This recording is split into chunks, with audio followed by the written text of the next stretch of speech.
I didn't even go live on YouTube. Well, now I'm live. It's fine. This will be a segment in and of itself. Right? But the only person that actually stood on business, right, is this guy.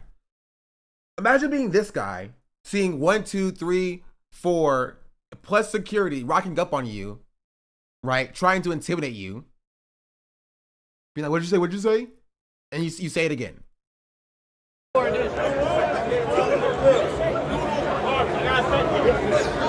Hold this real quick. What we got going? Somebody hold it. It takes hold it. What you say? What we got going? What you say? DOODOO garbage. I got. No recording. And then he let someone else fight his fight for him, right? Because of a joke that he apparently thought was fine. He thought was funny, right? Why he ain't do this here? You know what I mean? It's like, you can judge someone for saying, Shonda Black, more like Shonda Whack. Yeah. Like, what are we talking about? So even then, number one, it's completely insecure for him to be doing that in the first place. But number two, even during the fight, you couldn't even take the one-on-one. You gotta jump him.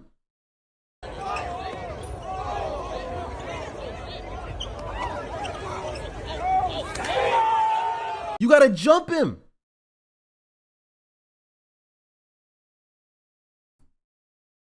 Like, what are we talking about? Not only do you jump him, right? So again, I have to point out what happens here, right? Play by play. Right? First, they press the guy with like 10 people, right? For saying doo-doo garbage. Right? They corner him and they press him Hold this real quick. What we got going? for saying doo-doo garbage. It takes hold it. What you say? What we got going? What you say? DOODOO garbage. I got. Right? Number one, I'm gonna give you a list of all the pussy shit that happens in this situation from DDG's corner. Right?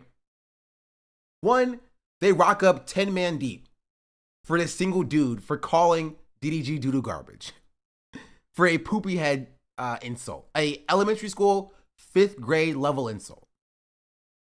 Number one, rock up 10 man deep. Number two, after rocking up 10 man deep, right, and pressing him after he doubles down, right, you sneak him with a backhand. Again, I must remind you, for a 5th grade insult. 5th grade insult. And not only do they sneak him, right?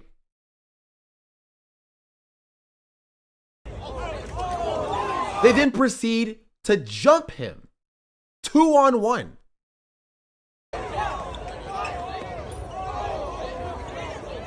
Three-on-one.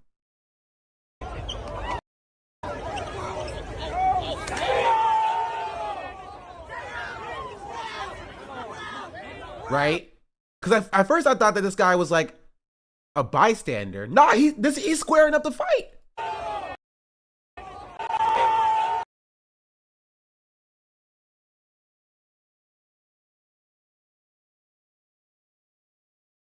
Who is he squaring up the fight? I don't know. He's squaring up to fight somebody.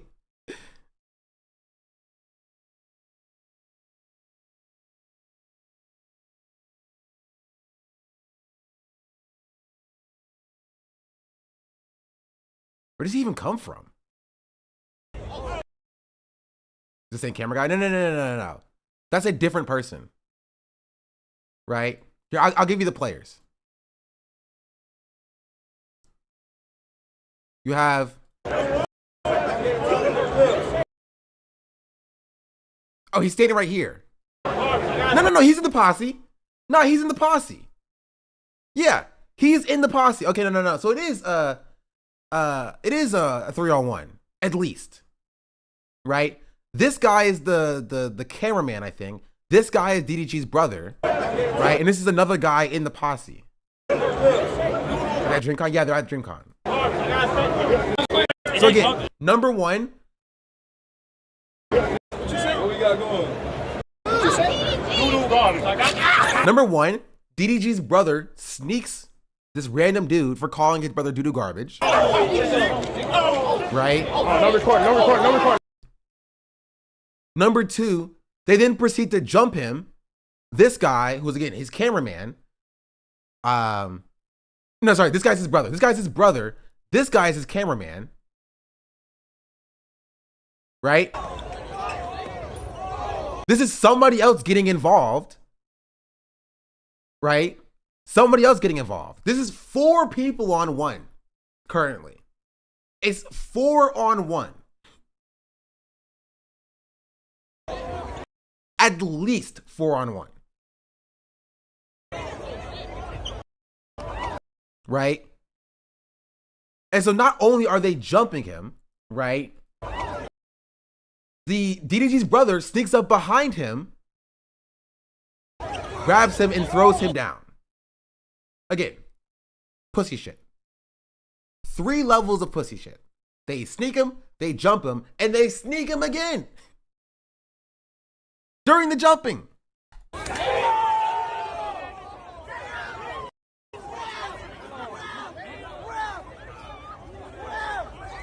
And then they start like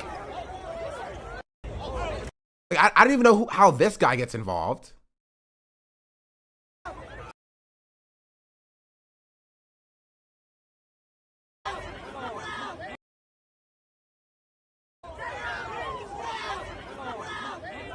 Like he just has the camera just pans over after he throws this guy down,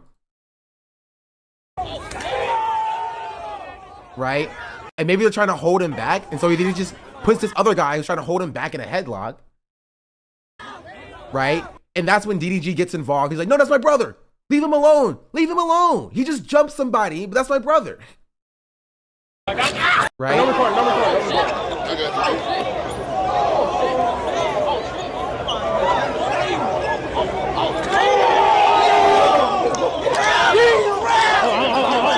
No, that's my brother, nigga. And so like then DDG like comes in like, "No, leave my brother alone. He just snuck somebody and then jumped somebody. And then snuck him again, leave him alone. He's a small bean." So then he gets in and then he breaks up, right? Whatever was going to happen afterwards when his brother was now involved. 4th layer of pussy shit.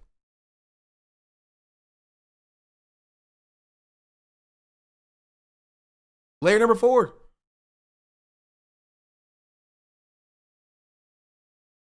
you have any brothers and sisters? Would you help them if they started a fight?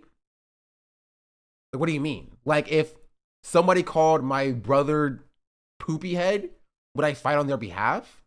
Like, is that what you're asking? Because probably not, because I'm an adult.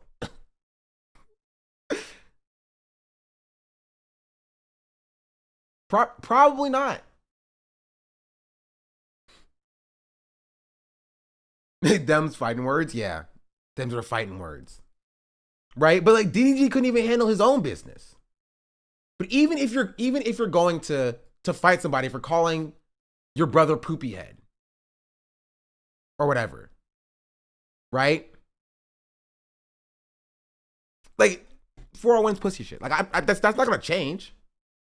Right? It's not going to change. Yeah, I'll show you. You have, because it is hard to see in this video. You have one person here. It's literally 4 on 1.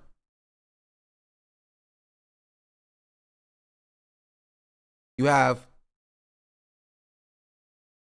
this guy, 1, DDG's brother, This guy. 2, DDG's cameraman. This guy. 3, part of the posse. Right? But he's squaring up. He's not uninvolved. This is him squaring up. And this guy.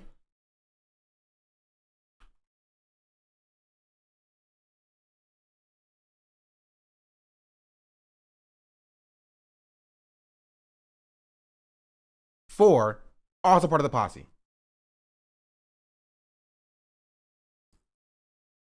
Gun to the back of your head. Girl jumping in for calling a booby head? Yes. The fuck are y'all what y'all talking about, bro? You're dying. Who You're jumped over literally insult by dying. DOODOO Garbage? You're Apparently dead. DOODOO Garbage and Oh his God, family. You're dead. There are at least 4 people. At least 4 people who like decided to jump this one dude. Who's this guy? Right? For calling DDG DOODOO Garbage. You know what I mean? Like, these are adults. And people are acting like this makes DDG hard.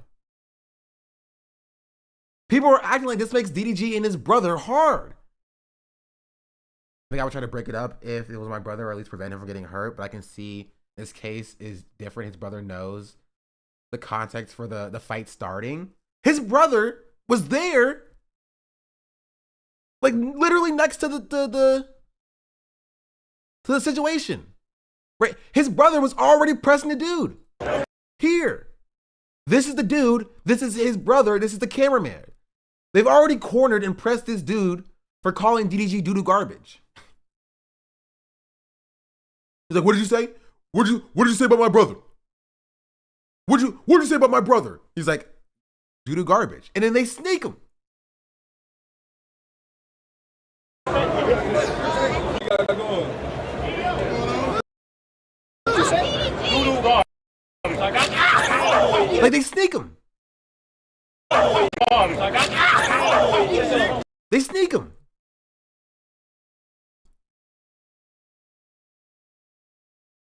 For calling his brother DOODOO Garbage. They sneak him, they jump him, they sneak him again, and then they call the fight off once DDG's brother starts to get surrounded. How old is DDG again? DDG is like my age, chat. Maybe a little bit older, maybe like 20, 25, 26. 27. Okay, he's a little bit older than I am.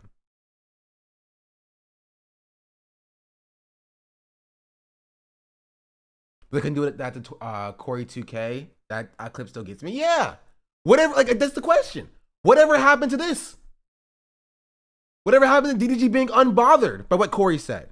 Another nigga I want to give a shout out to that's funny as fuck, and I hope he really go crazy is Corey, bro. Like usually if I'm around a nigga like that, I'd be like, all right, bro, chill. Another nigga I want to give a shout out. Like, whatever happened to this? This was last week. This was 1 week ago.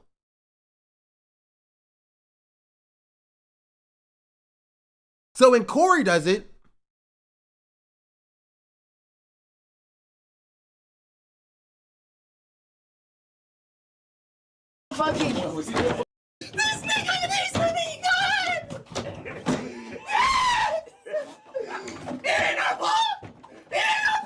oh, you're right. His brothers went around. He didn't have his posse. He couldn't jump him. What you do then? But this isn't the full clip either. Even there's 10 cameras in the room. good. I'm going to bed. Fuck this nigga. DOODOO garbage. Like, when he ain't have his posse around, this is all he can muster. This is all he got. This is all he got. When he ain't got his bodyguards, when he ain't got his posse, that's all he got. Hell no. That's all he got. It's just this face right here. But when his security's around, his posse's around, then it's a problem, right? Because he can jump someone. Watched it yesterday. Good video, dude. Thank you. I think more people need to see it.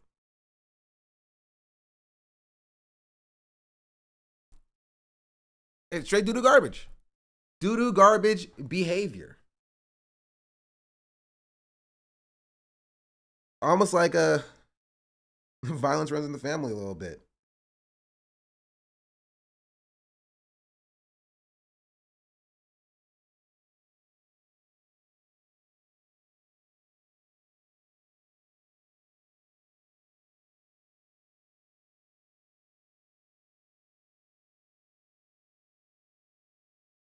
And now Halle Bailey just got more. He can't control his anger proof because he did all this for a person calling doo-doo garbage. Yeah.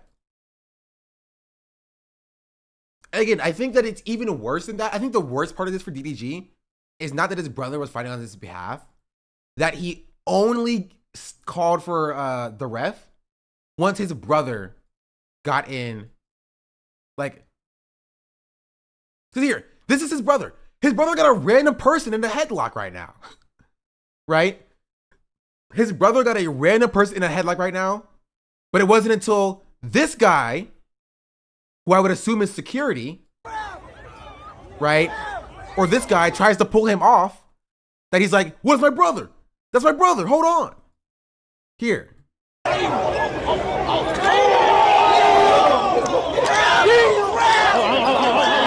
that's my brother, nigga. Watch out. Only gets involved when his brother, is being, pulled off of this guy. Because he has this random person in a headlock. Just random person. This guy wasn't even involved in the fight. This is a random dude that he put in a headlock. And once the security steps in to pull him off, then DDG gets involved. Then that's too far. So he's fine with his brother sneaking somebody, jumping him, sneaking him again. But when the brother gets, pulled off by security, then he gets involved. Then he pulls his clout card to be like, no, don't you know who I am? I'm DDG, this is my brother. Leave him alone.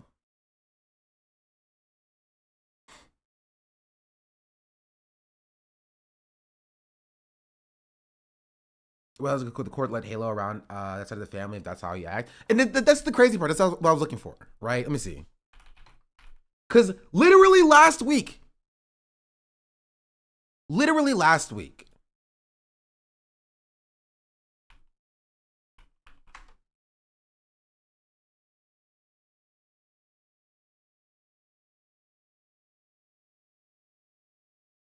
this was going viral. Not even last week. 3 days ago.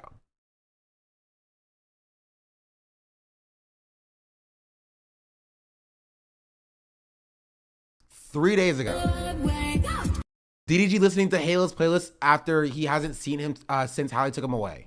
This is going viral on Twitter.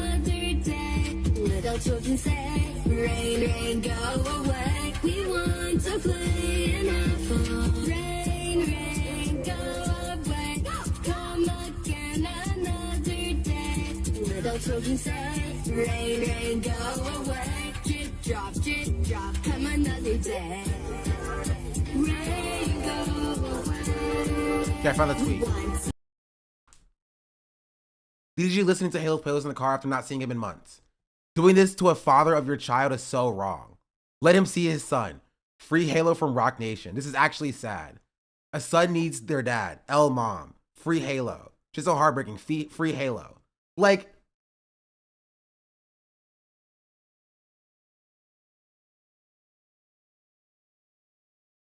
from who, DDG? When the people around him are so quick to violence and he doesn't do anything about it, right? When he's so insecure that being called a 5th grade insult, right, justifies jumping a single person at DreamCon, like, maybe he should operate a little bit better. Maybe he and his family should understand, like, hey, I got current court litigation going on, right? There's an ongoing custody battle. Maybe let's not commit acts of violence because of 5th grade insults on my stream, please. Thank you. Right? And he didn't even attempt. He didn't even attempt to break it up. He just said, don't film it. He just said, don't film it. No recording.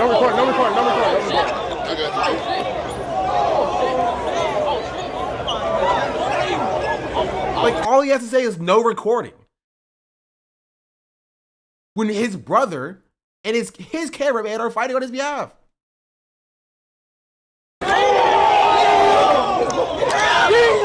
We're calling DDG DOODOO garbage.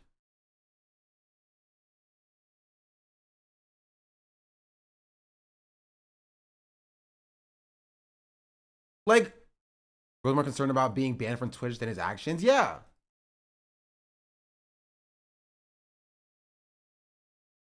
Like,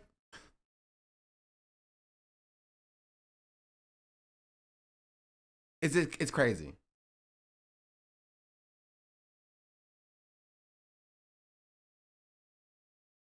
Mr.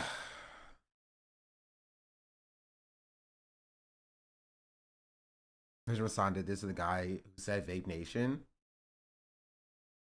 Because he really is DOODOO garbage. He is DOODOO garbage. He's full DOODOO garbage. Full DOODOO garbage.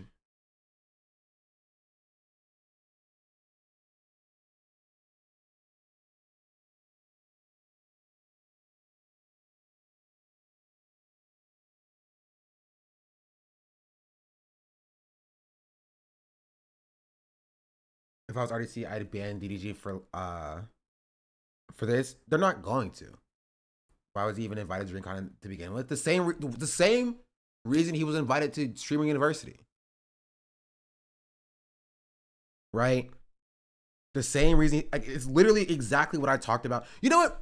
It's exactly what I talked about in both of my most recent videos. Right? Streaming University DDG problem and Will Neff is leaving OTK. Why? I talk about the same concept. And that is the streaming landscape in the industry just doesn't care about bad people. They just don't. They don't care about violent people at their events. Which is why I'm saying you should watch my latest video. You should do it.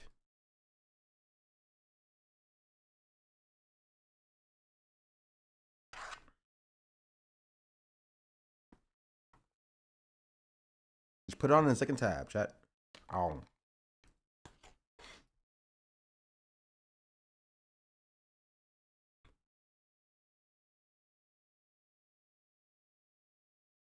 Wait, a song got stopped by TSA again? Yeah. That's the DDG stuff. But speaking of DOODOO and garbage. Y'all remember who we talked about before? Deshae Frost. The Stinky Frost.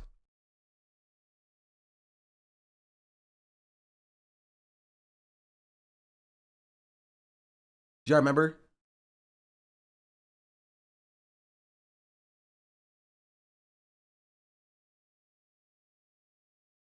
The stench Frost is crazy. Like, okay, who has a clip?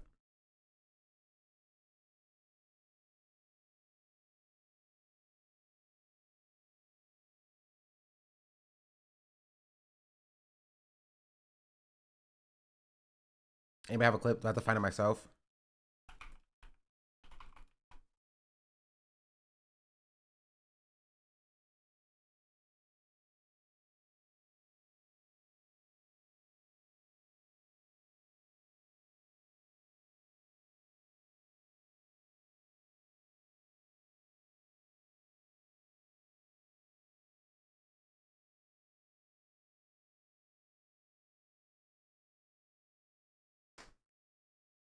No, I have to find it.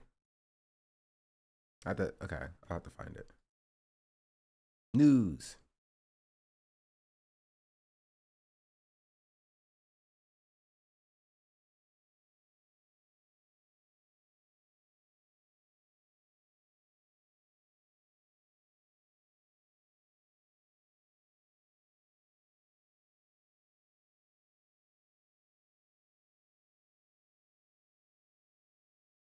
Wait.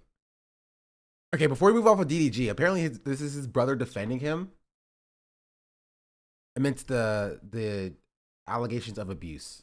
No, you absolutely right. You are a great person.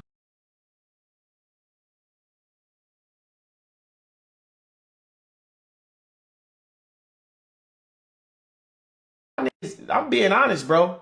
I'm gonna be honest, and this gonna hurt my heart to say, and it's literally making me like hella emotional, bro. That's why my brother streams, bro.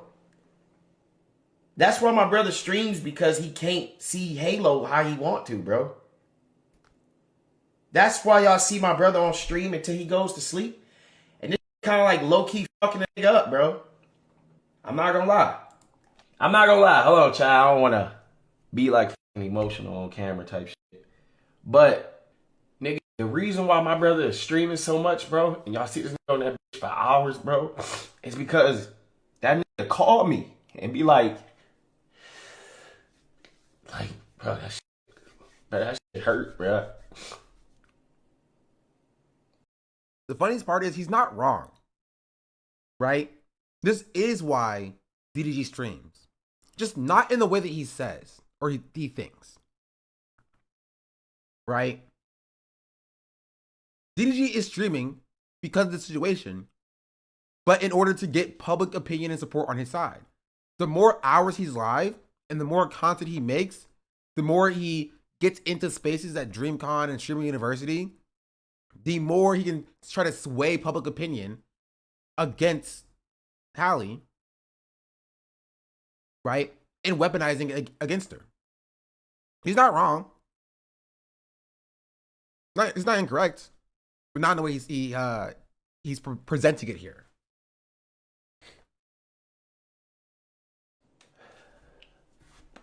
Man, y'all niggas, I'm being honest, bro. I'm gonna be honest, and this gonna hurt my heart. Right. Anyway, so now on to the Stinky Frost.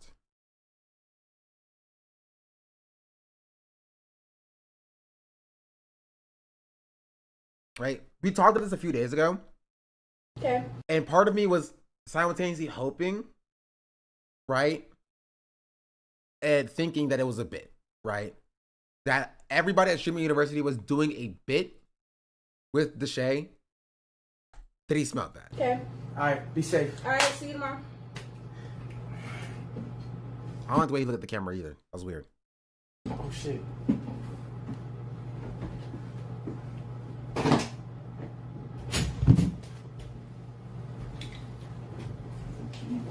Oh, thank you.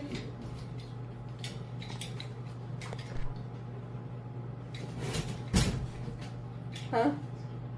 Huh? I know. I told you earlier. Hey, this is not the bully girl.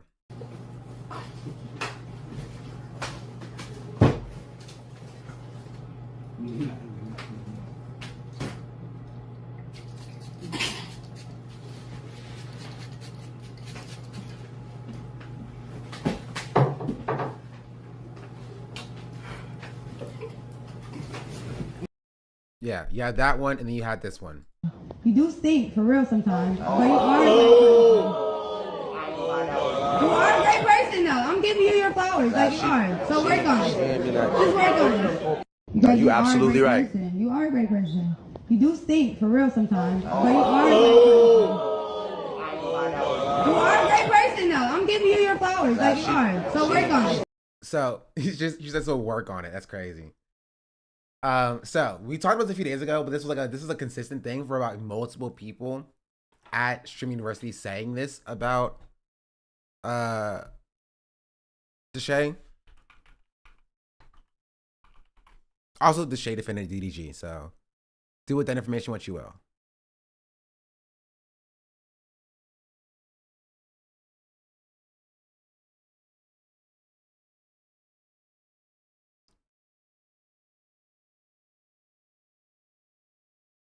What?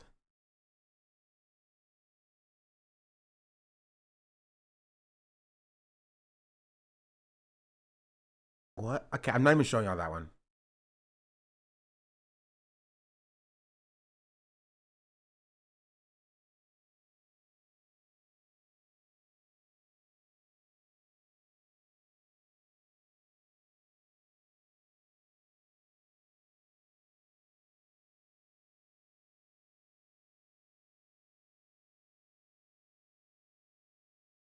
I was trying to find more of them, but I couldn't find them. But essentially, right? Essentially, that's kind of the thing. Well, I thought it was a bit. I thought it was a bit. I thought he was joking. I thought everybody there was joking. Come to find out,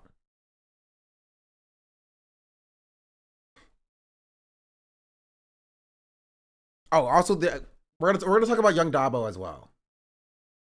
We're going to talk about young Dabo as well.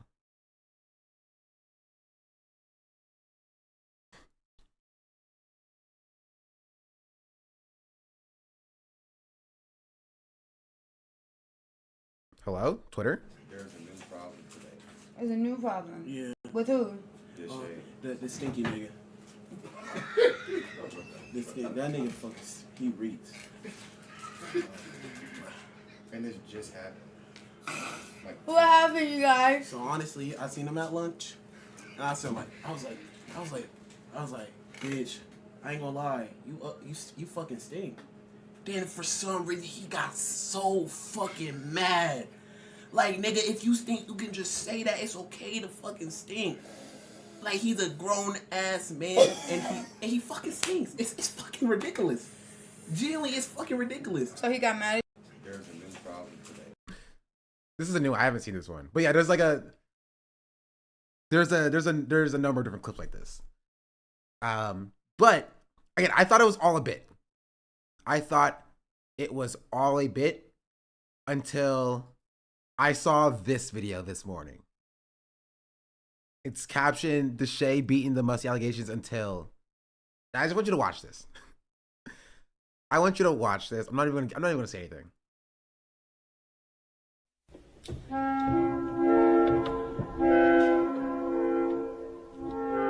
Oh my God, bro. Oh, hell no, man. What the fuck, man? Get your ass on, bye.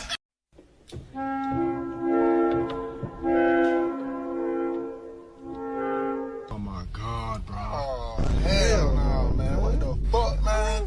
Get your ass on, bye.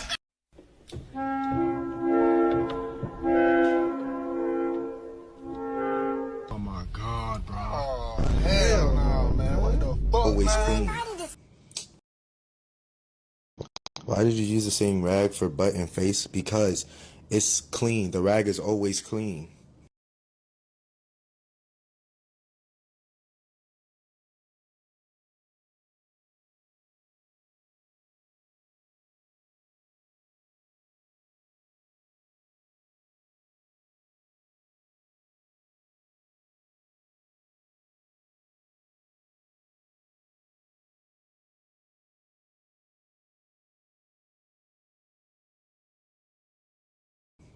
Bro, you guys are just, y'all are just sickening. Don't clip that shit though. Why did you use the same rag for Like, why did he go crack to cranium? Why would you wash a towel? Yes. Actually, no, this is even worse. Well, okay, I think it's about equal. Like,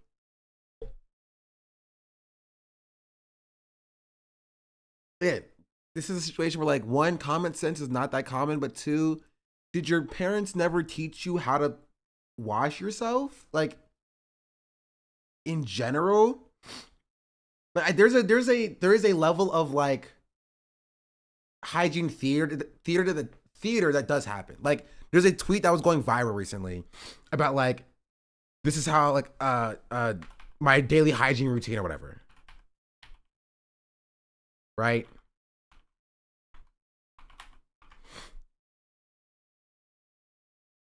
Did you see that video, chat?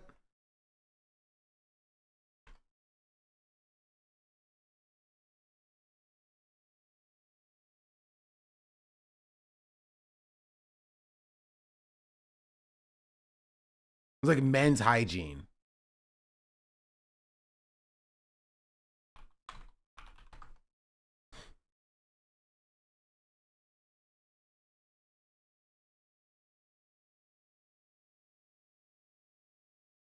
You know what I'm talking about? I can't even find it.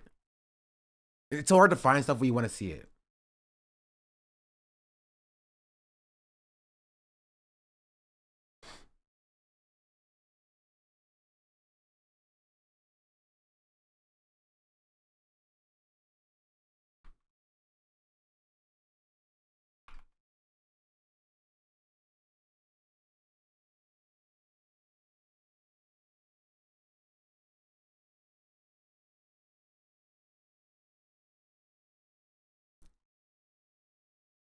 Okay, y'all have to know what I'm talking about.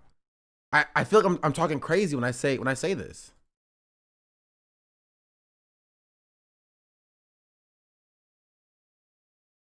I literally typed this in exactly and it still didn't come up. Yes, it's this video.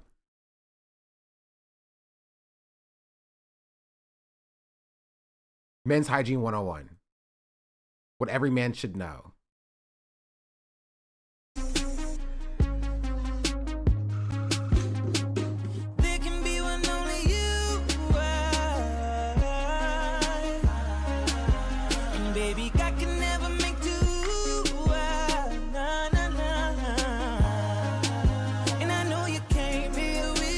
Like, most of these are like chill, cool. It starts out normal, right? You're like, okay, I can get behind this. You know what I mean? Nothing he said is too crazy at this point, right? It starts out like, okay, that's fine. That's chill. And then it goes to this. You're just like, all right, sure.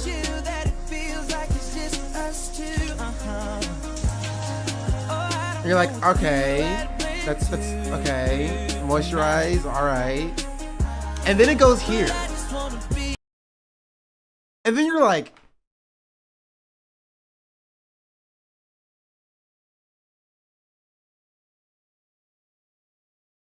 bathing twice a day. I could see a situation where bathing twice a day makes sense. And honestly, if you're going out, then, you know, I think you should bathe before going out, even if you bathe again later. You know what I mean?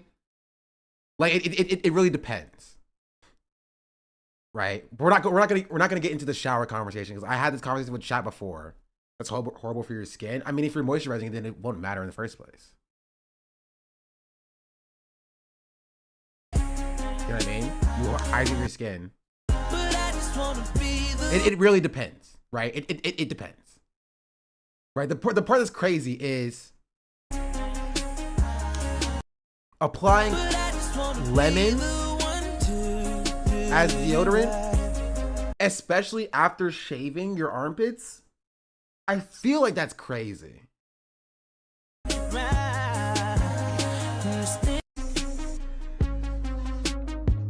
Like, I feel like that's crazy. You said applying deodorant, like we're not gonna acknowledge that that's a fruit? Yeah.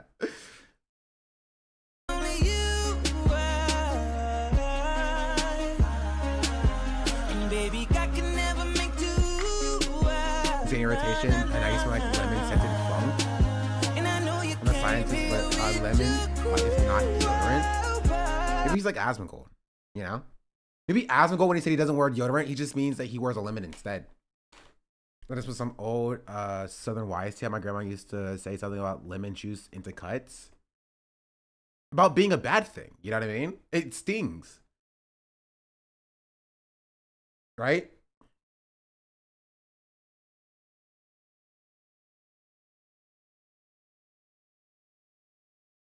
I don't use the potato. He doesn't like fruit. True. And this is the whole thing. With the hygiene Olympics, is that I'm more hygienic than you, and I think that there's a degree, there's a the middle hygiene ground, Olympics seems to be a phenomenon, right? There's like that is there's a Deshae Frost, and there's a this guy, and there's a middle. There's a middle where you're like, okay,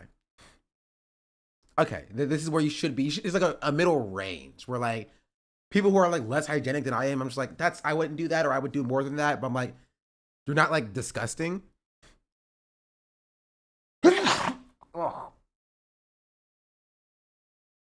Oh, geez Louise. I sneezed. I have one more in me. Oh.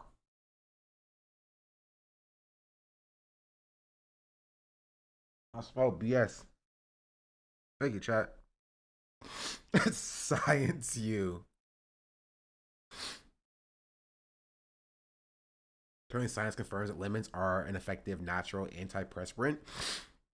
Sure, it may be an antiperspirant, but like deodorants, essentially, and especially modern deodorants do more than just stop sweat. Right?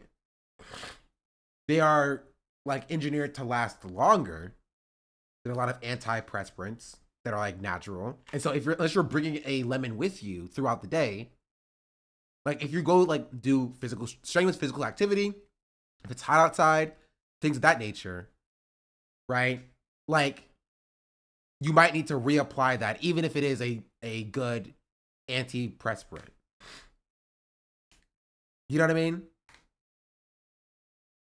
Antiperspirants can also harm you in the long term. No, like it can clog you up. Talk to your doctor. Yeah, I'm not a doctor.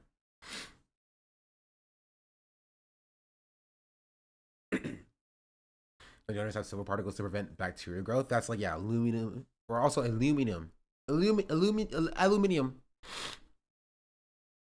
I don't know what it's for, but it's in there.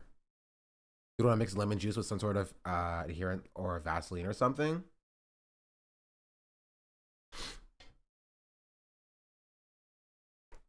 It's still a bit crazy to do it after shaving. I feel like that would hurt personally. But yeah, there's a line, or there's a range between like the most hygienic stuff, and to the point where like it teeters off of hygiene and more into like OCD territory, right? There's a lot of people who participate in the hygiene Olympics that have undiagnosed like OCD, right? But they tout it under the veneer of like hygiene. You know what I mean?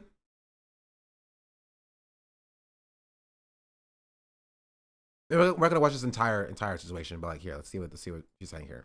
Kept, then it's fine. Anything else outside of that could be considered excessive no matter who you are. Some of the comments was giving you females do too much, and you damn you do, and you damn you don't. It's like y'all cannot escape people just trying to go above average or basic care and trying to pathologize people for doing that, or even make it some type of social statement. And not always is it some type of social statement or something that y'all have to protest.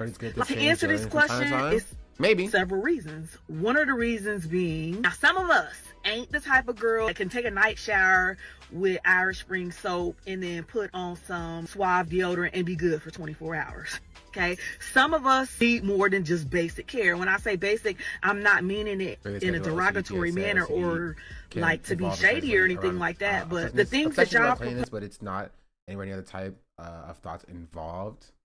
What type of thoughts involved with OCD? True. And using Dove's unsensitive all day, and then like anyway, sorry.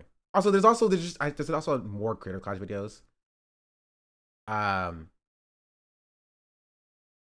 But I'm just like, ugh, don't even start with me.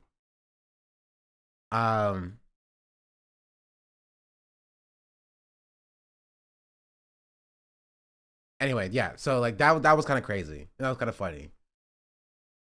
You're just like, regardless of what like your level of hygiene is, you should not. First of all, I don't even like the way he's showering here.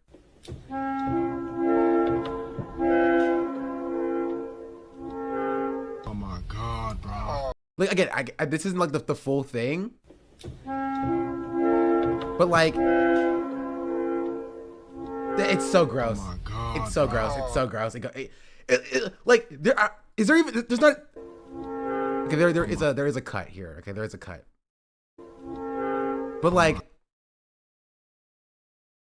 in general, you should have a washcloth or a loofah or some sort of scrubbing device for your body, and you should not use it on your face, right? Your face requires different care than the rest of your body does.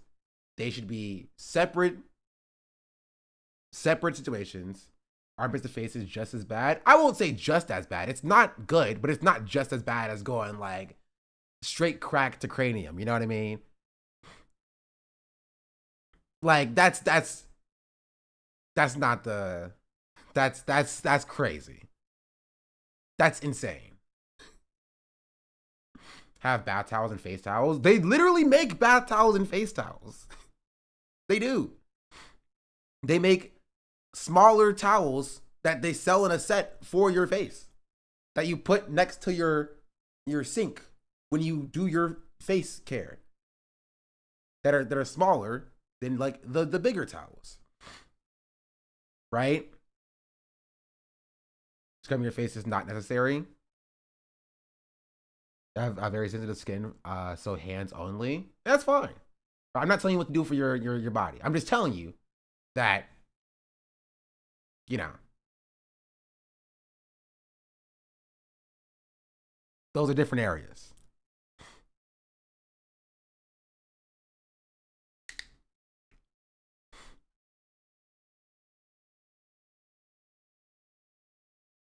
And yeah, that's pretty funny though.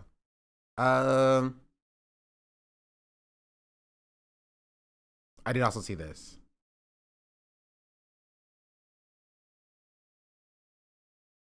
Talk about this. So, again, if you haven't seen it, you should watch it. New video out. Will Neff is leaving OTK. Why? I'm trying to be better about putting videos out. I have another video coming out tomorrow. I keep floating around, posting on my Sean the Black live channel and my main channel. I go back and forth. I feel like, you know, I want to grow Sean the Black live, but also my main channel just has no content. But I feel like I may just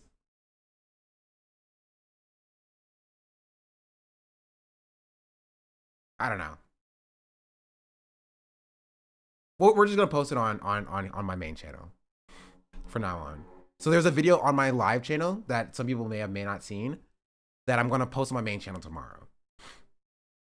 And I will be doing that pretty consistently. I have a video coming out the day after tomorrow. So the video tomorrow is gonna be about me watching Agent's stream university class. It's gonna be a short 15-minute video, so it won't be that long. And then the day after that, it's going to be about Tectone. Tectone coping about Hassan's ban.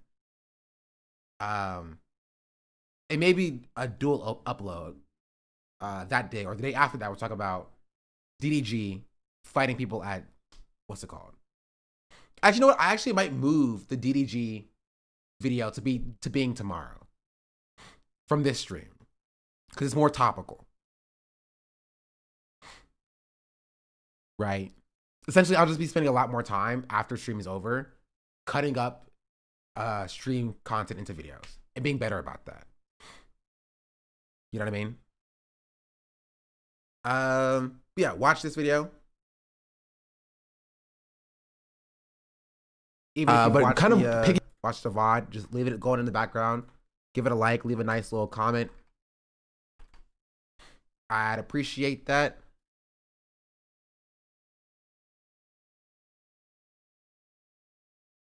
Also, I need to finish my hair. Did you do anything to show you how many times they serve your video in searches and impressions of people? Yes. The problem is, here, I can show y'all this. The problem is, like, my videos, I don't know why. It might partially be because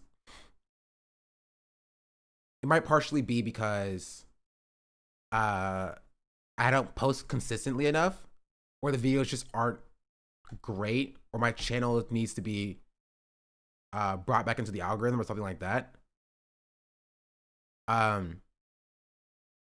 But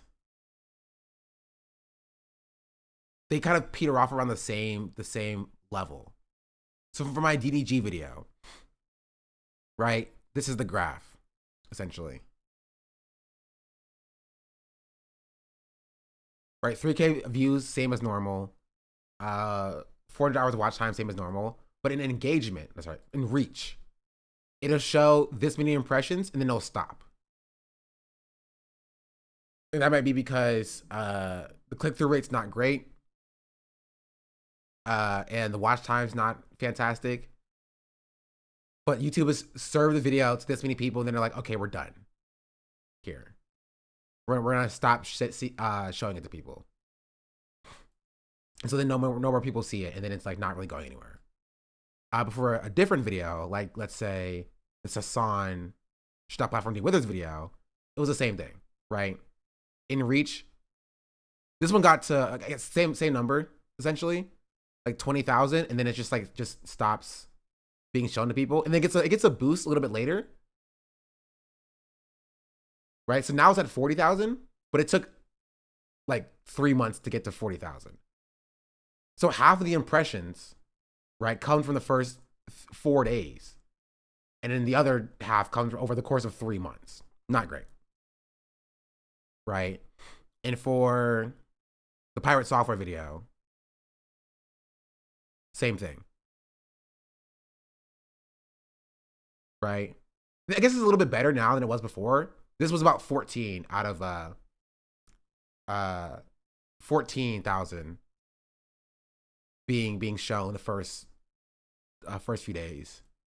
So now I'm getting about 10,000 more. I think I just need to keep posting and post more consistently. That's the idea. So there's a video coming out tomorrow. There'll be another video coming out the day afterwards. The problem that I have, which is why I decided to go live today, is that I just don't have enough topical content. Like I have streams going back for 3 years or 2 years. Those streams aren't necessarily topical anymore. And so I could cut YouTube videos off of those streams, right? But they are older streams. And people want to see and are searching for things that are happening nowadays.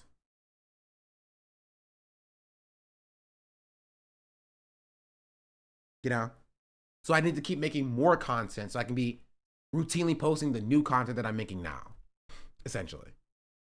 And so I have a plan for the next video that I have that's already done. And I have content filmed from the stream that I need to edit down for another video. So I have like 3 or 4 videos in the pipeline after today's stream that I can at least have videos for the next week. The YouTube Shorts algorithm is really accessible. It is, but like I just don't have content to post on Shorts. Shorts is just a lot harder because it's a different type of content, right? Finding 60 to 90 second, even 3-minute clips from a 6-hour stream is difficult. You know what I mean? It's difficult. Like, it's just like I think there were funny moments for this stream that could potentially be shorts, but finding them is the problem. Right? And doing that on top of editing the stream clipped videos is just, you know, it's definitely a different niche.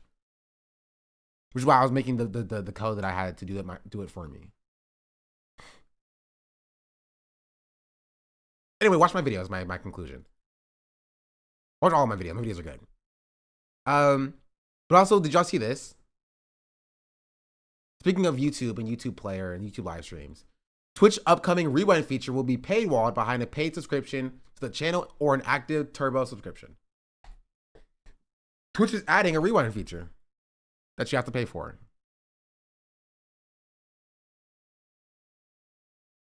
Finally.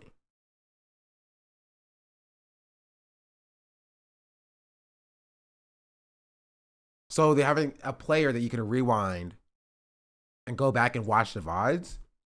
That you can already do this. Not on Twitch now. Not easily. Right? There was no like easy switch between like watching a VOD and watching live. It was a separate situation. So like to watch if I go to freaking Twitch previews extension, does this for free? That's the point I was gonna make, is that like somebody's gonna make an extension of it anyway. But if I go to like Grimlo's stream, right, I can't go back and see what Grimlo was talking about 5 minutes ago.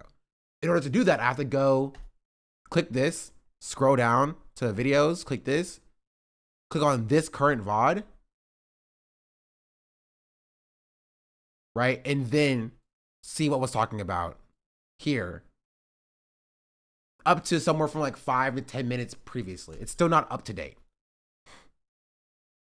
right? I've seen streamers stream on 1440p. That's also, I think, a new feature. You technically click on the clip button and watch the last couple minutes, and that's kind of insane, right? And so there being extensions that do this already is cool.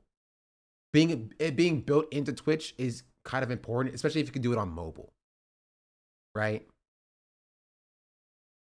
Because that's why people watch on YouTube anyway.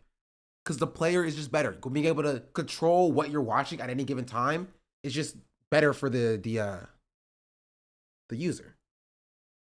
Is the Twitch doing this finally? But it being a paid feature is kind of dumb, not gonna lie. It's kind of dumb. Because YouTube does this for free. Not very woke of them, yeah.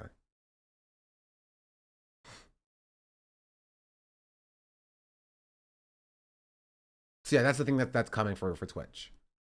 I am curious about Hassan being stopped by TSA.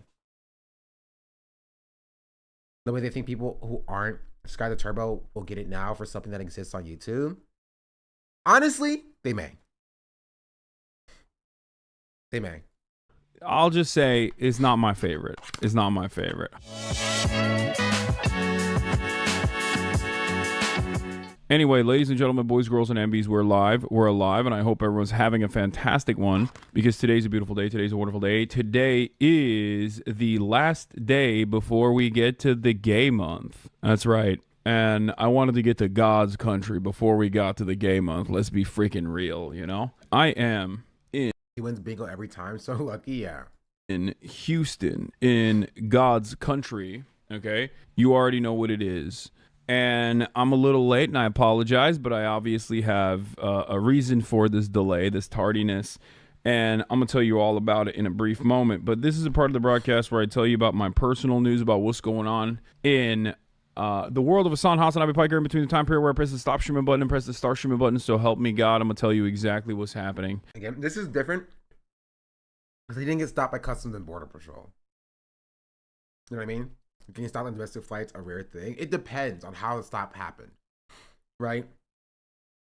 Getting pulled aside for like a random screaming is, one, not random, and two,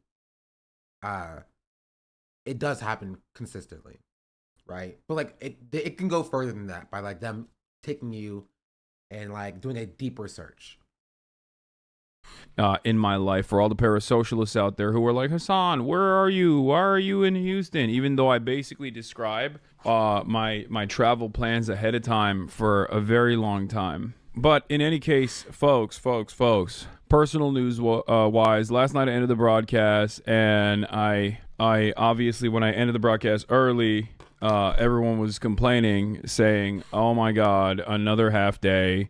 They keep getting shorter. They keep getting shorter. And as always, it's because I'm quiet quitting. You know this. And not because I check the report aside for an extra pat down or hand swabbing almost every time I go to the airport. Brown girl problems. I'm sorry, Chatter. I had to fly last night to Houston after ending. Down. No, Chatter. They do not always pat you down. If they always pat you down, it may be something deeper than like normal procedure. Right? Pat downs are common, but they're not normal. And they're also not random. The broadcast. That's precisely what I had to do. Bro, that's a tiny ass room. Get an upgrade ASAP. It's a much larger room. There's a living room in the back, but we're we set it up here because there was a desk here, and I'm not going to be on the desktop for too long. And then we're going to move on, and we're going to go to DreamCon. For those of you who don't know, DreamCon is a convention. After you go through the scan, they don't pat everyone down. No, they don't.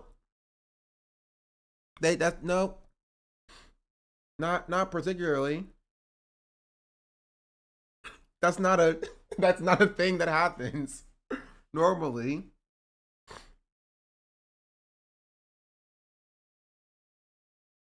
Wait, for real? Yeah, that's not really. It is dependent on a few things. Like, if you wear like baggy clothes, exactly. We same wavelength, chatter. If you wear like baggy clothes or things of that nature, right? They'll like make sure that the puff that they're seeing in the machine is not like anything else or crazy. Black hair is also an issue for them. If you have very puffy, like, you know, curly 4B, 4C hair, they may like grab in your hair to make sure there's nothing in there. Right? But like outside of that, if you're getting patted down every single time you fly, it may be indicative of some policy as opposed to like normal procedure. You know what I mean? If you do the scan and they don't get beeped or anything, they don't have to pat you down if they do it every time they're profiling you, chatter. Yeah. That's not a normal thing. I have TSA pre-check, so I don't get stopped really at all. Right? Like, me getting through security is like a 2 to 5 minute endeavor. I also fly at non-peak times. I fly early morning, like 3 a.m. or like super late, like 9 to 10 p.m. red-eye flights. Like, because I hate busy airports. I cannot stand busy airports. And so it'll be super late.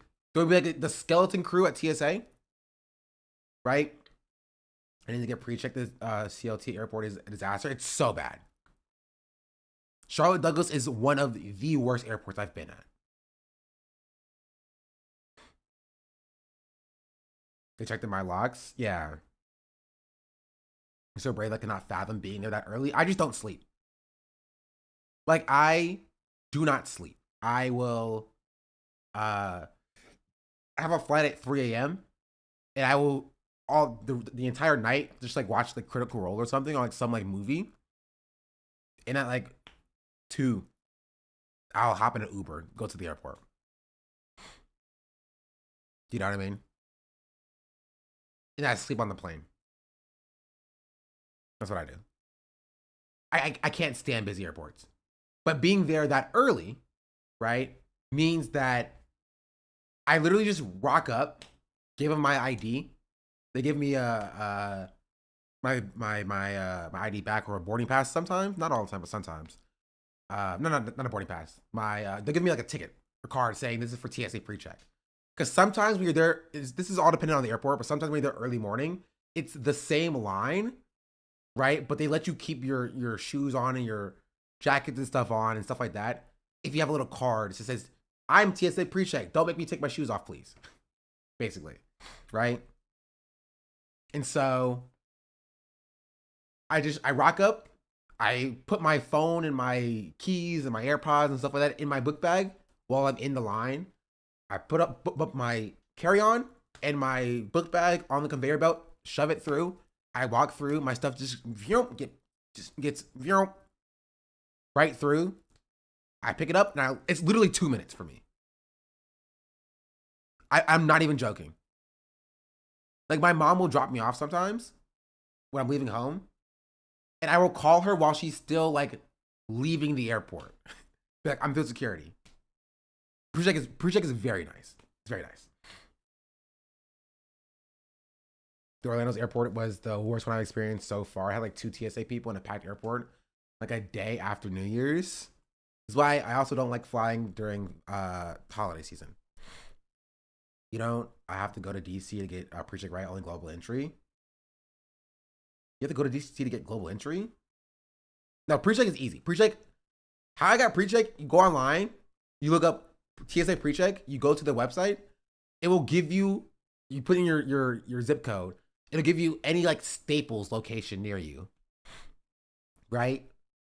You pay like $45 or maybe $75 for 5 years. Is that the Clear shit? Clear is like the private TSA pre-check. Right? You know how sometimes you have like public healthcare and private healthcare? Clear is a private company that handles your identity, that partners with TSA in airports, right? To do this, basically the same thing that TSA pre-check does, right? I don't have Clear. I have TSA pre-check. So Clear, I like have their own staff employed at the airport to operate their machines, and they have their own separate line. So you have like Clear, TSA pre-check, regular line, right? And so basically you just go to a Staples, you bring your 2 forms of identification, ID, passport, ID, birth certificate, passport, birth certificate, and there's somebody at Staples that will do your application. You put your fingerprints on or whatever. You put in your information. You pay the $75 fee, and mine came back within like 2 weeks. 2 weeks, I got my known traveler number. And you just put that into your airline when you're booking a flight, and it'll just show up on every flight you book with that airline. Or if you already have your flight booked and then your TSA pre-check comes in, you can just go to the desk and just be like, I have TSA pre-check, this is my number. They'll just add it to that flight in your account for you, and it'll show up on your boarding pass. And so you don't have to take off your shoes, your jackets. You don't have to like separate your electronics either. You just put everything in your bags or in the bins, and you just put them on the conveyor belt, shove them through, and you just walk through. Sometimes not even a metal detector. Right? Sometimes if it gets busy, they'll just open up the side lane and be like, just walk through. I don't care. They really don't really care. They care about like pre-check like that. So yeah, that's it's nice. It's nice.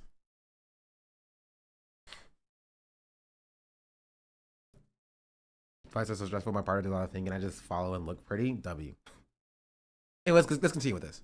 Put together by RDC, a black comedy troupe that have been around for a very long time. That's a pretty funny way to describe RDC. They're fantastic. They're hilarious. I've been a major fan of them for years and years.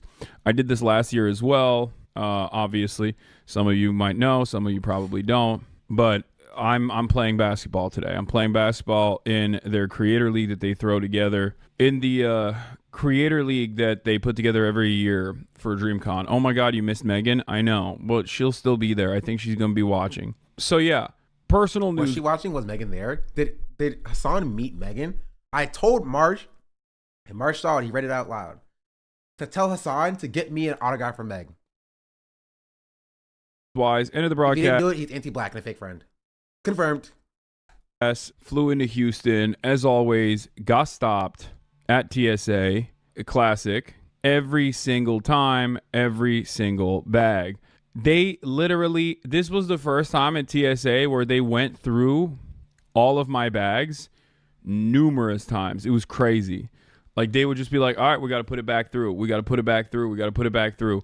I think they've just like... To be fair, that happened to me one time. And this is the one time I was actually like almost late to my flight. Because they like, I was flying to Arizona from LA. And my pre-check didn't, like they shut down the pre-check line.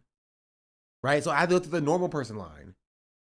And inside of my my carry-on, I had my stream set up, which basically had a tripod on it, like a little desktop tripod. It was like this. And okay, I don't want to call him the dumb TSA guy, but like even his coworker called him dumb. Because he stopped my bag and he was staring at it for like 5 minutes. Maybe not 5 minutes, like 3 minutes, holding up the entire line. And I'm like, what is going on? He then pulled it for review. The lady got my bag and was like looking through it. And she was like, what is he seeing here? What is he talking about?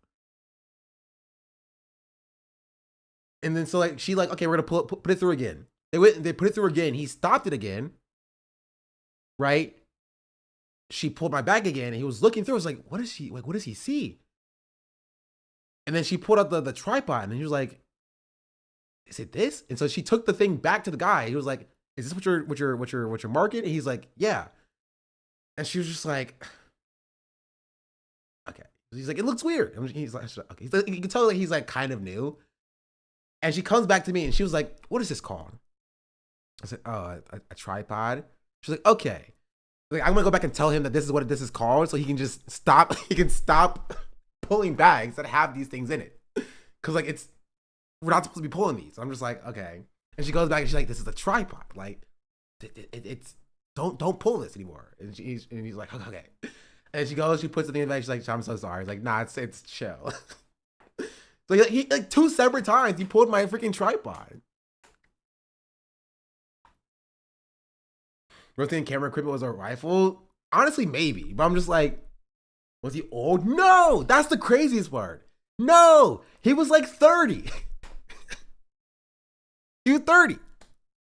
And since then, I have not flown with that tripod again. Because I'm like, I'm not getting stopped for 5 minutes again.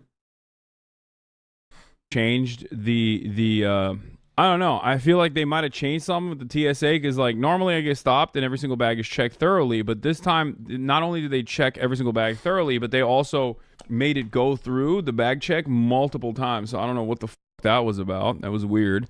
But we got in. We flew in. The flight was easy. It wasn't that crazy. We got in at like 1 a.m. To the hotel. Got in. First thoughts, Houston. Like, I don't with like brutalist architecture in Berlin. I've talked about this before. Wait, I was in Houston like 2 weeks ago.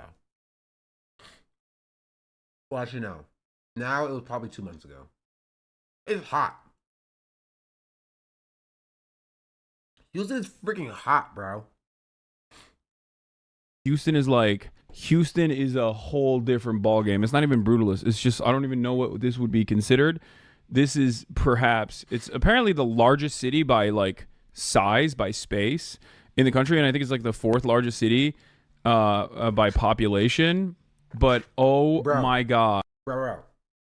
It takes like at least 3 hours to drive from one end of Houston to the other. 2.5, 3.5 hours.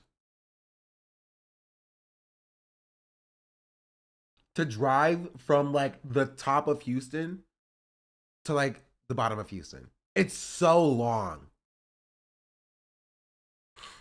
Is it that huge infrastructure? It's that large. It is that large.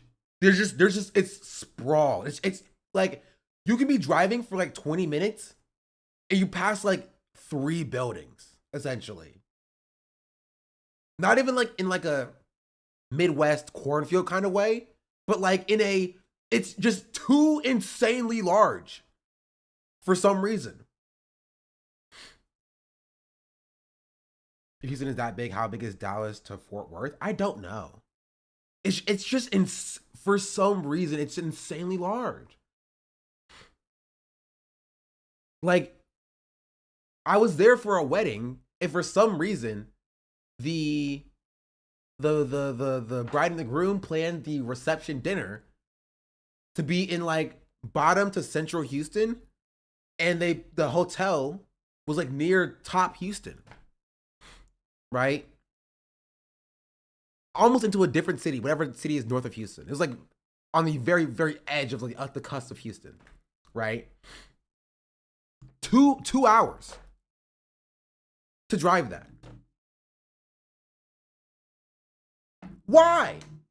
In one city. I don't know why they scheduled it like that. We were in that car for 2 hours. I went to sleep, woke up, went to sleep again. I felt like I got 2 nights sleep. Like a freaking long rest in Dungeons and Dragons. Dude, this city is so... I mean, I don't want to shit on it too much. But the reason why it's so large by size is because it is the grayest, most depressing... Like, it's the grayest, most depressing city I think I might have ever been inside of. It's just all corporate offices and parking lots. I do not know how someone like Beyonce came out of the city. Like, I don't understand it. Or rather, someone like Beyonce came out of the city and wasn't just talking about how depressed she is. Like, I feel like maybe I haven't gotten to see the abundance mindset out here, but like, it is... there's no color in the city. It's like actually crazy. The only color, I feel like, it's illegal. It's illegal to have any color in the city other than gray. It is incredible. On top of that, we get into the hodl, and oh my lord, there are motherfuckers on the street. What's the hodl? Streets. God damn, were they? And oh my lord, there are motherfuckers on the streets. God damn, were they loud. The city streets are loud, folks. I'm in downtown, and like, I mean, I was... Hotel? Why is he saying it like that? That's how he pronounces hotel? Like, normally? I thought he was making a joke. Is he for fun? He's Millennial pronouncing hotel? How was that hodl? Was When tired. humor? Yeah, it's like saying doggo. Oh, this is my doggo. This is my doggo. He's so old, dog. He's so old. I'm adulting right now. As if you needed it, further proof that Houston is so much bigger than most cities. Yeah, like...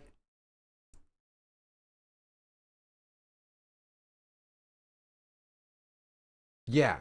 This is Houston in comparison to Paris. It's too... I'm telling you, it's so freaking large, bro. I know I say doggo. That's crazy. It's too large. You thought I was joking when I told you it takes 3.5 hours to go from the top of Houston to the bottom of Houston. Driving highways, right? Covering this distance in Paris will take you like a day. Okay, that's a joke. I am being facetious. It will take you 5 hours. It will take you 5 hours to go from here to here. Right? But at least there's like cool architecture. Right? To see in freaking Paris. You know what I mean? Equally as hot, though. Because there's no AC in freaking Paris.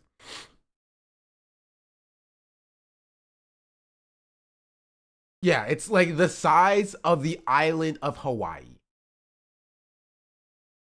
Or a island of Hawaii. I don't know what... This is not the full island. One of the islands.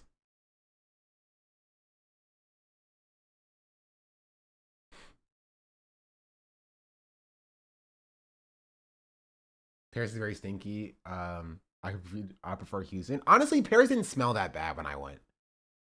Wait. I went to both Paris and Houston this year. So I can like give you the comparison of both. And Paris didn't smell. I expected it to be like everybody smelled like the Shea Frost or whatever. But it wasn't like that at all, actually. Right? It was pretty normal. It was hot though. It was hot, but like it wasn't like I expected. I expected just to be like high school locker room, boys locker room. NYC smells like takeout and ass. New York City also didn't smell like completely atrocious. There were elements of New York City that smelled very bad, right? Because there'll just be like trash on the street and like, you know, rats. And if you go to NYC in the summer, there's just like, it smells like a mass of people mixed with garbage, right? Like, it's not great. Because there's just too many people. Why do Americans love AC so much? So we don't freaking smell like Deshae Frost. AC is one of the wonders of the 21st century. Why do Americans like to live in comforts? Why do Americans love to be comfortable when they are existing in the world? What kind of question is that?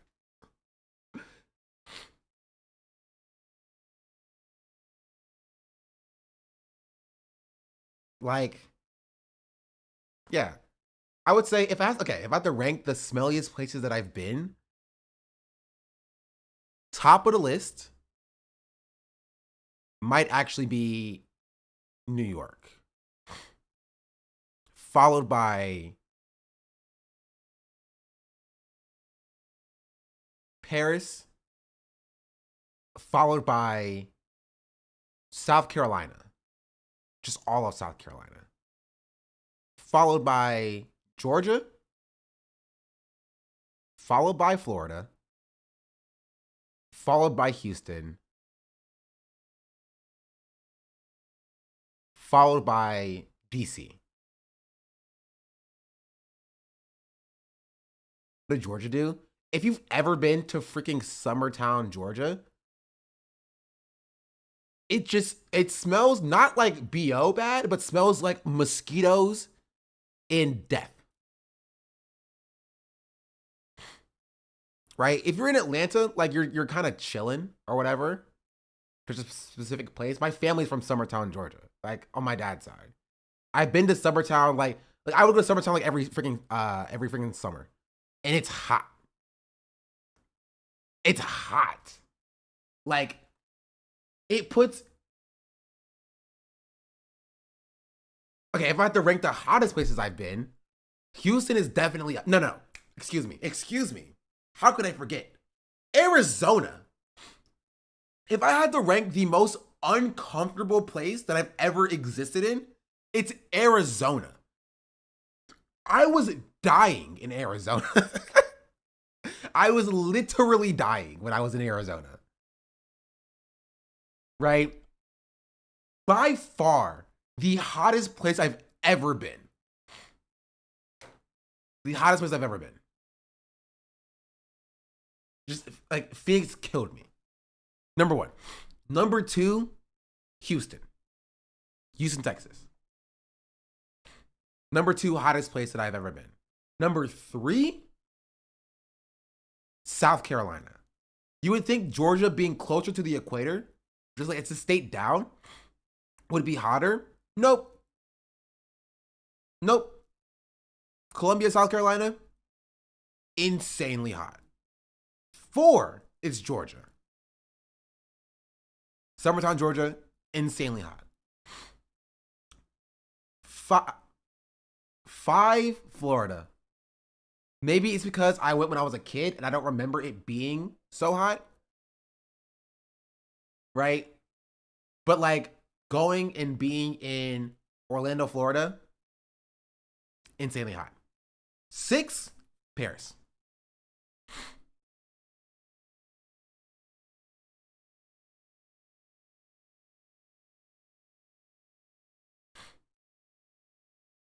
That's it. Hottest place, India, easy. Well, I haven't been to India, so I can't speak on that. Speaking of AC, have you tried AC Shadows yet? No, I haven't. Oh, 7, San Diego. Chicago's not even on the list. Chicago's not hot. It's just not hot. Chicago and like Chicago, DC, Philadelphia. Like it's like hot and like it's summertime and like it's just summer. New York City too. It's not hot.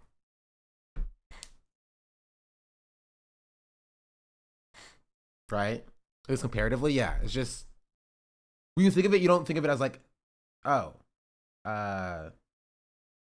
this is a hot state. You know?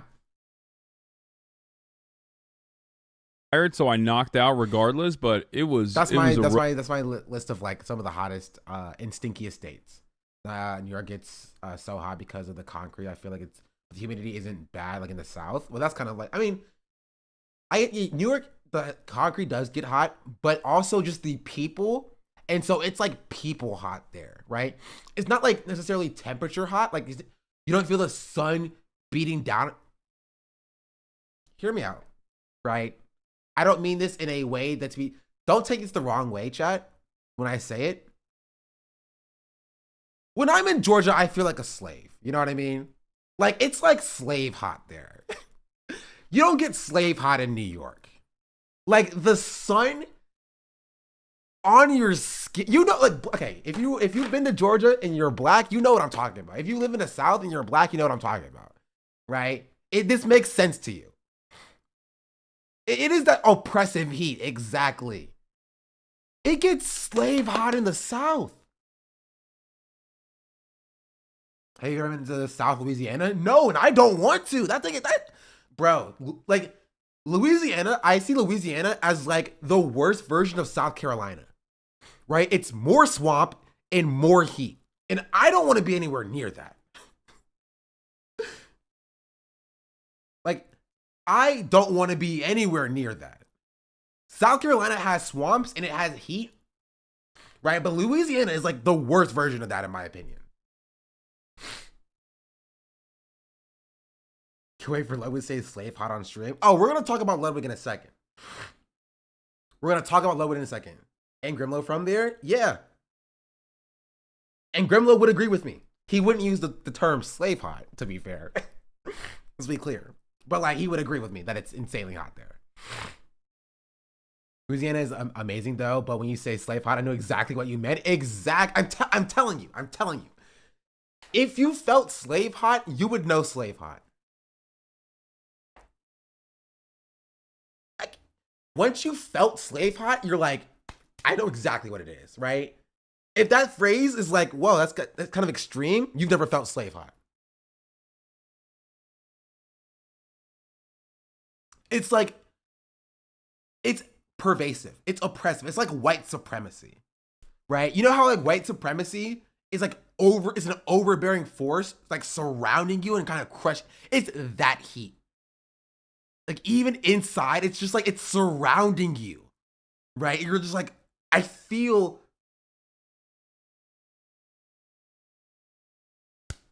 not great. And it sticks to you and you like stick to other people. Like it's just like, not like physically, but like it's just like, like you instinctively keep your arms in, you know, armpits closed. It does not feel good. Does not feel good. Racist heat is something funny. I think you're describing heavy humidity. No, I'm describing slave hot, chat. I'm describing slave hot. And you know what? We'll get back to Hassan in a second, maybe. One thing that I want to talk about, right? That's kind of tangentially related to the term slave hot. Do y'all remember a few days ago where I told y'all that fine shit would be taken and commodified? Y'all remember that? Y'all remember when I told y'all that like that's going to be the new phrase? Literally last week. I want to show y'all something.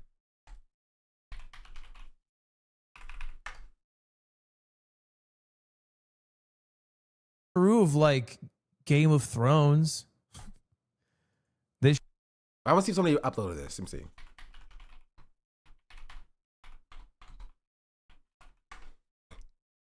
NP Sharky gifted a tier 1 sub to KYA in the Oh, it's good. sky. They have given 325 gifts. Like I search this transcript. I don't have to like look through it all.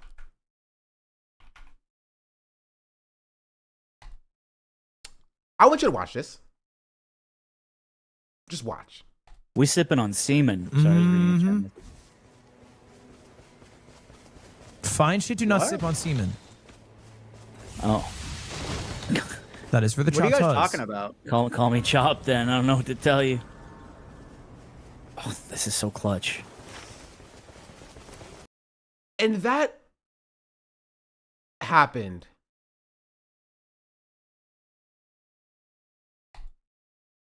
so many times. I would never do a solo. There you have it. The Huz have spoken. Nope, sorry, I am fine shit. Captain, tell him I'm fine shit. We have to prove our worth. If we get to day 2, you'll unlock fine shit status. It's like a credit card. Aww. Okay, let's get these treasure Do you know chests. Discover's accepted like everywhere? What did I tell you? Do y'all remember what day it was that I said this? Honestly, I probably could find it because I was editing a video and I remember saying that I cut it out the video that I think it was the DDG video. So I go to live. And I go to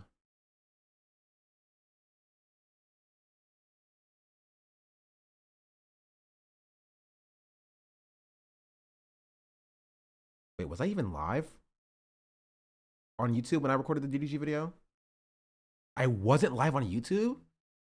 I should have known. I should have known. Ugh. Okay. Yeah, I can go back to my my Premiere Pro, actually. The one time. I literally said this. That day you forgot to go live? Of course I did. Of course I did. But I literally said this was gonna happen. I literally said it was gonna happen. As soon as somebody said fine shit in the chat, I was like, yeah, no, this is gonna be commodified. It's gonna be taken. And it happened, honestly, it happened faster than I thought. Even I couldn't have even imagined it being stolen, commodified, and turned into the butt of the joke so fast.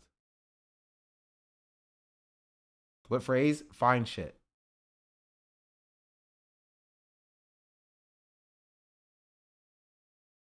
Oh, okay, it's loading.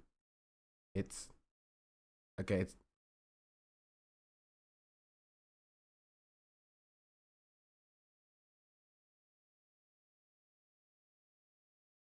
nope, it's a different day.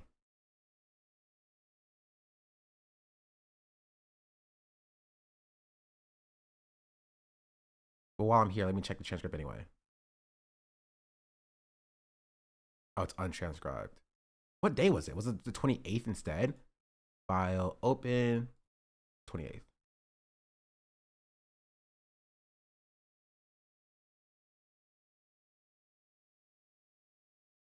Okay, there we go. Fine.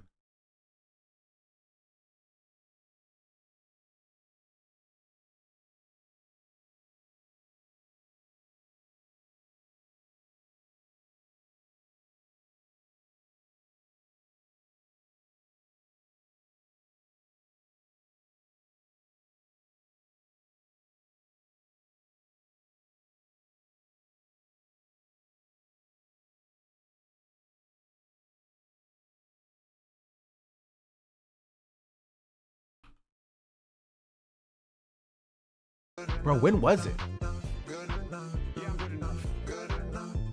It wasn't yesterday. It wasn't this day. It was between these. But I guess I wasn't live on YouTube for. How did I forget to go live on YouTube multiple times? I think it actually might have been the 26th.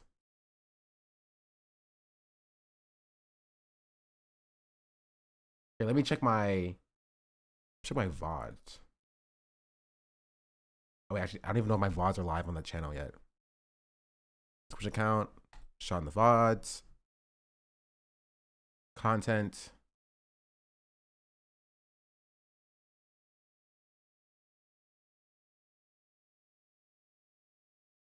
Oh, wrong thing.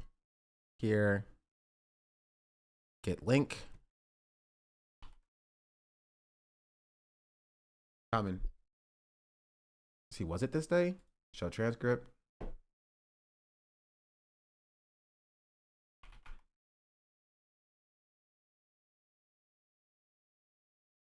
Oh, here. Yeah, I found it. Watch what I say here. Watch. I've actually heard the truth. I got banned specifically because I covered the motives of the Israeli embassies. Pause.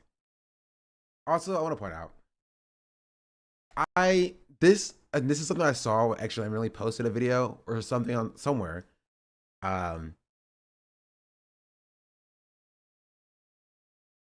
But like, fine shit is the new thing that's being taken from AAVE.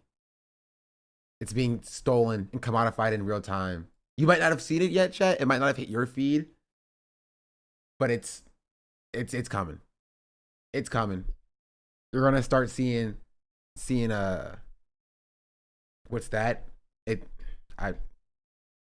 You'll know. You'll see it in like 2-3 weeks. Once the start saying it. I was it for like 2 months on my TikTok. No, I'm old. This was May 28th. Or technically this was 26th. May 26th, 2025. This was like 4 days ago. This was yesterday. There you have it. The huzz has spoken. Nope, you guys on sorry, me? I am fine shit. Captain, tell him I'm fine shit. We have to prove our worth. If we get to day 2, you'll unlock fine shit status. That makes sense. It's like a credit card. Aww. Okay, let's get these treasure Do you know chests. Discover's accepted like everywhere? Is this an ad? No, it literally is the ad, yeah. Gatekeep, can you complain all that much though? What are you talking about? What are you talking about? What do you mean fail to gatekeep? What gatekeeping is there to do? How do you expect the black people to gatekeep the language? You have such a hater in YouTube comments right now in the live stream.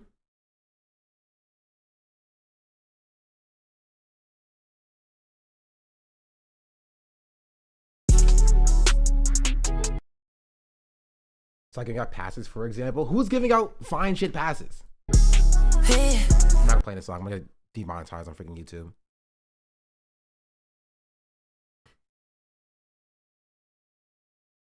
I'm about to complain if people bastardize how we speak. Yeah. And if I should pass, but slang in general. Like, who are you talking to? You teach white people slang, they're gonna use it. Who's teaching white people slang? What are you talking about? Who's going around and be like, yeah, you know, freaking, this is how you use fine shit, white people? Who are you talking? Are you talking to me? Are you telling me to stop teaching white people slang? You think I was walking around being like, oh, white people, this is how you use the word unk. This is what unk means. You should start saying unk. Like specifically. Then who are you talking to? You talking to like the 10 black people who are like, all right, white people, I'm gonna teach you how to use black slang, and that allows white people to use black slang. We now have to like what is that? What are we talking about?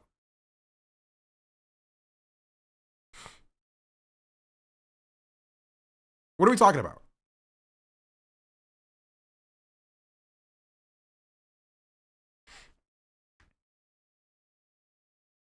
That's not how it gets introduced, but we are sharing slang, which leads to this.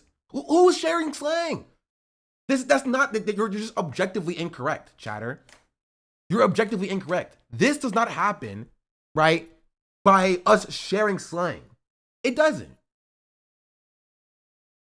It doesn't. This happens when non-black people start using black slang that they hear from the rappers and the athletes, right? And the popular black people.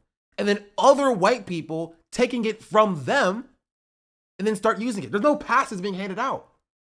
The commodification of black language does not happen with the permission of the black community. It just doesn't. It doesn't. It comes from non-black people taking black language, right, or black culture in general, right, participating in it, and then non-black people seeing those non-black people and taking it from them and turning it into the butt of their joke. Right? Like, I don't think Ludwig started using fine shit because he heard Cardi say fine shit or whatever. I think Ludwig started using fine shit because he heard Jason say fine shit. And Jason got it from the black people. Right? And so like Ludwig and Slime and Squeaks heard fine shit from the young people who I will say are at least more engaged in Black culture, right? And they take it back to their spaces and they use it as like ironic language because that's what the youth are saying. And it becomes the butt of the joke. That's what happens here.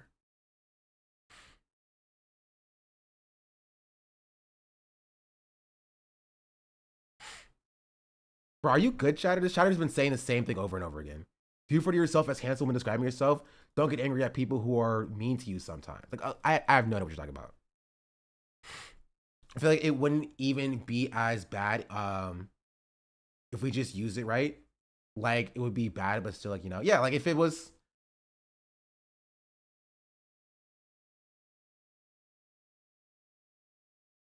That's 7 million views?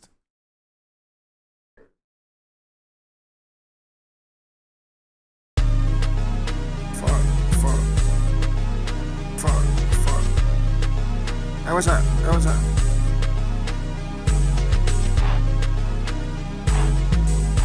When we get done, they gonna play this back. I thought Fine Shit wanted me, but she wanted Max. I can kick my feet or not. I can really relax. She gonna... That's not... Okay, I'll give you this one. This is where it took off. Yes, this was not the origin, right, of the term fine shit. Or the word fine being used to describe a beautiful woman. That has happened for decades, right? And this isn't even coming at like this guy, right? I'm not even talking about this guy or Max. They're using language that has been used within Black culture, right? Normally. I don't expect rappers to like not use language that they've been using, right, in their music. Of course they are. The problem is non-Black people will hear that language and be like, oh, no, that's a cool thing to use now. Right? That's the cool thing to use now. Because I heard a rapper say it. Right? So now it's no longer language that is used within the Black community. Now it's cool people slang because a rapper is saying it, which then gets taken by young non-Black people, which then gets taken by older non-Black people who are using it ironically to make fun of the young non-Black people, right? That's what's happening. Right?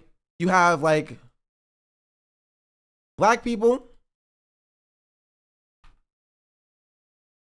using language with other Black people and creating slang, right?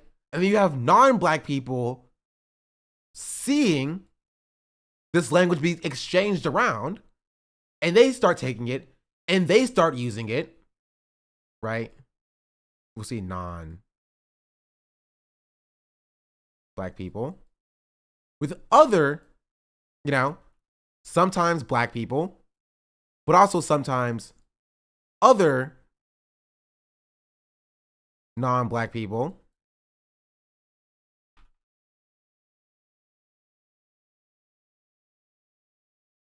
who then use it with Black people or other non-Black people, whatever.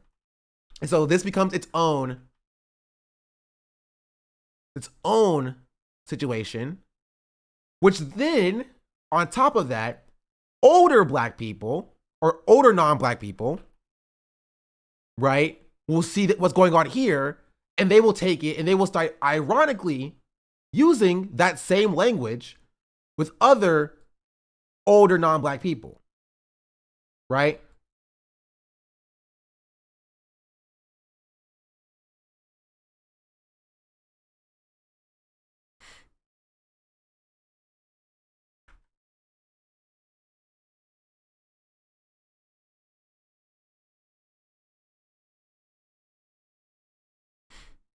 Right? They'll start using it like this. And that's where we are now. This is why all the stupid, as racist boomers are saying crash out. Yeah. And this happens consistently. It also seems like when Ludwig uses these terms, he's almost making fun of it like he knows what he's doing or something. He does know what he's doing, right? But what he thinks he's doing is he thinks that he's making fun of the non-black people here, right? Ludwig is here. Ludwig is using the language to kind of like poke fun at what the youth are saying,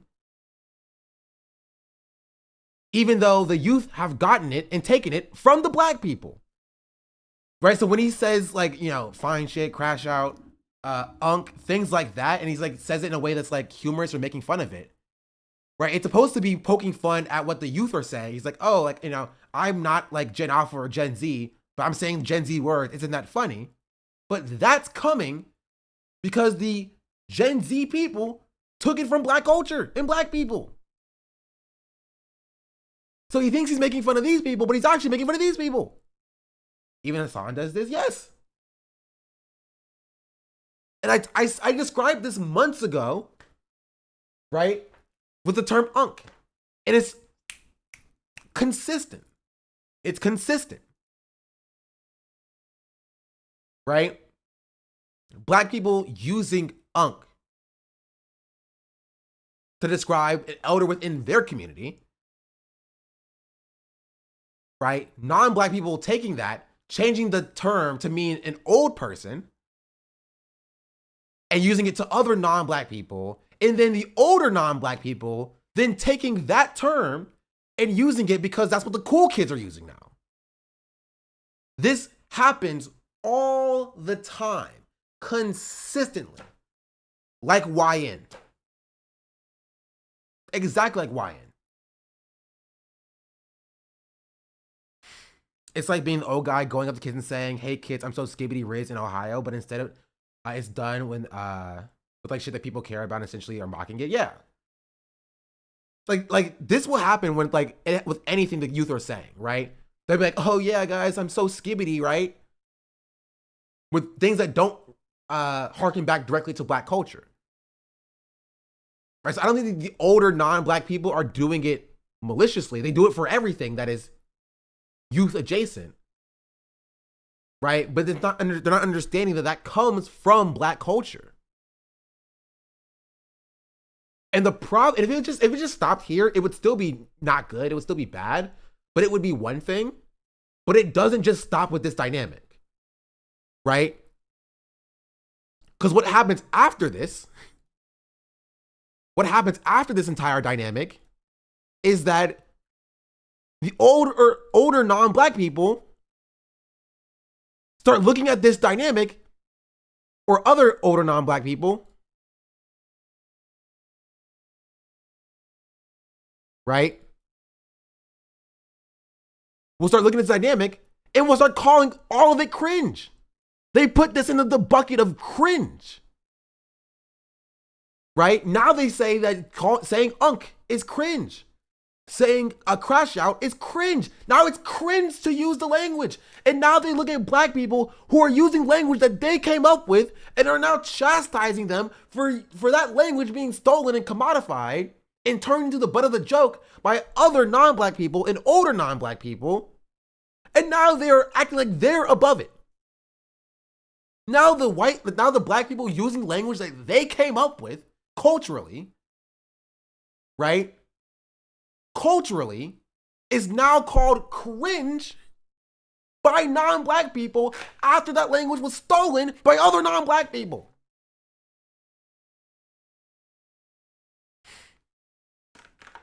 Yes, I feel uncomfortable using my own language out of not wanting to appear as cringe. Yeah.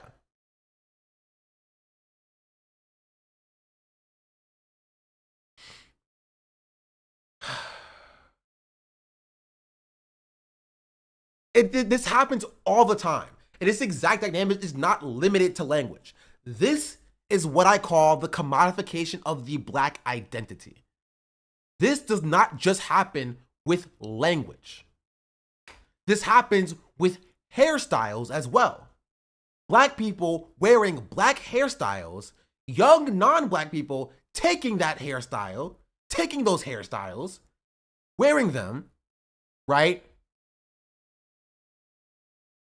Wearing them out, essentially, that hairstyle being considered cringe, and then the black people facing the ramifications for those hairstyles being cringe. I don't think it's necessarily accurate to use stealing when it's just an organic process, but I see your point. No, it's stealing. It's theft. It is theft. It is cultural theft. It is not cultural exchange. It is cultural theft. It's stealing. There is cultural exchange that does happen. This is not it.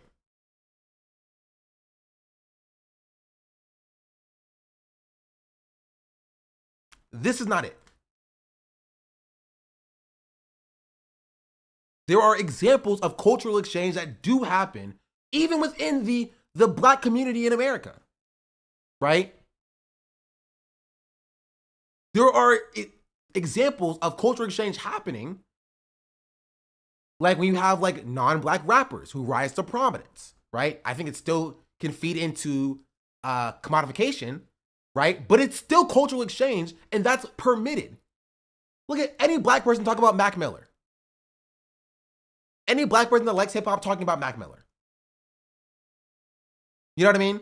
There is cultural exchange that happens, right? That is permissible, that is acceptable, that is good. This is not that. This is cultural theft.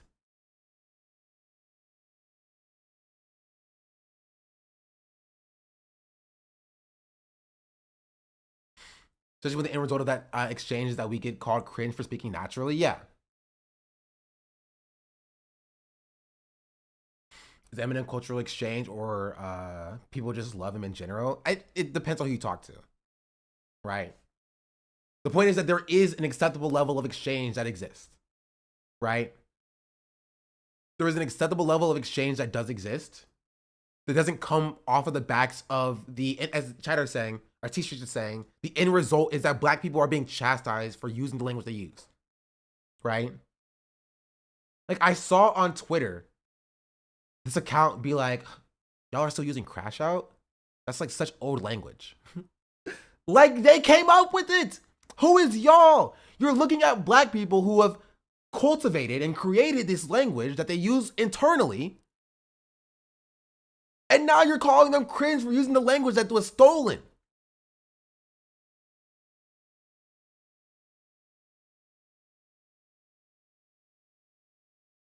And this happens all the time. All the time.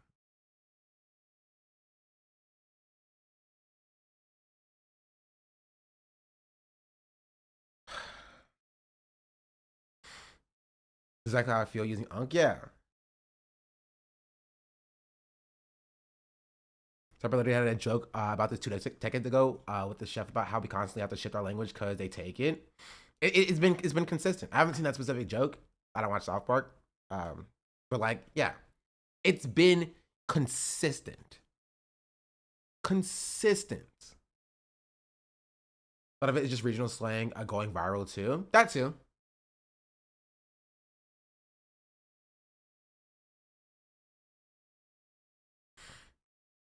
I don't think the speed of change in acceptable cool language has ever been like this. It's I think a turn commodifies it, bastardizes it, overuse it, and kill it and move on. Yeah, because it feeds into like the internet cringe culture as well, right? This process has happened forever, but it's so quick now. It happened within a year. Literally 1 year. May 15th, 2024 is when the term fine to describe a beautiful woman, right? And the term fine shit specifically was brought into the lexicon of like the streaming landscape. And as of yesterday, May 31st, 2025, is when you get like this. There you have it. The Huz have spoken. Nope, sorry, I am fine shit. Captain, tell him I'm fine shit. We have to prove our worth. If we get to day 2, you'll unlock fine shit status. It's like a credit card. Aww. Okay, let's get these treasure Do you know chests. Discover's Like accepted these like everywhere? are entertainers. It's their job to be funny, and they're just like they're making fun of a term that they know that they don't fully understand and that they shouldn't be using as like older people. Like they know that it's not their term, right? They know that like that's why they're saying it like, you know, yeah, I have a fine shit, right? Yeah, the chopped huzz. are on the fine shit. They're saying it like that because they know that it's out of place for them, right? But they think it's out of place because they are of an older generation, right?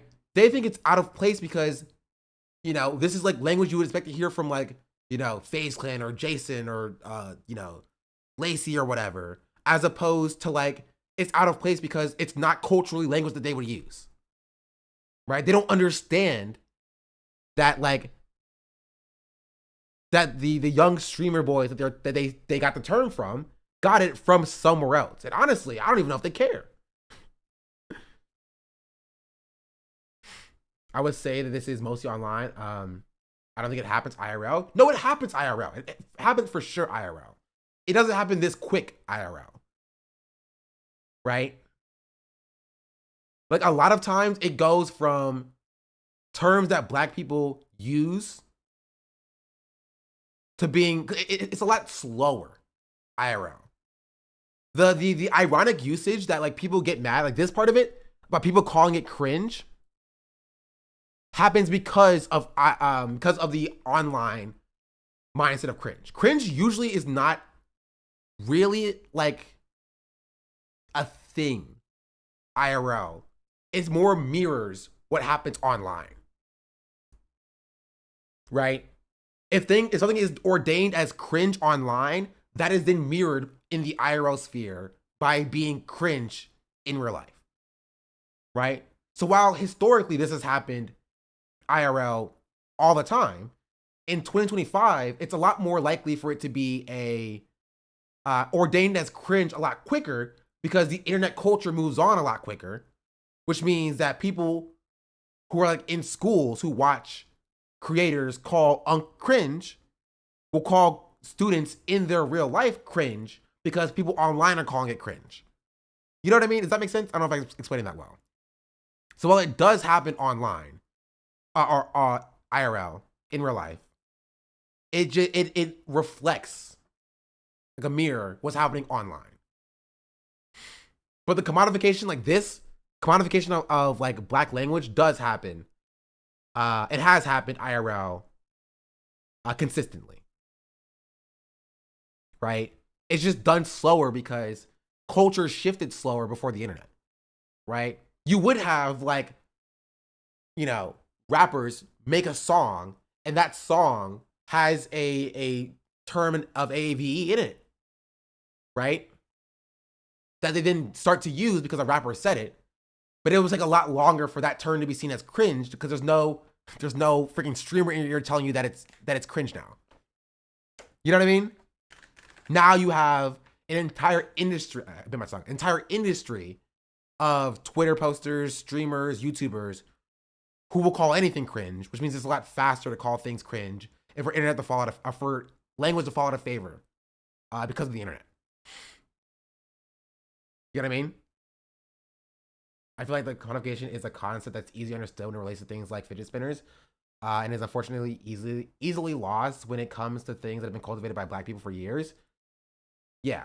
And I would say not even like easily lost, but like by design. It's lost by design. Even something as simple as glizzy, I grew up in Baltimore and that was just a normal word and I got turned into a joke and was gone in a year. Yeah, exactly. Yeah. Yeah.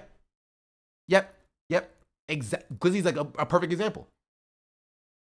Perfect example. Glizzy was a be more slang to the max.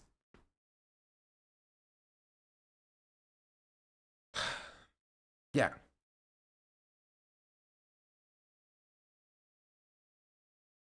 We're all yelling at the chatter.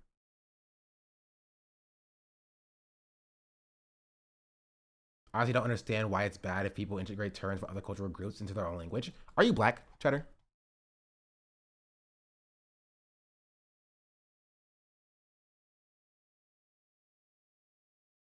No? Then I don't think you would understand it.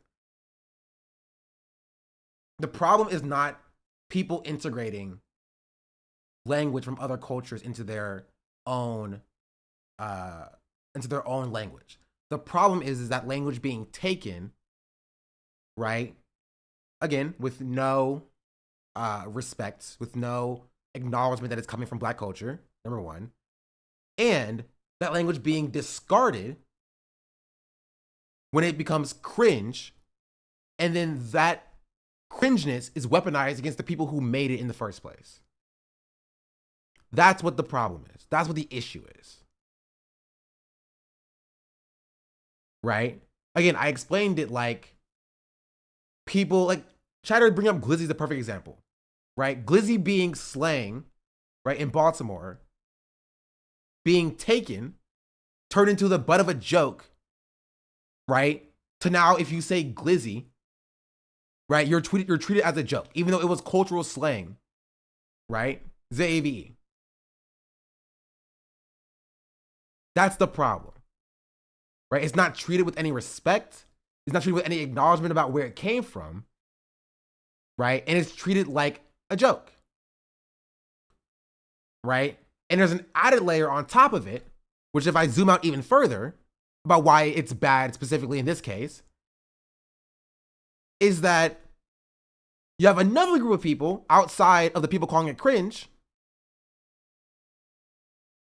right? Who will put all of this in the box of unprofessional.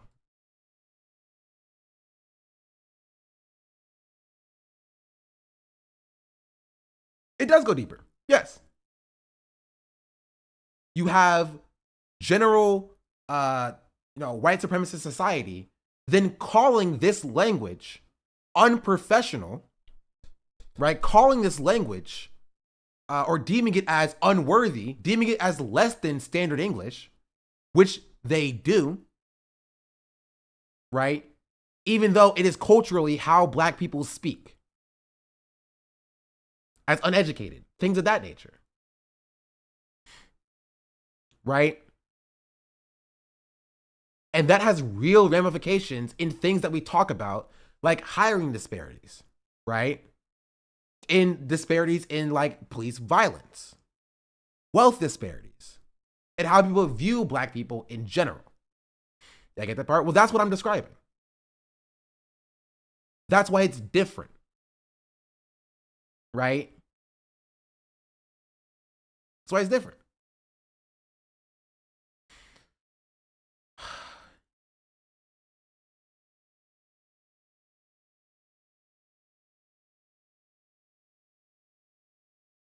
Something I wanted to read. Yeah, this. It's like this.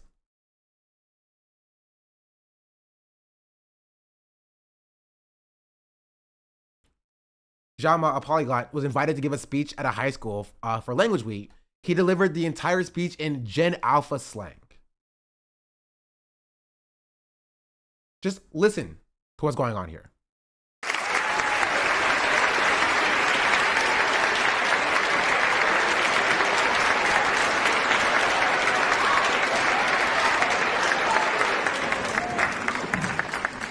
Good morning, everyone. It's a true honor to be here at Westtown High School for Languages Week. Your school invited me to give a guest lecture about the importance of learning languages, but it occurred to me that all of you are already, in some sense, multilingual, whether you realize it or not. And that's because you speak the Gen Alpha dialect of English, a language so distinct that I, an aging 34-year-old millennial, genuinely cannot understand it. Or at least couldn't understand it before I spent weeks immersed in TikTok videos studying your dialect to partial fluency. And because nothing drives home the importance of learning languages better than hearing someone else try to speak your own, I'm going to try to deliver the rest of this speech in your very own native tongue, Gen Alpha. But wait.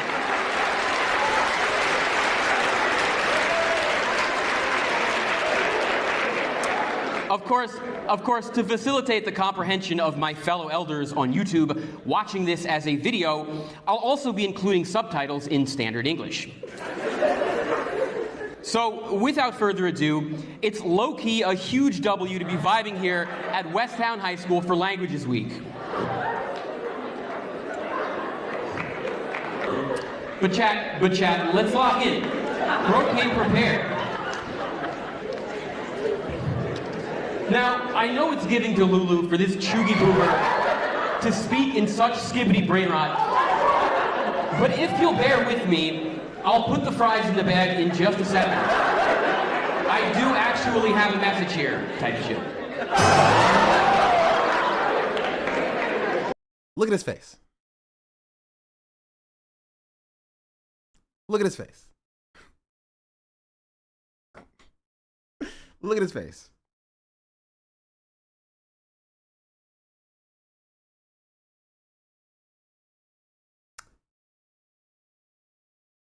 This is a, like, I know it's funny to laugh at how cringe this guy is, but like legitimately, this is a mockery. I know it sounds weird to say. It sounds like, oh, Sean, it's not that deep. It is a mockery. It is a direct mockery of like Black culture. It's not. Yeah. Minstrelsy is not a great word because like it gets people like, you know. I think minstrelsy just doesn't do a perfect job of describing this situation in modern context, but it's very similar. Right? It is a version of minstrelsy. It's like we see a Black news anchor who puts on a white voice for broadcast, and that's how they talk casually because people not listen to them otherwise because they think it's unprofessional. Yeah. As I was saying, no cap, I was dead ass pressed about understanding this language. Like, it's so disgusting. It's gross. It's gross. It's gross. It's gross. It's gross. It's gross. It's gross. It's gross. It's gross. It's gross. It's gross. It's gross. Right? And it's frustrating to me because like this is the way that like me and my friends growing up were to speak. Right? And I remember there being a culture of that way of speaking being deemed as non-standard English, right? To the point where like there are like papers and articles written about this specifically. And just you see the way you culturally speak being treated as unserious, right? Unnatural and unprofessional and deemed as substandard English, and how AAVE was never seen as a genuine dialect until it's turned into something that is approachable to white people in like Gen Z language or Gen Alpha language. It's frustrating. It is frustrating to see. Right? And that's why, chatter, who's asking, why is it bad? That's why it's bad. That's why it's a problem. Right? AAVE gets no respect. Black culture gets no respect. It doesn't. Oh, but I've never even considered this before this stream. And that's kind of the point, right?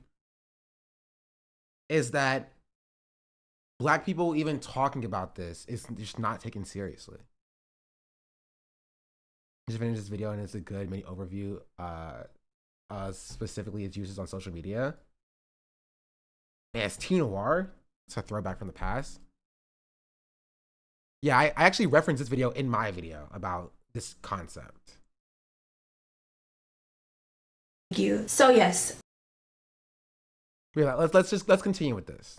I had to absorb the drip so I wouldn't get aired by your generation.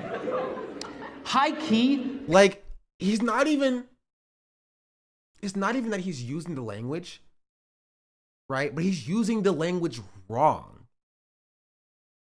Right? He's using the language incorrectly. He said, I had to absorb the drip so I wouldn't get aired by what did he say? Gen Alpha? I don't know what he said.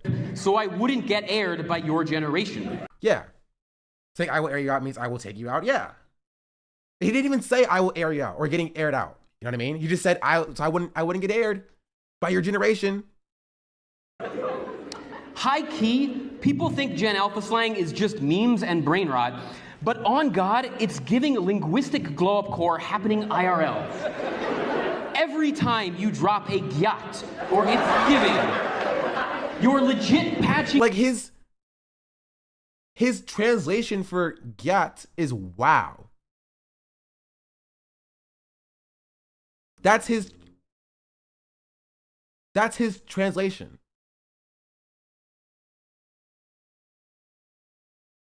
Drop a gyat or it's giving.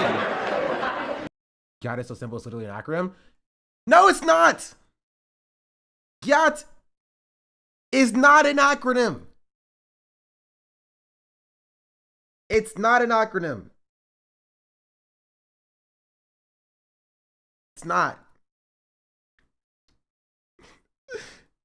It's not an acronym.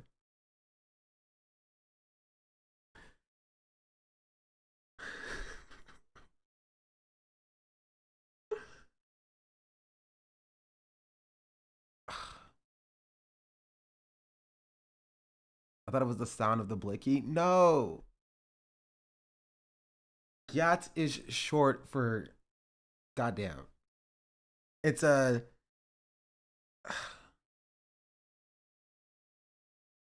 it's an emphatic version of goddamn. Shortened. It's like goddamn, goddamn, gat. Right?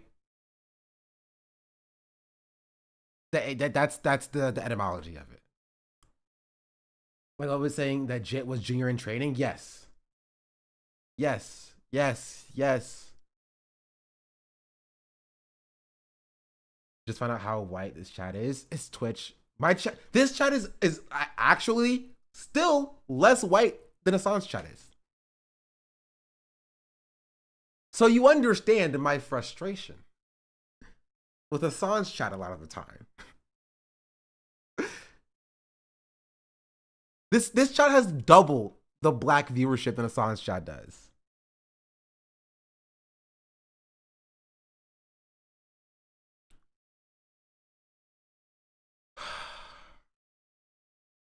You're legit patching the English language DLC with fresh updates, literally shifting the English meta. Language evolves because you're Online, thank you for the 2-month resubscription. You're constantly cooking new ways to pass the vibe check, and honestly, your memes today finna hit as the textbook vocab of tomorrow. Bet. And this is exactly why learning. What? What? What?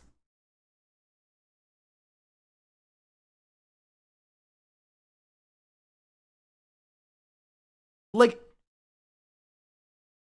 even in everything that he said so far, it's still bad, but at least he's like around the correct thing. But like, bet is not a sentence ender. You can't just be like, I make a claim, bet. Bet is a response. It's an acknowledgement, right? You can't bet yourself. Right? Somebody says something, you say, bet. Right? Like, you can't, you don't, what did he translate it as? Updates, literally shifting the English meta.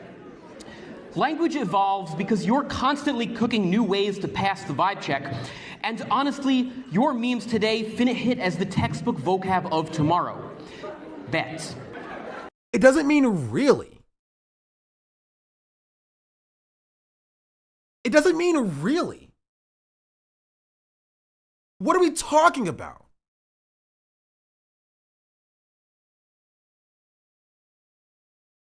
I think he's saying facts.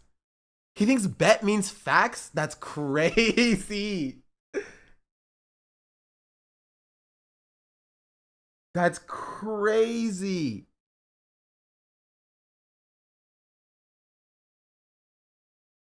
Bet is literally like, I acknowledge that. A genuine translation to bet into like standard English would be, I acknowledge that. Okay, understood. Not really. Bet is a response.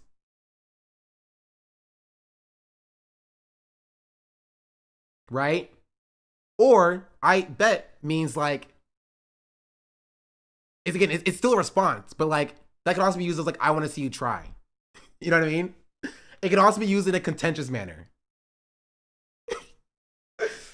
Like let's see you attempt what you are what you're doing here. You know what I mean? That there's a there's a usage for that as well, right? But there's nuance here, right? There's nuance here that like black people understand. Like the black people in chat that I know are black, they know what I'm saying. It makes complete sense to them. Like, cause like you get it, right? And it's not something, and I'm not even saying you can't learn it as a non-black person, right? But culturally, you grow up around other black people. When this is how all language works, by the way. When you grow up around other black people or black people in general, when somebody uses bet in this way, right? Consistently, like your fifth time hearing it used in that way, you understand the context in which it's supposed to be used. And this is kind of the issue with like polyglots in general, which is kind of funny because he's doing polyglot shit, right? And that is, he studies, right, the very surface levels of a language, not caring about how it's used in context by actual native speakers, right? Without any care about actually being wrong or incorrect. So he's not wrong. He's not wrong when he says like, it is a great way to show people about how learning languages looks like, right? If you don't speak any other language, right, but you're a black person, right? This is what it sounds like to you. A beginner in like the language. They have the words, they just have no idea how to use them. They don't know what context to use them in. Right? But now imagine if somebody is like learning freaking Japanese, right? And they call it French, right? You speak to a Japanese class full of Japanese students, right?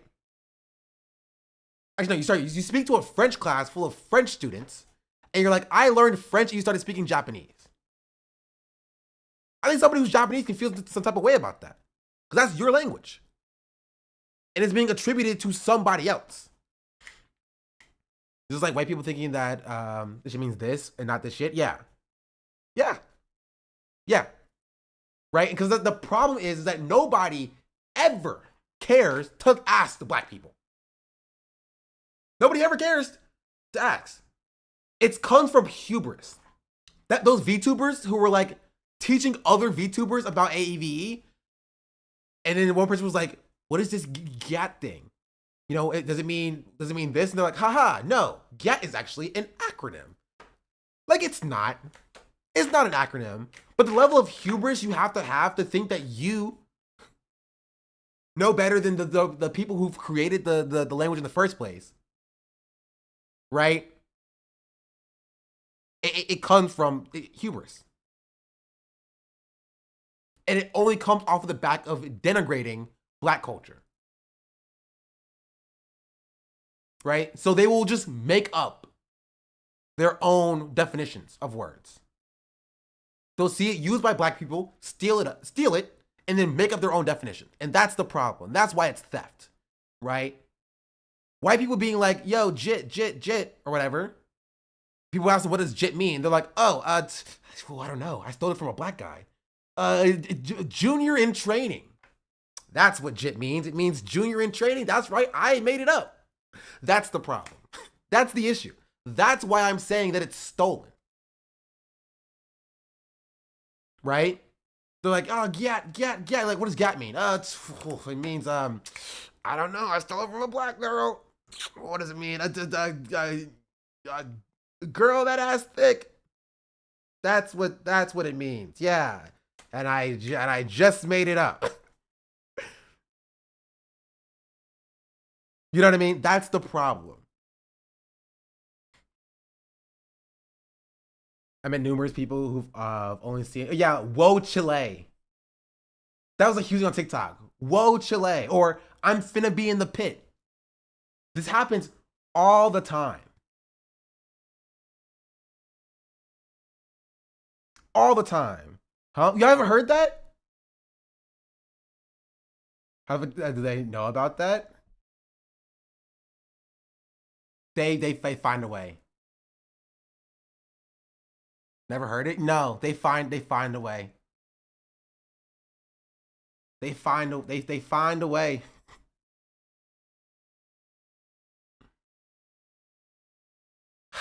Every single day, some part of me dies.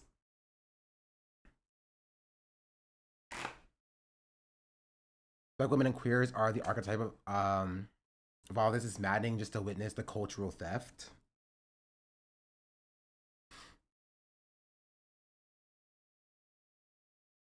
Or yeah, I want to say dabbing up. Dab. Or when the dab got commodified, right? When the dab, you know, went from like a subtle thing to be like that. Again, it's not just language. It's not just language. It's culture as a whole. Right? Culture as a whole. I blame Cam for this. That's fair. That's fair. You know, Cam did do that a bunch. That became his thing.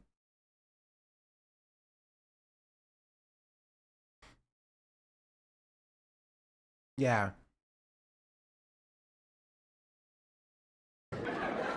And this is exactly why learning languages hits different. Just like how your casual Pookie talk could soon be the dictionary definition, picking up another language gives you front row seats to how people around the world give the deets. It's like unlocking infinite drip, allowing you to catch dubs across cultures, connect deeper with the squad, and stand new perspectives that would otherwise leave you ghosted. Languages aren't just sus graphic of you ghosted. Connect deeper with the squad, and stand new perspectives that would otherwise leave you ghosted. Okay, that's not even how that's used. Like, ghosting is not even like explicitly like ghosting has been a thing in like American vernacular for like decades. Like, so he's just wrong about that. Like,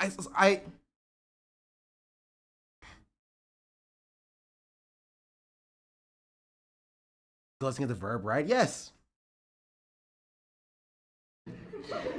Languages aren't just sus grammar rules, fam. They're the ultimate riz for becoming a real one everywhere you pull up. It's the Giga Chad energy for me. So, knowing languages isn't mid, but it's not just a flex either. It's an infinite money glitch that slaps. People finna get pressed saying languages are chopped or too hard. Don't listen, bestie. They're just salty because their language game is dog water. Being multilingual is OD, letting you stand cultures, vibe with international fam, and utterly mog your career. No cap, speaking another language lets you go off, turning you into an absolute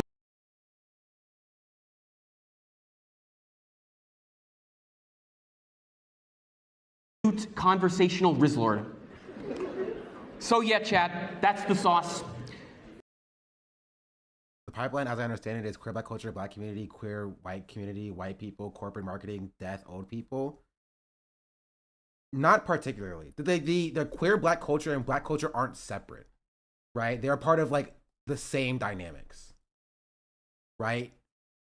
Like, because there are things that don't originate from the queer black community that is still like black community, right? So like, it's not like a separate thing. There are slang that do originate from the queer black community. There's often commodified by the queer white community, but there's also slang that originates from the black community at large, right? That is then commodified by the community at large as well, right? So like, you don't have like, it's not that like non-queer black people are taking from queer black people. right? It's that it comes from all black people in general, right? And that it just goes to different places because, and this is for different reasons, right? Because, and like, outside of just language, there was something that I saw somewhere that's like, you oftentimes see like, white queer women who want to embody a more masculine identity, adhering to more black male archetypes, and a lot of white queer men who want to embody more feminine identities are adhering to more black women archetypes because of the hypermasculinity and the hyperfemininity with black men and black women specifically, right? And so you see people who, it goes for like for non-binary people as well, but just people who want to adhere to more masculine ideals tend to look more or reach for more of like the black male archetype because in society, black men are pushed into this role of hypermasculine, right? And then you see people who want to adhere to a more feminine archetypes, right? Adhering to more black women, like stereotypes essentially, because black women are seen as more hyper feminine in a white supremacist society, right? And so that's where you see that coming from, which is why it doesn't just extend to white queers, but also to white people or non-black people in general, right? Where like you'll see like non-black men who want to appear more masculine also adhering to the black male archetype because in society, black men are seen as hyper masculine creatures, right? Not people, but like creatures, right? Entities. You know what I mean? And the inverse also happens with black women, which is why you see like Bad Bunny, or not Bad Bunny, Bad Baby, or whatever her name is, right? Like straight non-black women will also, who want to be more feminine or approach, you know, femininity in the white supremacist society, will start chasing to look like black women. Yeah, it's not just language. Language is a huge part of it.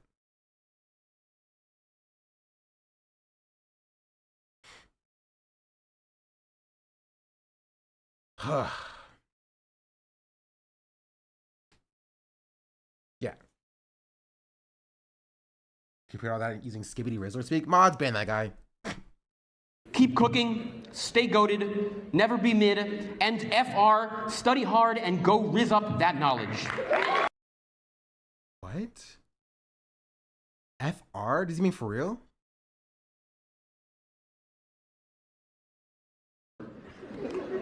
So yeah, chat, that's the sauce. Keep cooking, stay goated, never be mid, and FR, study hard. Does he mean for real? Is that what he means when he said FR? Now he's just saying abbreviations out loud? It's not even an abbreviation. It's a shorthand. It's literally like text speech.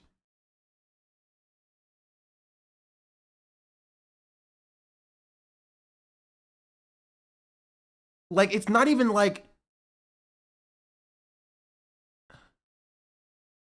it just tells you he's reading a ChatGPT answer. But like, for real is also not like, for real has been stolen from the black community for like, again, decades ago. Some of the stuff he's saying is like already in American vernacular because it was taken from black people decades ago. Right? Like, so that's like normal, like English lexicon at this point. Does he just not know what for real is? Does he not know that for real is like a shorthand? What does he think it means? Yeah, it's like saying, no, BRB is read out aloud. That's an interesting linguistic concept about like BRB being a shorthand for be right back, but that also being taken and then read aloud or said aloud. Because we all understand BRB to say that. It would be like saying AF, yeah. Which people do, right?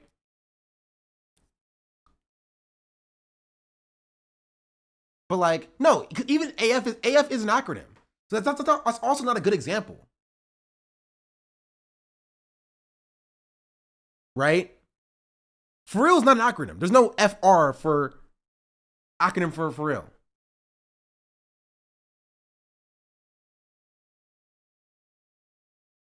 You know what I mean? Like, that's not how people use it. I think he's trying to overplay the old out of touch thing for the sake of the bit, which is like, I understand what he's trying to do, but like his bit is foundationally incorrect because it's not Gen Z language, it's AAVE.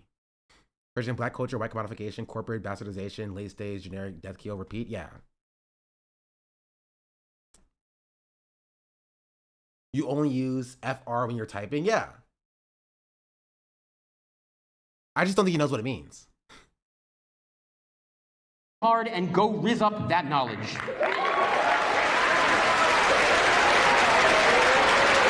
Does he have a video on this? I want to see what his takes are on this. I'm genuinely curious.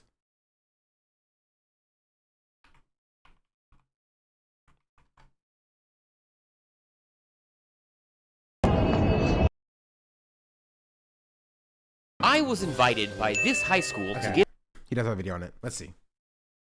a speech as a language expert about the importance of learning languages. But instead of just telling the students why language matters, I decided to show them. So I spent weeks secretly mastering Gen Alpha slang and then delivered the entire speech in their own linguistic native tongue. Now, I know it's giving Delulu for this chuggy boomer.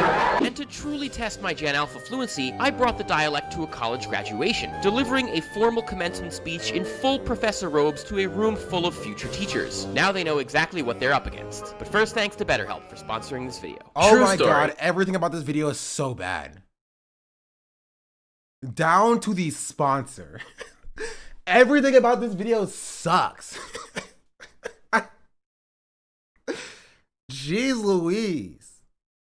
This was 3 weeks ago too. There's no like BetterHelp has been bad before they were giving free therapy to the IDF for killing a bunch of children. You know what I mean? Like, BetterHelp has been bad for years. So, I'm normally a pretty happy guy. I love my career and my family, but late last year, something just felt off. It was like this weird, gnawing anxiety creeping in. I'd be filming, editing. For speech announcing abbreviations only happens when it's more convenient than actual words. BRB is easier to say than be right back. FR if you were to say them for real, because you don't have to stop on the R. BetterHelp has little accreditation requirements for their staff, if I recall correctly. Traveling, but underneath it all was this pressure to constantly perform and to always be on. And even though I'm a linguist, I wasn't even sure how to put that into words. That's where today's sponsor, BetterHelp, came in. I'm not watching this BetterHelp ad. I refuse, morally. Just go to betterhelp.com and give a warm welcome to ourselves. Okay, we've seen this, right? You definite new perspective of y'all are real ones. When somebody's made a really important contribution to our field, we honor you with basically a symbolic doctorate. So what we'd like to do is confer upon you the title of Dr. Shalma. How does that sound? Honestly, I don't speak Mandarin, so I genuinely cannot gauge on the quality of his Mandarin. But if the quality of his Mandarin is the same as the quality of his AAVE,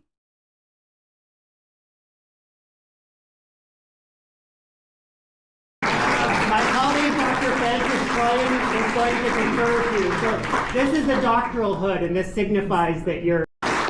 Good afternoon, everyone. It's such an honor to be here today for Ohio State University's Multilingual Language Education Commencement. As graduates of this program, you're coming out of one of the country's most respected institutions as true experts in the art and science of language. How to learn it, how to teach it. It's just such a slap in the face. Imagine, like, genuinely, imagine being this person. Imagine being a black woman in this room. Not only is this white man in front of you getting a symbolic degree after your actual degree work, not only that, but he then talks to you in a bastardized version of your cultural language while giving that language to somebody else.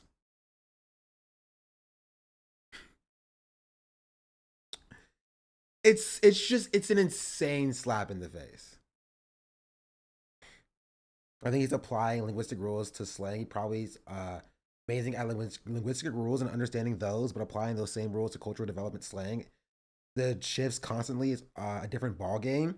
No, you as a linguist, you have to shift the form of the rules. If you're going to talk in slang, right, you have to abide by slang rules.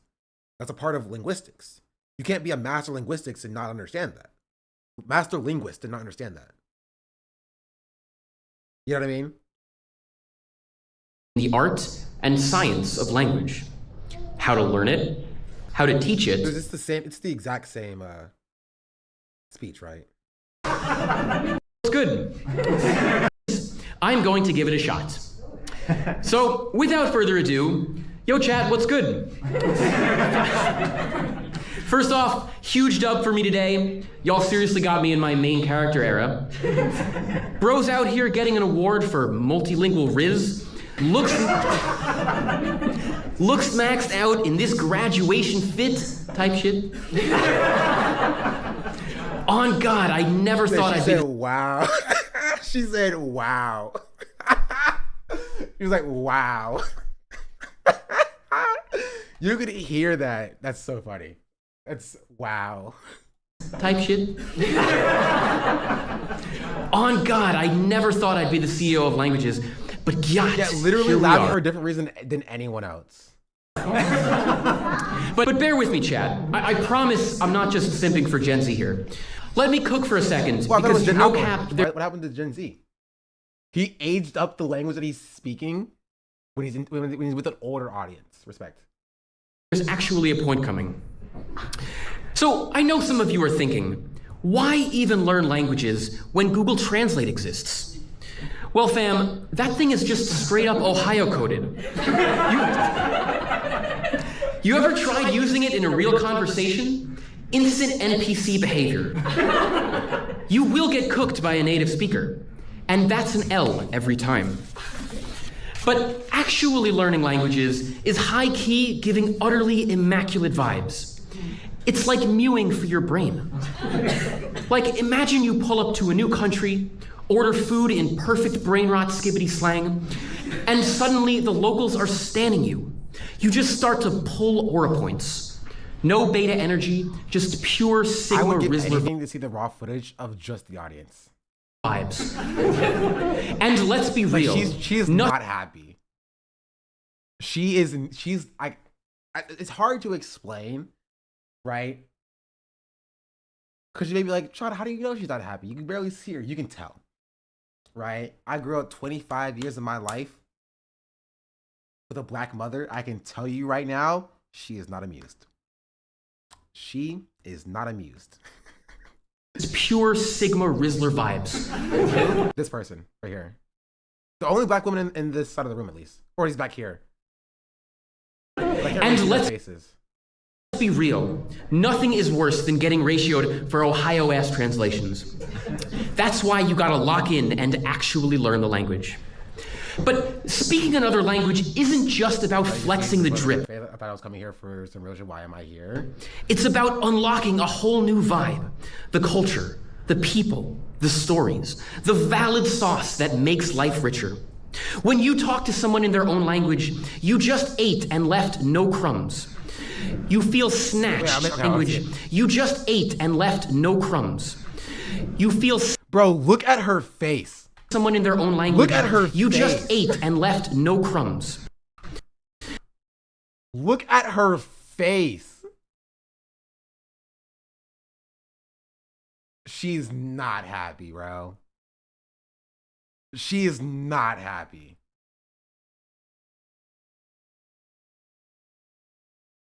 You feel snatched just knowing you understand a whole new world. So if you've ever thought about learning a new language... And you do notice how, like, in both situations, right? In both situations that we saw, the black people, completely separate from each other, acted the exact same. The exact same. You know, you notice that, right? Like, understand a whole new world. Her and where's it at? Him. Exact same. Exact same. Right?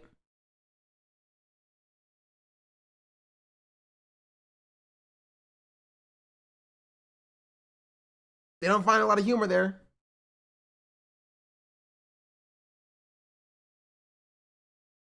By the way, Professor next to him is just beaming and grinning, typical. I mean, I don't expect him to understand. You feel snatched just knowing you understand a whole new world. I didn't even catch that. Yeah, snatch equals fulfilled is so insanely off. It's all off. So, if you've ever thought about learning a new language, this is your quest marker. You just talk to a black person? No, they won't. Get roasted, get humbled, take the L's, but keep going and become the GOAT. That's how you slay at this. Phantom tax that knowledge. Because you're... Oh, I want to hear what she said. Slay at this. Phantom tax that knowledge. Because your students may not remember your worksheets, but they'll never forget the day you spoke their language. Thank you.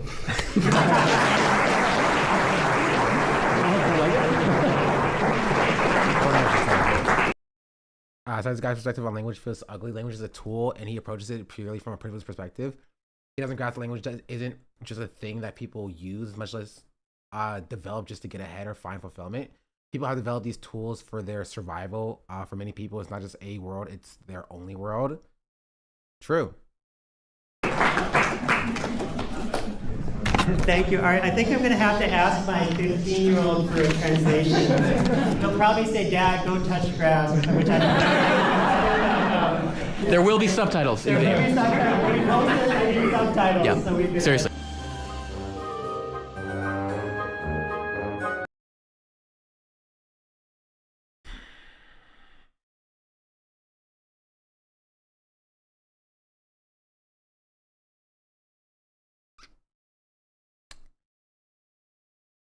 Yeah.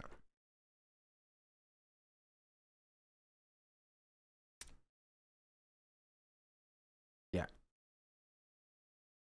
So just to circle back to how we got here in the first place. I spent a lot of time on this, but I feel like this is an important topic to discuss.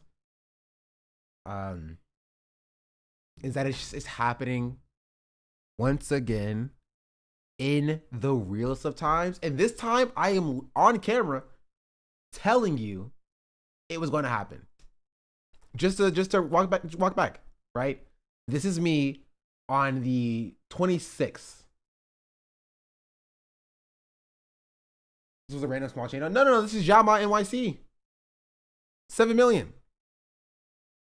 Right? This is me. May 26th.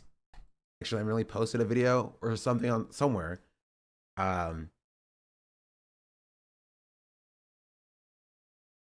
But like, fine shit is the new thing. That's hold on, sorry, it was before this.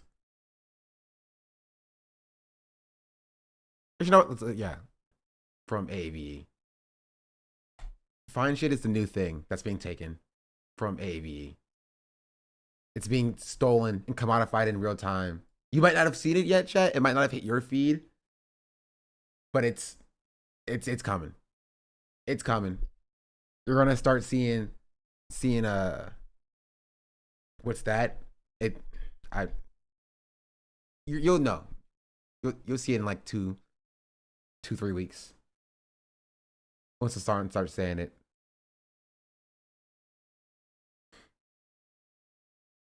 It's been like 2 months on my TikTok. No, I'm old. Explain now. That was like 4 days ago. And this was yesterday. Here, I'll skip to another time where he says it.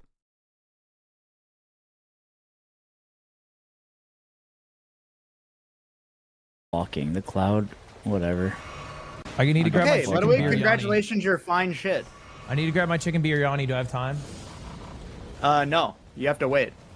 What? You have to wait. Dude, it's gonna get cold. It doesn't matter. I'm the leader. I'm gonna He's be the on leader. half the way. I can use the whip, right? I wonder if it's good. Fine shit revoked. Bag secured. Oh, that was really fast. Good job. Where are you headed? Cool.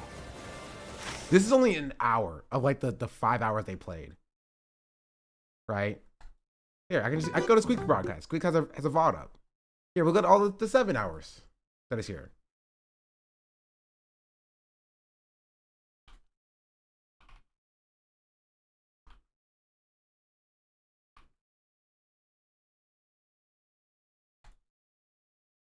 Fine shit. Ow! Oh. Enemy fell. Shit, man. For he is weak.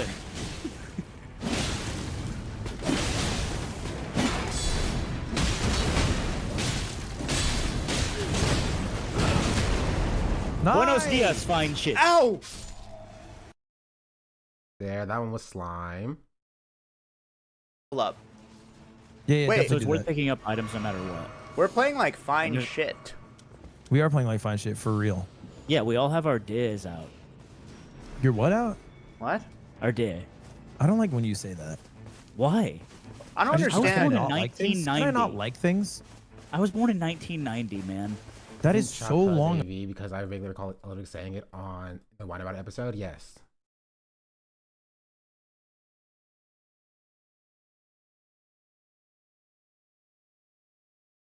Or like Goofy Ah. Goofy Ah was a thing as well.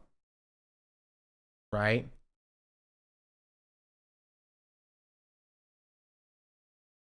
Or here. Come on, fine shit. That must be me. Sometimes I do feel like fine shit. I've been trying to they say it, and I was watching pretty much the entire time. They say it so much.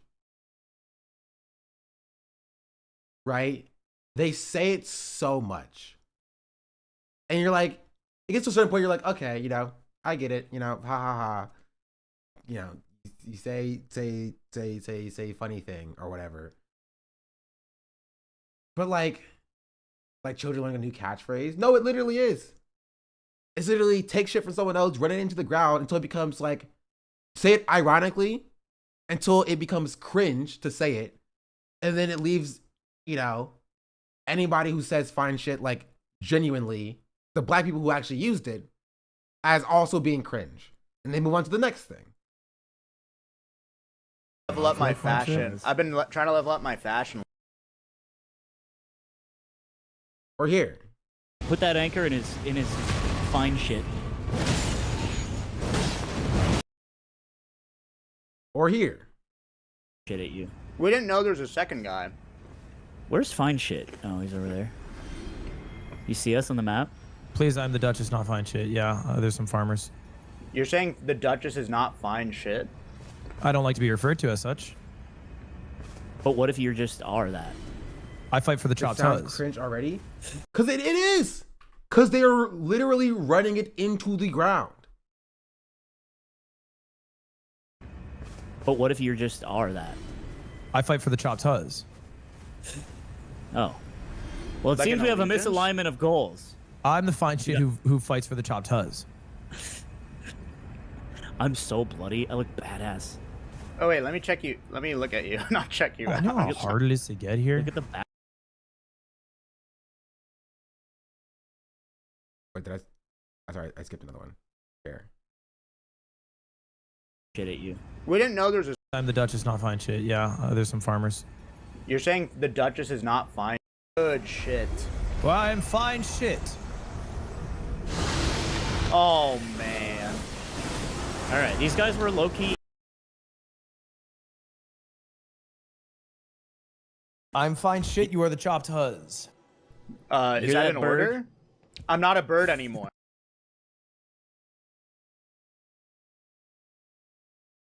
Fine shit. Do not sip on semen. Oh. What are you That guys is for the talking chopped about? huzz. Call me Chop then. I don't know what to tell you. It keeps going. It keeps going. It just keeps going. Okay. You guys on me? No, sorry, I am fine shit. Captain, tell him I'm fine shit. We have to prove our worth. If we get to day 2, you'll unlock fine shit status. It's like a credit card. Aww. Here, let's get these treasure chests. Do you know Discover's accepted like everywhere?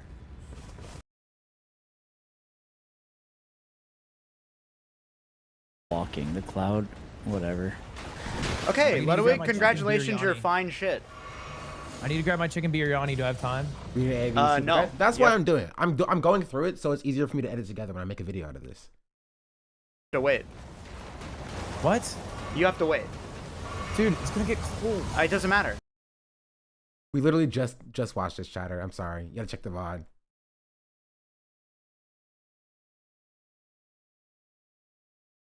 Go here. Oh, I can use the whip, right? I wonder if it's good. Fine shit revoked.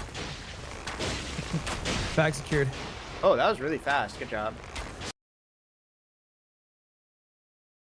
It's low-key fine, I guess. No, you're right. I'm not fine shit. I let you. Now I want to die. Nice. He's the end of my butthole whip! Everyone's just leaving you out there. Is it sour? I bet. Oh, I got it.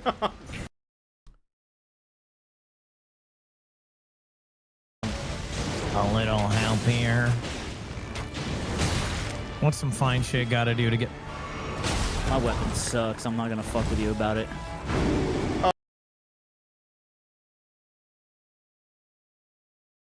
It's like the dung eater, but like fine shit. You know what I heard mean? From Software is gonna drop a lot more characters too, which is kind of sick. Really? No.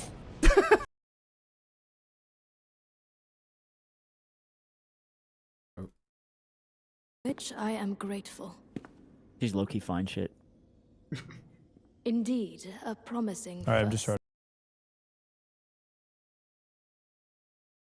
Oh, the transcript closed. Hold. Boom.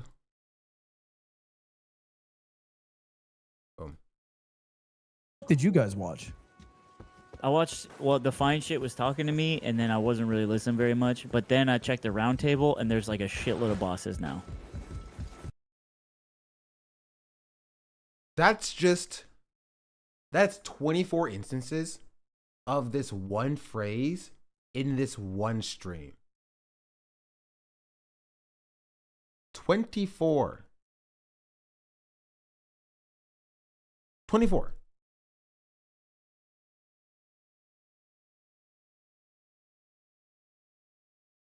There's a bit of banality of evil vibes to it. Like, I don't think they're being malicious doing anything, but end result is the same. I already think the fine shit is cringe. It's the first day I've heard it. It's a culture crusher speedrunner. Yeah.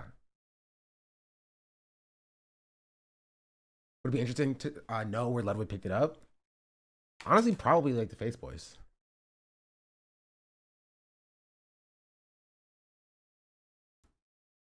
Right? I don't think it was a black person, if I'm being entirely honest.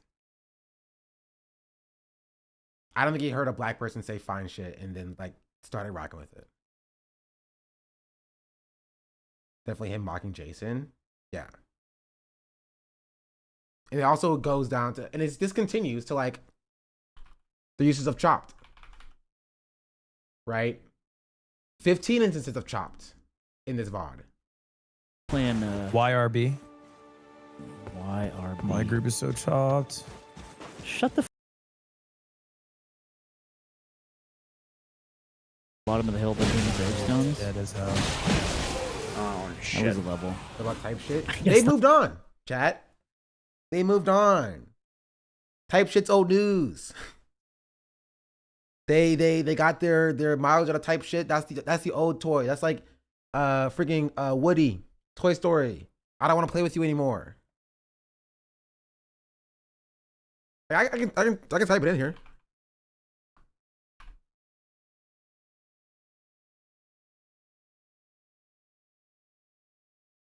I'm telling you, type shit's done. Type shit's over.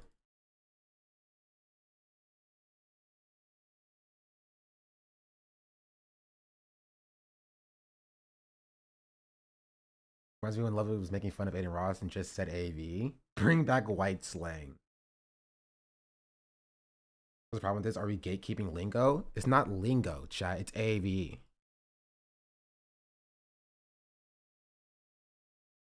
The problem is that you don't even know that. That's the issue. That's the problem. You have demonstrated the problem. The fact that you called it lingo.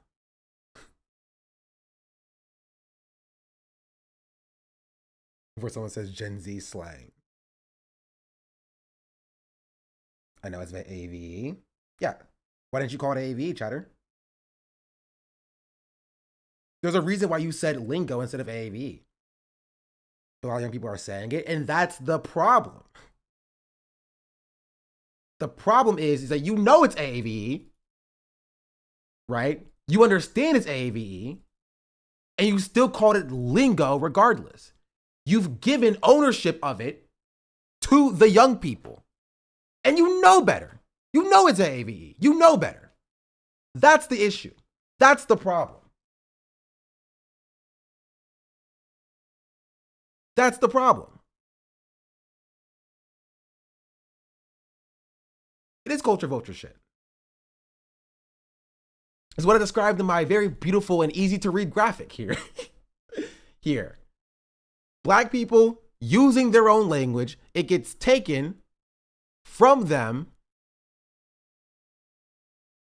Trying to reducing AV to lingo for young people is sad, man. It is sad. And the chatter knows better because he said that he knows it's AAVE.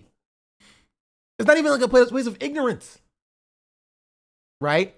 Black people using their own language, it's being taken and stolen for non-black people, and they use it with other non-black people, and that gets taken and stolen, and it's used to, and it's made fun of by older non-black people to make fun of the youngins, the youth. Like when your aunt says Riz or whatever to make fun of like what the youth are saying.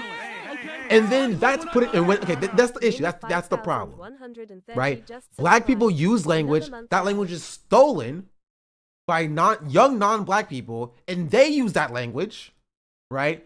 Then that is taken and it's said ironically by older non-black people for whatever reason, and then the young non-black people then call that language cringe. They drop that language, and now it's cringe to use that language, even though it came from the black people themselves.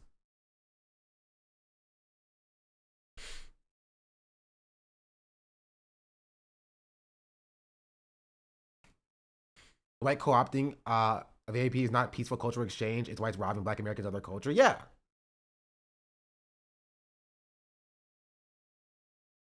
So we explicitly gave perspective on this here.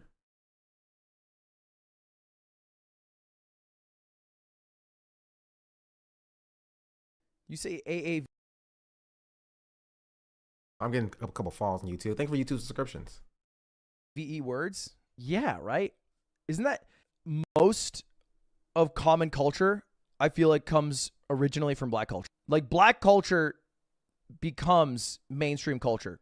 Almost always. Whether it's like literally every dance move in Fortnite, like 80% of them originated in black culture. Whether it's like vocabulary used on like video games played by middle schoolers, usually came from black culture. Pizza box? Bad, because it's... I found the clip. Link it in Discord. I don't see it. No, it's not. Oh, no, I'm going to def him real quick. Did he look at it? Is he also looking at AAVE words? I think... I got baited. So anyway, yeah, I do. But I think there's like usually words that start in the black community become so synonymous with just culture as a whole that I don't think they're like intertwined to a specific culture. How does that happen, by the way? How does that happen?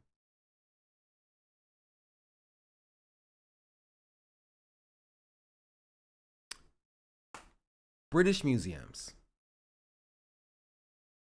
Imagine talking to the owner of museums in Britain and being like, hey, isn't it kind of weird you have all these African artifacts here?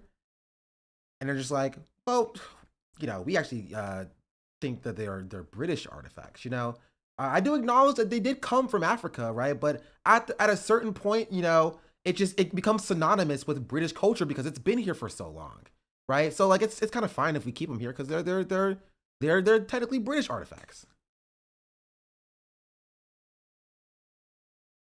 Same shit. Sure, we colonized them, but that doesn't. That just makes it ours now. Yeah.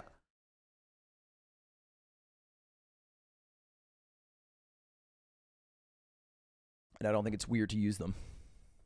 I think what is weird to do is to use AAVE words specifically in situations if you're like hanging out with black people and then you like change your vocabulary. And that happens. That's a thing. I even in little disagree with them, actually.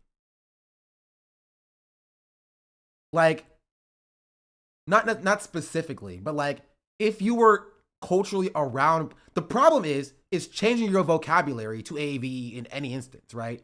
He's not wrong in that, like, being around black people and then code switching to black language, right, is a problem. But I think code switching to black language in any respect is a problem, right? It's not language you would use. Why even use that language in the first place? It's not language you culturally use.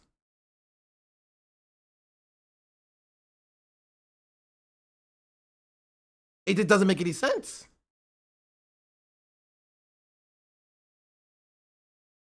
Right? Why would it be bad to change your language around black people and not just change your language in general? Because you think that it's like the cool way to speak.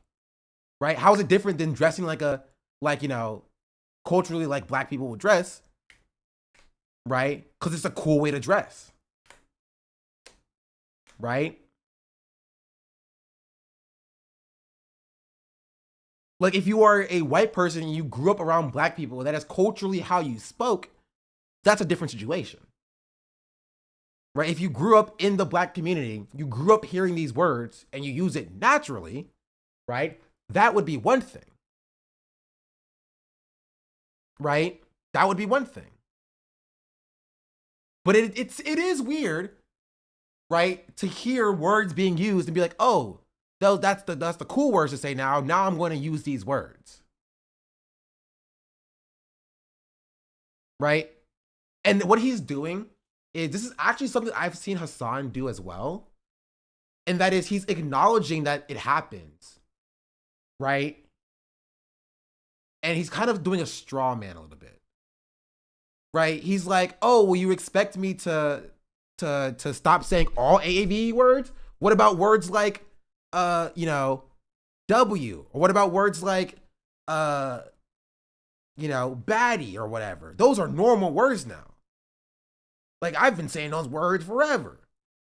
Like, that's not what people are criticizing. Right? The problem is when there's a new word, you kind of jump on the train. You acknowledge that it's bad, but you still jump on the train for the new ones that happen.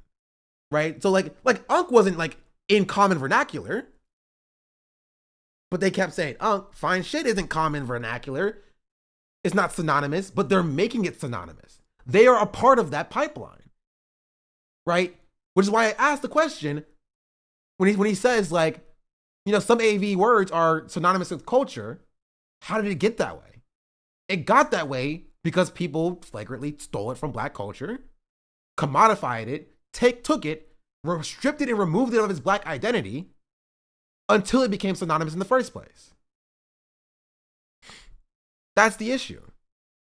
I'm curious as to what your core claim is in regards to the use of AAV by non-members of the community. Are Squeaks and Ludwig, for example, being malicious with the use of the word, or is it ignorance? Is the approach to language? Is an approach to language as a melting pot as acceptable? I've never claimed that they were being malicious, right? I'm just calling out a frustration that not just I, but black people in general have with the usage of our language, right? And two, again, the problem is, language never changes, not stagnant. Words come into in and out of use. Again, the problem is the commodification of that language, right? That's the issue. Like, again, with you giving the ownership of that language to young people when you called it lingo in your first message, which is what I called you out for. You gave away ownership of that language, right, to young people, knowing that it's AAVE. Right? That's the problem. It's a problem when that same language is reduced down to being unprofessional. With freaking Zhao Ma, right? This guy giving a commencement speech in this language. I guarantee you, if a black person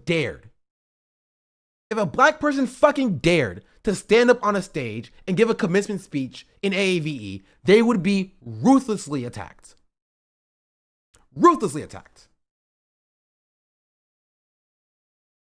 There would be calls to remove and revoke their diploma. Fox News will be on it immediately. Immediately. But he, as a white guy, can not only take the language, can not only transfer the language's ownership to another group of people, but he can stand on the stage and utilize that language, and he is rewarded for it. Applauded for it. Yes, it's exactly like braids. Yes, that's the frustration. Black culture being taken, right?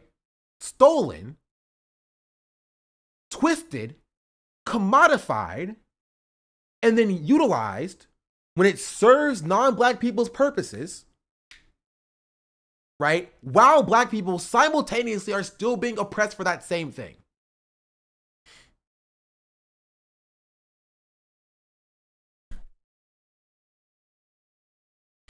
How is that be professional? Are you saying that are you saying AAV is unprofessional, chat? Are you saying that AAVE is unprofessional? That's my question to you. Is that what your claim is?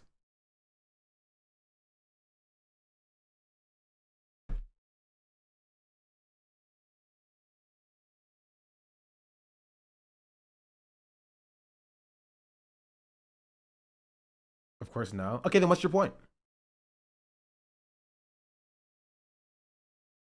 What point are you making?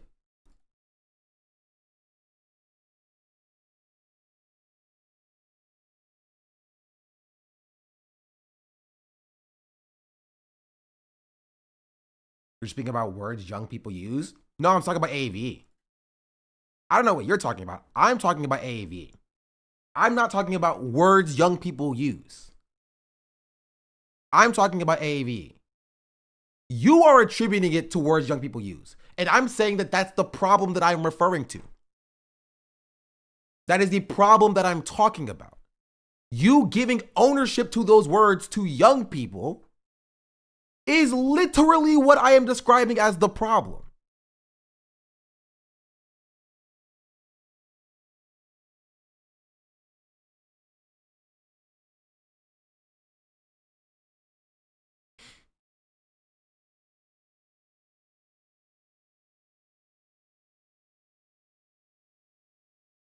If my boss said, let's get this done my entire life.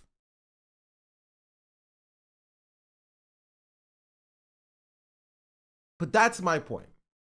And that's where the frustration comes from. Black people using black language, speaking specifically about the AAVE young people use, nobody is using it maliciously. I'm talking about AAVE. Tell me, what AAVE specifically young people use? What is the distinction? What's the line? Tell me what is AAVE and what is AAVE young people use. Tell me what you have decided. Again, you are giving ownership to young people. I am not talking specifically about young people. I'm talking about the commodification of AAVE in general. Generality. So what are you talking about?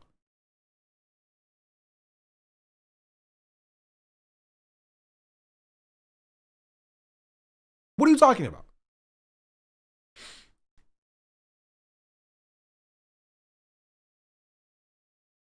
So is your argument to stop normalize AAV? On one hand, you say it's fine with like W and stuff. I like that since it's normalized, but then you say don't jump on the train with new ones when that train you're jumping doesn't. Just want to get clarification. What are you talking about?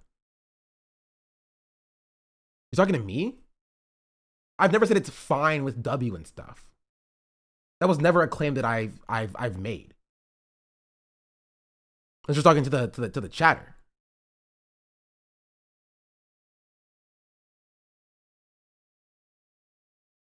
Because you have the same hate for people saying inshallah. I'm not Muslim or Arab.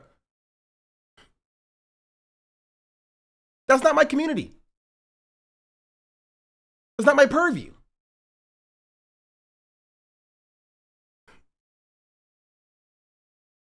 I'm black. This is my cultural language.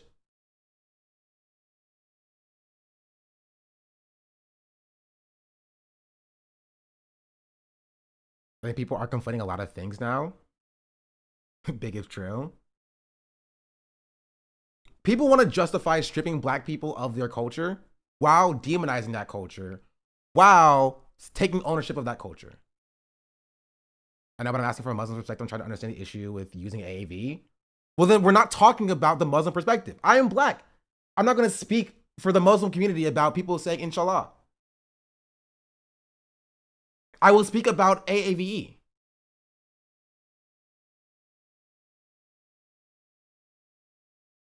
Correlation and causation, but white people, inshallah, in the Middle East is yet to recover from the damage. Why is it seen as negative when it's a showcase of how permanent black culture is? Chatter, I think you're just stupid. Like, I'm sorry. I think you're dumb. I think you're dumb. Like genuinely. I think I'm arguing with somebody who's dumb. Like, I've described this over and over again.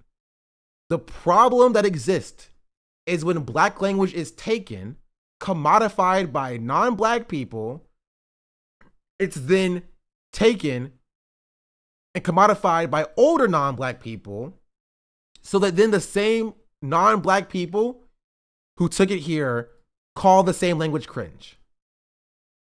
Here, I'll draw it cleaner, right? You have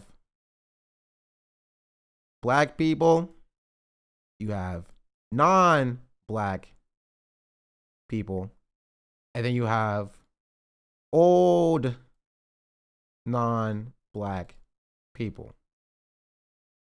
Black people have language. I'll say it very slowly. Black people have language. That language gets stolen and taken by non-black people. You know what? I'll say young non-black people, right? That language gets taken, stolen by older non-black people. Think black people have word. We'll say word is, I don't know. What's a good word example? Swag, right? Swag. Black people have word. Black people says word. Right? Younger non-black people take this word and they start saying swag.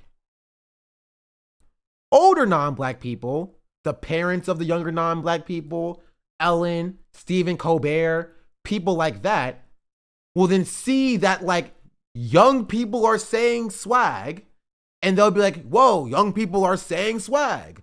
What's up with that swag word, right? And they'll be like, haha, I'm Stephen Colbert, and I'm kind of swag right now, right? So then they will start saying the word swag, right? Younger non-black people will see this and they're like, ew, my parents are saying swag. I don't like it. Swag is now cringe. They stop saying swag. No more swag for them. Right? Which means the black people who all this time created the word and the usage for the word swag, right, are now being called cringe by the non-black people who stole swag. Right? They're called cringe for using a word that they created.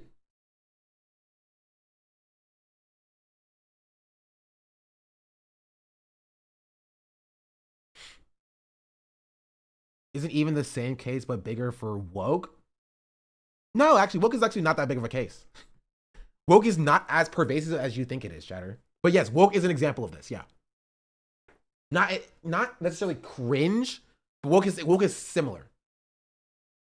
It's cringe to call a black person cringe for using AAVE. That's the problem. That's the issue. Is that this is not cultural exchange. This is cultural theft. Right? It would be like white people wearing kimonos for a summer, and then their parents be like, I'm gonna buy a kimono too because it looks cool.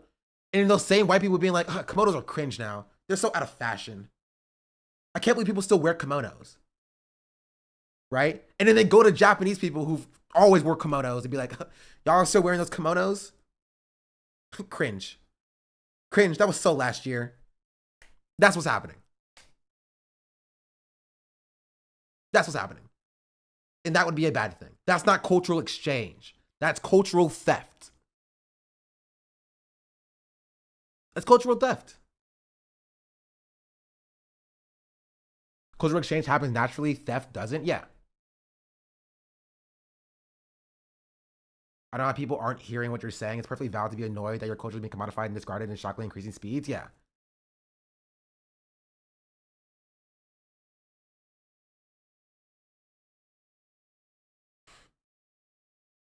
Yeah.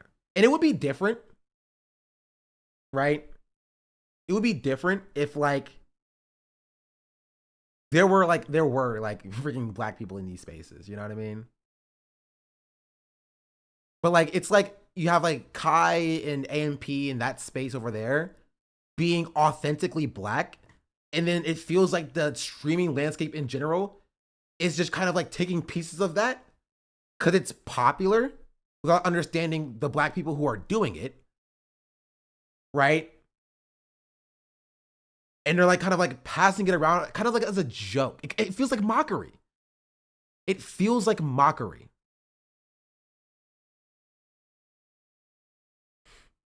You know? Otherwise, you're right. Much of AAV slang is taken over by young, non-black people online. If I recall correctly, back in the day, it was cool and right on. It's more pervasive because it's mimetic virality. Yeah. And your point, but I'm not saying to generalize to the random layman that's not really using it vindictively with the old white people that need to be checked themselves, but it's not the same as everyone else. No, it is. That cannot exist without the young black people using it or young non-black people using it. Right? And that's still indicative of white supremacy. Young non-black people seeing black culture as cool and only cool, so they are just being cool with black culture and they're taking it and then taking ownership of it, is still white supremacy. Right? They might not be doing it maliciously, right? I think Jason is trying to be the owner of like some of the things that he says, right? But he's often given ownership of this, right? He's often given ownership of this because he is the introduction and he's the pathway to how Ludwig, Squeaks, and Slime get the language in the first place. They're not getting it from Agent. They're not. Ludwig is not seeing Agent say fine shit, and so he starts saying fine shit. Right? That's just not the case. They're not hearing Duke Dennis say fine shit, and they start saying fine shit.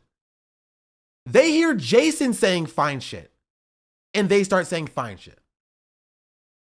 That's the issue. Right? Because Jason is around the black people. Jason is in the black circles. So when Jason starts saying fine shit, it's at least a little bit more natural. It's at least a little bit based in like being a part of the culture. He's around the black people. That's where he gets it from. Right? And that's one thing, but it's even worse. Right? It's even worse than that being taken from Jason, who's at least around the black people.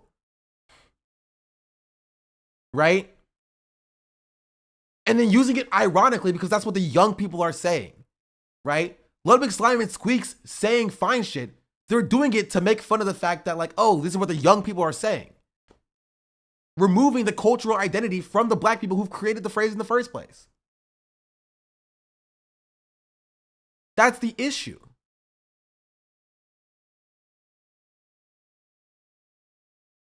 I feel like some perpetrators are finding this topic hard because deepening it would mean being more intentional when speaking. It can still be bad when they're picking it up from aging and stuff. No, or you highlighting the disconnect. It would still be, not good. It would still be bad, right? But it would be more akin to like the normal dynamics, right? It would be more akin to what has been happening for decades, right? This is a new thing. You feel me? It would be like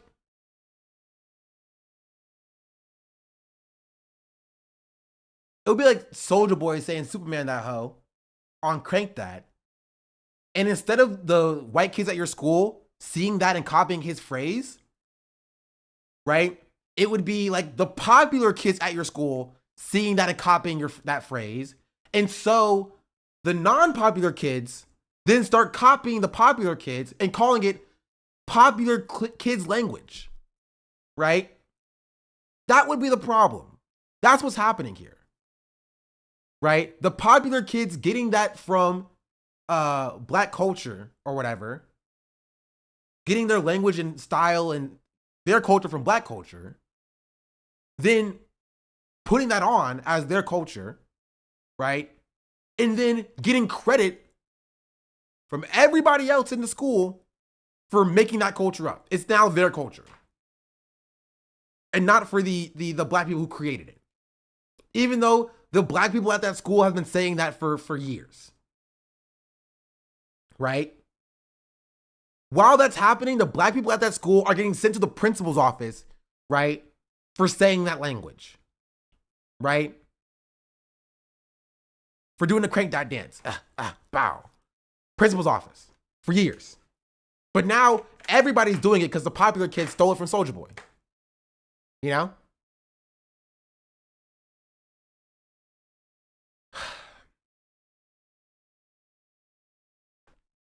It's adopting the language of vitality for profit, ignoring where it comes from, and then dumbing it and then shitting on it when it's not viral anymore. Exactly. There are words I said as a kid and my children are saying them. They have no idea where it came from. I don't know what that's referring to. It's like that they said my joke louder and got credit when I make the joke. Yes. But now imagine that for your entire culture. Right? Imagine it's that, but then imagine you get sent to the principal's office for making that joke. Right? Imagine you make a joke to your friend and they start snickering a little bit. The teacher calls you out and sends you to the principal's office for it. Your friend tells somebody else and then they make that joke and everybody claps. And teacher's like, huh, that's pretty funny. That's what's happening. Or suspended, but then they get to say it on stage. Yeah. I'm enough to remember when Crumping was getting shit on for being untalented and tribal or whatever. People were saying, but now you see someone dances with Fortnite and it's accelerated beyond acceptable to cringe. Yeah. 100%. It's actually just a culture. It's only natural to them. Just difficult situation to tackle in America. It's your hair and hairstyles being considered unprofessional while white people are taking credit for popularizing it. Yep.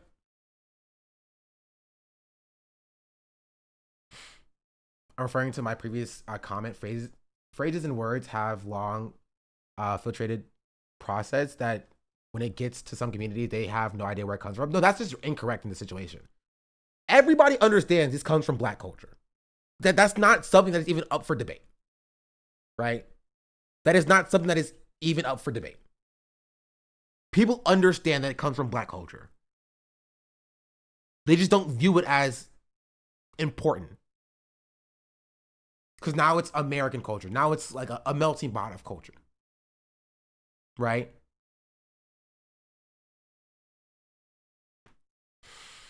Next movie night, Malibu's Most Wanted.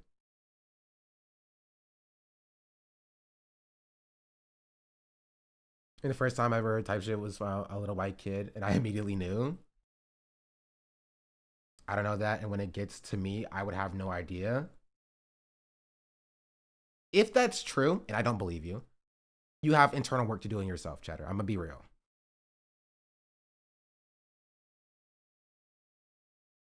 I'm gonna be real.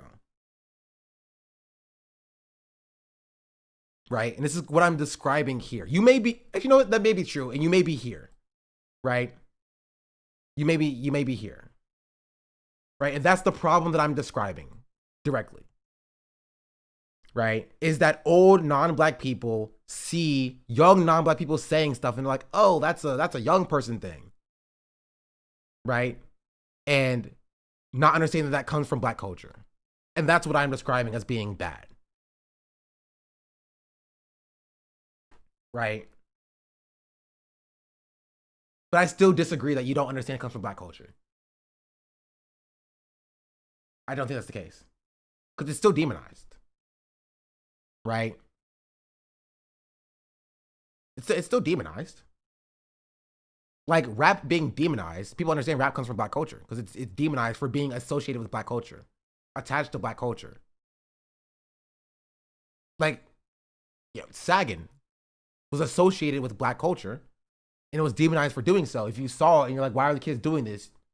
You can understand that it comes from black culture. That's why it was demonized in the way that it was. Right? So I think that this comes more from like a place of like willful ignorance as opposed to like actually not knowing.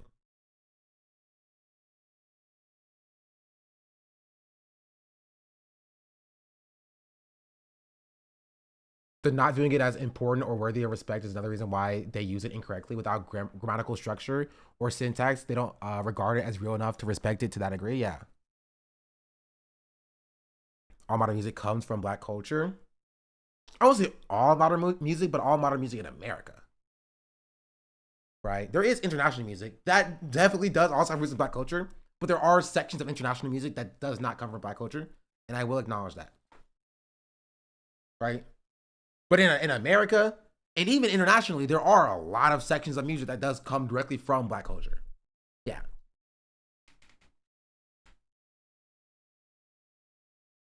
Modern Westerns, all right. No, you're good. I know what you meant. I just wanted to make my point on that clear. Yeah, you're correct that modern Western music does come from black culture. As a black child, this convo has me thinking about how hilarious and chill Tony is. Much love to Tony. Tony, the TikTok Tony. I know a few Tonys in my life. Yeah, that's true. Tony cool.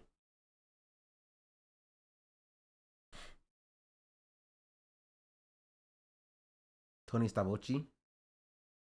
I'm a Tony W. But yeah.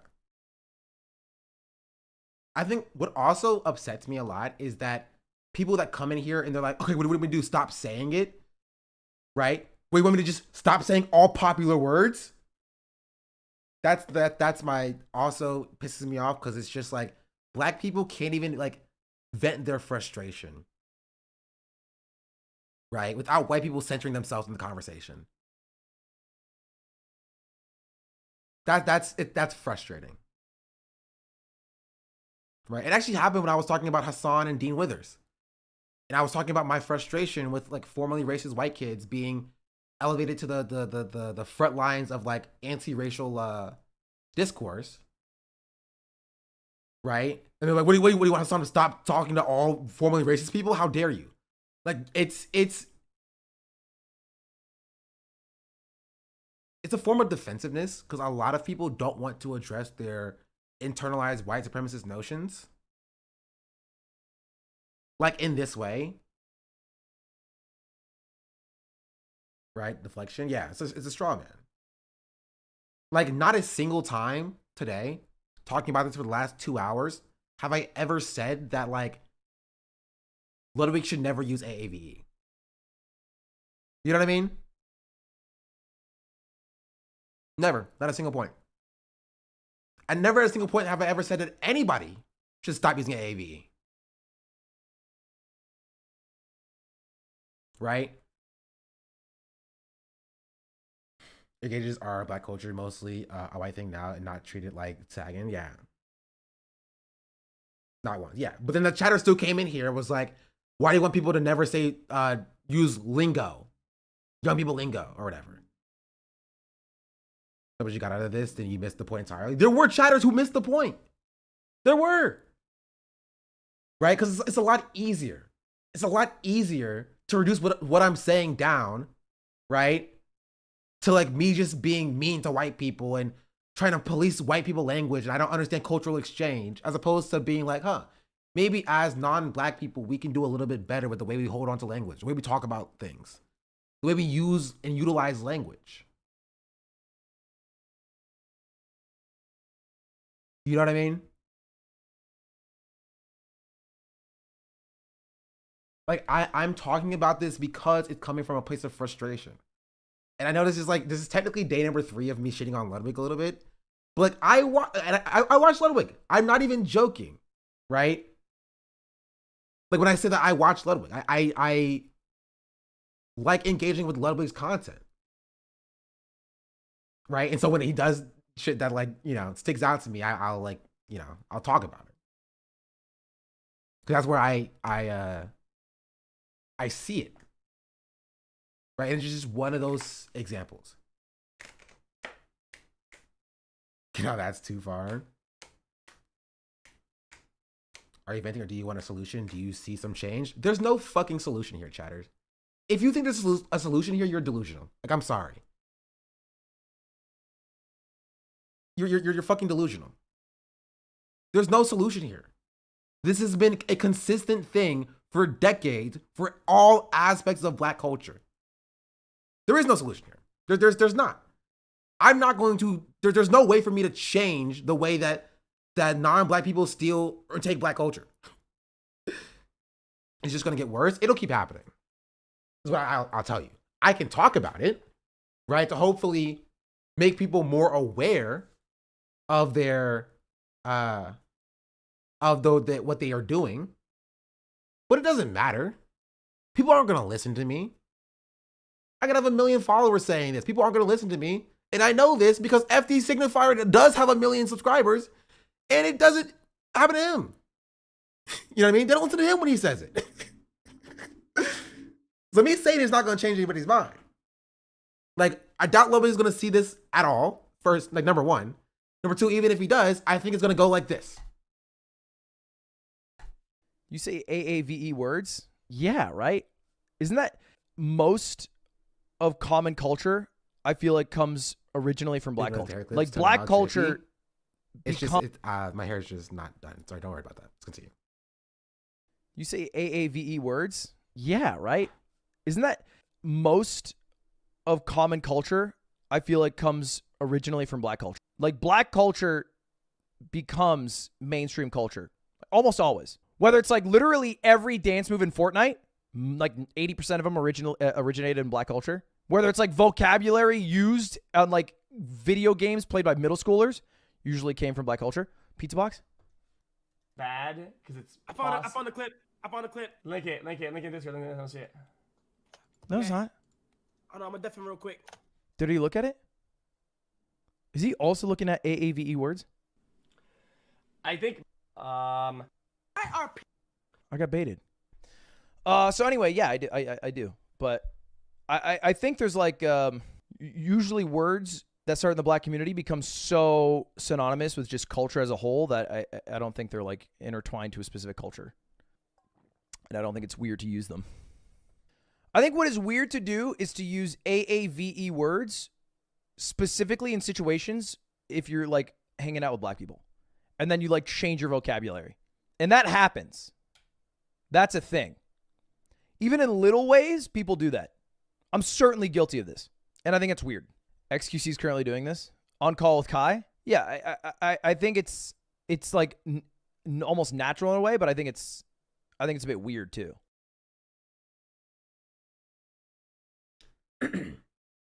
It's weird to acknowledge AV, then say it's not. So he acknowledges that AV is stolen. He didn't say stolen, but it is incorporated into like modern American English vernacular. Oftentimes, he acknowledges that and he just says like, that's just how it is, and it's normal. Right? Instead of acknowledging that like, hey, maybe that's a bad thing. right? If you're not gonna stop saying it, I can't like force Lubbock to stop using AAV or whatever. But like, you can at least acknowledge that it's not good that it's done, right? And on top of that, don't use it like this, right? Like, just don't use it like this. This is my biggest problem. It's fine shit. Ow! Oh. Or like this. Pull up. Yeah, Wait, So it's worth that. picking up items no matter what. We're playing like fine shit. We are playing like fine shit for real. Yeah, we all have our days out. Your what out? What? Our day. I don't like when you say that. Like, it feels like a mockery. It does. It does. It feels like a mockery. If you acknowledge that it's AAVE, you acknowledge it coming from the black community, it feels gross. Like, and the reason why I'm talking about it is I was watching it yesterday and it felt gross when I was watching it. I had to turn it off. I'm not even joking. I'm not even joking. I had to turn the stream off because it felt gross when I was watching it. Because it kept happening. To be charitable, I feel like people do that as a mockery of Gen Z speak, maybe not realizing AAVE. I could be way off though. No, they realize. They know. They know. And like Little Big does knows directly. He understands this. Right? He knows. Maybe in the moment, maybe now, because that was years ago. Maybe now he thinks that he's mocking like Gen Z language, but then that's still a problem. Right? That's still an issue. Still not good.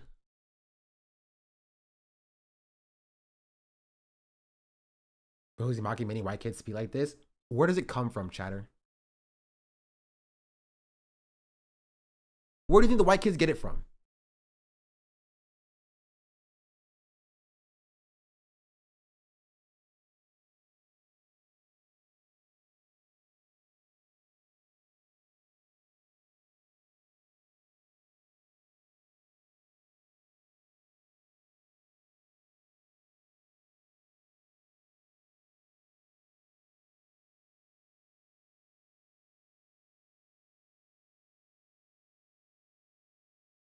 Oh, wait. I don't have a problem waiting. Where do you think they got it from? I mean, the black kids know how to use it. The white kids don't. Sure. That doesn't change the fact that they got it from the black community. Correct?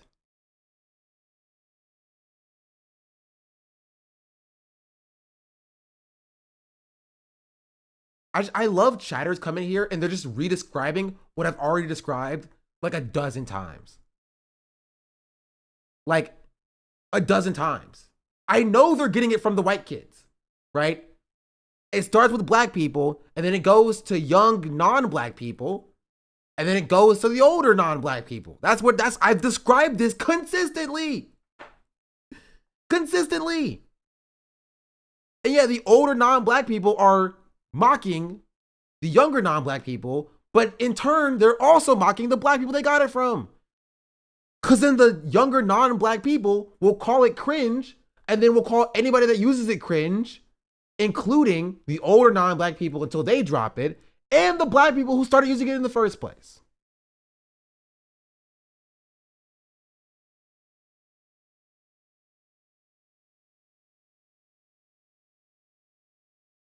I've described this numerous times. Numerous times.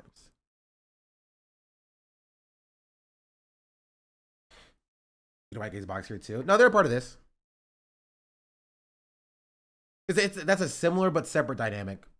It's like this, but just mirrored. Right? If I were to add like white gays, I'd put them right here. And it would be like this. It's just a separate pathway to the same thing.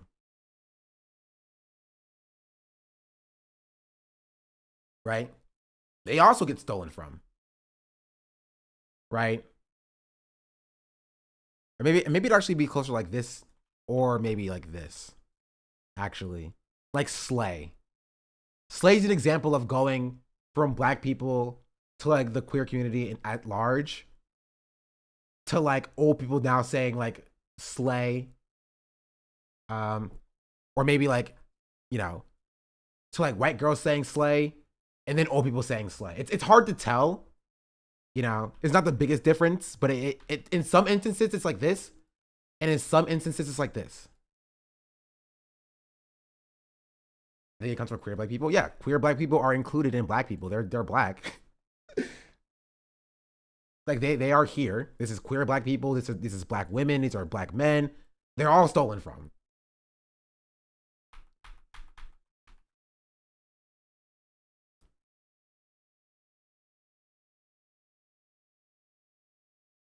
They're stolen from by different people in different ways, but they're all stolen from. The people that benefit the most from popularizing the term are majority non-black. I think TikTok dances being stolen 100%. When I walked in, I thought it was a comp sci diagram or something because of the diagram. That's funny. I do comp sci stuff too sometimes as well. Base came from Lil B the Base God, and a lot of white people have literally no idea. Yeah. Why do young non-black people? What do you think young non-black people are using it to mock black people? Using it to rebel against the existing non-black people culture? Both and neither. No, because it's cool. It's way simpler than either of those. It's because it's cool. It's not because they are non-black people, but because they are young. That's it. It's the why. It's their youngness, their youthfulness that attracts them to the black people. They see black people as cool, and so that's why they take from black people, essentially. I genuinely, I don't think this is malicious, actually. I don't think this is I don't think any of this is like malicious, specifically, when it comes to language. Right? Or actually at any of this. Outside of it, right, when this is outside the box, you have like white supremacy over here that will then demonize all of this because of the black aspect. That's malicious, right? But like none of this is malicious. This is just what happens. This is a reality that I am describing. People are very impressionable, and when I was young and I learned and used AAV, granted I'm ESL, not recognizing what I was doing. Track Moonshot, thank you for the 500 bits. Ignorance. It is ignorance. That's what I'm describing here. Right? I'm describing it so that we can be more aware of this dynamic. Right? And I think a lot of non-black people who feel some type of way about being told, and this is the problem because a lot of non-black people in general don't like being told no for like access to black culture. This like extends to like saying the N-word, right? Because like black people are not seen as human in a lot of aspects, which means they feel as though they can take ownership over what we create because they don't see us as full people. And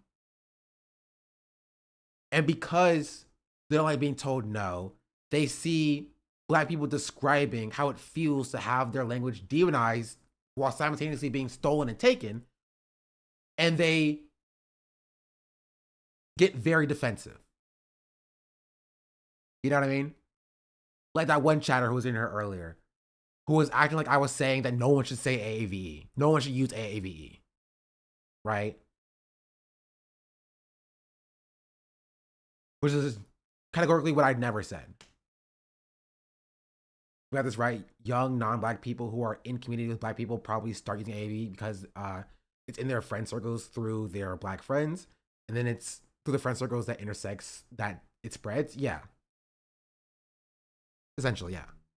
Or now, because of the internet, online. Like what you're describing is how Little Bit got a hold of it, right? Like Jason is around black people. And it's like the W space and the WL community. And Ludwig is around Jason. And so he views Jason as a lens into the youth perspective. And so the language that Jason uses, he views that as youth language. So he takes that, and as an older person, right, ironically uses what he views as youth language, which is AAVE, which he then mocks ironically.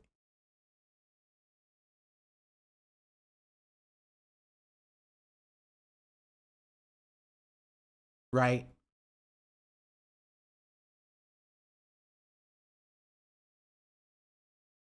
So no one should use AAVE argument is a straw man to try to delegitimize black people's frustrations. Yeah. So the goal is to combat white supremacy, so speak up against how it's demonized and acknowledge where the language came from. I mean, that would be a nice side effect, right? Like, there's no like overarching goal here. I'm just demonstrating my frustration with something that I saw, right? I'm describing something that I saw that is just, and where it comes from and why it's frustrating to black people.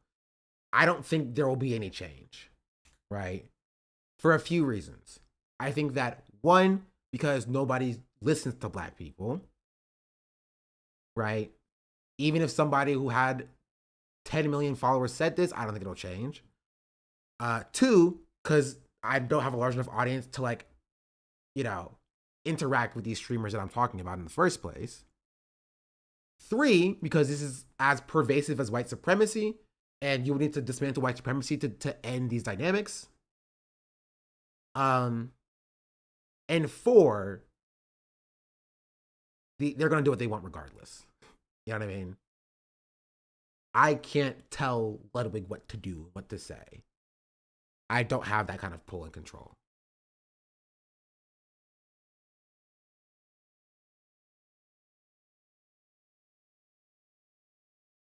You can even have a conversation about it without getting pushback. What kind of chances could we enact? Yeah. What kind of change can we enact? Yeah. What would it look like for Ludwig, Squeaks, and Slime to not frustrate you? It's different for everybody for like the usage of language. For me specifically, I wish it didn't feel like such a mockery. If that makes sense. Right? And they're doing it as a mockery. And I don't think it's malicious in that they're not trying to mock black culture, but that's the side effect by mocking what they view as youth culture. But that does come from black culture. Right? Like, I don't think they were trying to mock black culture, but that's how it felt when I was watching it. Right? It made me uncomfortable to the point where I had to leave the stream. Because I was like, it felt like the way this black guy, like this black kid at this situation looked, right? This is how I felt. Like, just, I was like, okay, it's pretty gross. It's pretty gross. What's the context? That black girl next to him too? Where I didn't see a black girl. The context is Jama, who's a polyglot, was speaking in like what he called Gen Alpha lingo or language. Giving to Lulu for this chuggy boomer to speak in such skibbity brain rot. But if you'll bear with me, I'll put the fries in the bag in just a second. I do actually actually have a message here type shit. This person? Oh, okay. As I was saying, no cap, I was dead ass pressed about understanding this language. But I had to absorb the drip so I wouldn't get aired by your generation. High key, people think Gen Alpha slang is just memes and brain rot, but on God, it's giving linguistic glow up core happening IRL. Every time you drop. Yeah, it'd be one thing if they organically used the words and they weren't emphasizing them using the words for comedic effect. This is why Hassan doesn't bother me as much. His usage of AV in his natural speaking without highlighting it. I don't know if I fully agree, chatter. I'm gonna be real. And I like Hassan, right? I don't know if I fully agree. Like the way Hassan uses Unk is, it's not to the point of like, I want to leave the stream, right? But I can't. And now with Chopped, I have not seen Hassan say Chopped. I honestly don't want to see. Please don't show me. It's definitely not as bad as like the Ludwig Squeaks and Slime VOD. Like that might be the worst usage of it.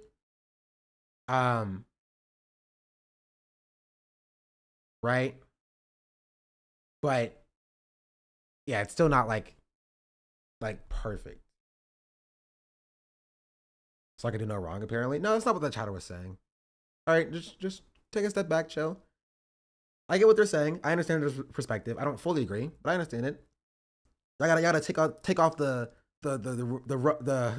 red glasses for a second, you know? Saltling brings in AV for jokes, and even then he mostly Zoomer jokes and not using the AV by itself, which is kind of it's still an issue that I have with it though, you know? But I still think that's still not good because it still kind of gives the ownership to like it being Zoomer slang.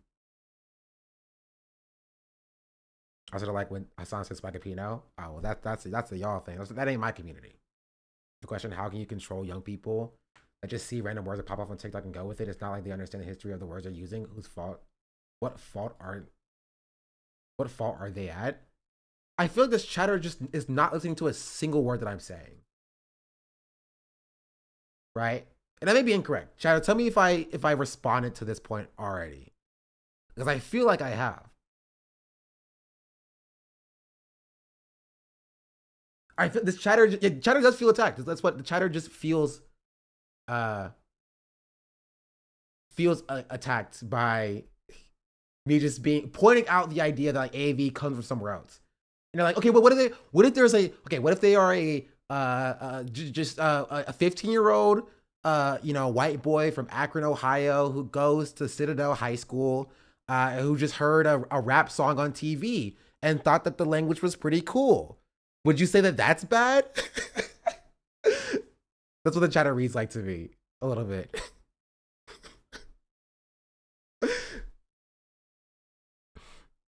This is what Janet says. Unk is AV. I just assumed that Unk is short for uncle and it meant someone old. It does not mean somebody old. This is the problem, right? And this is the issue.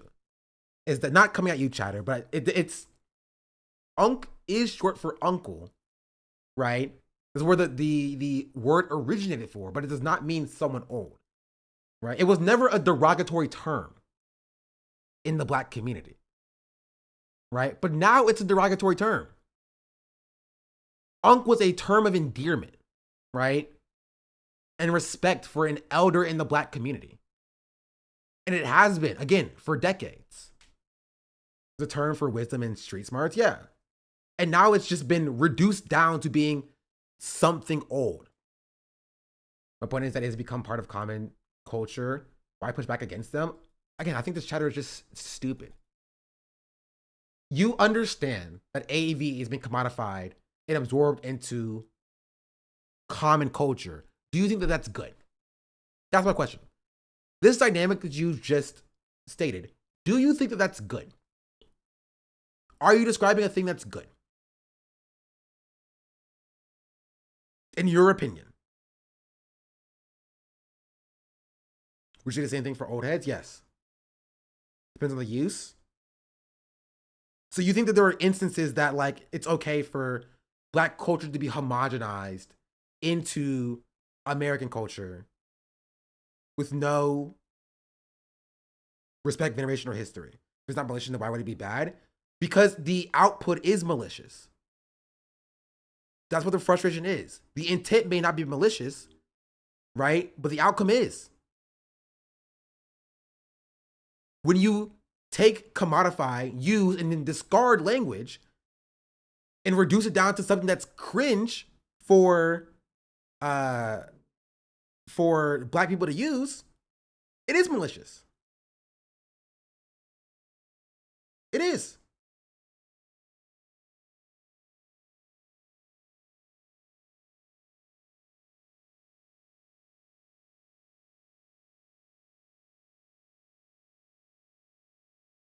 Who are these people you're talking about? What do you mean? I'm talking about society at large.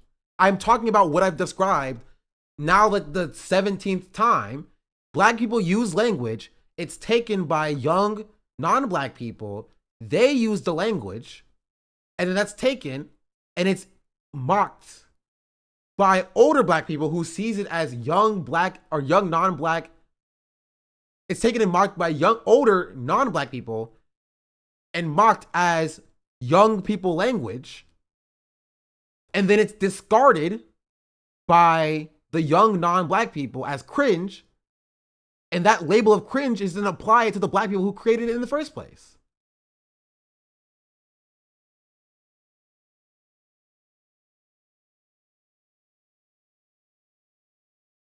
I think I'm describing this very clearly. What about this do you disagree with, chatter? What about this do you think is incorrect, is wrong?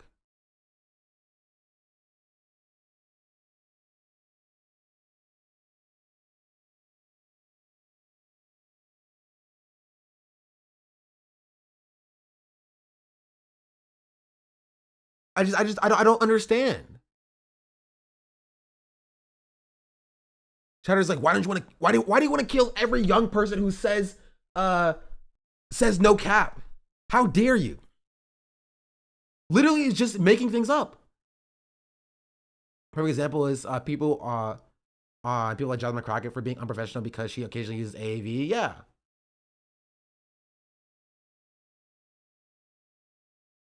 Taking the best solution is to be your stuff and stop trying to mimic black people. Why are you sending me to the gulag for saying Riz? How long was Uncle used as a term of endearment before it went through this cycle? Decades.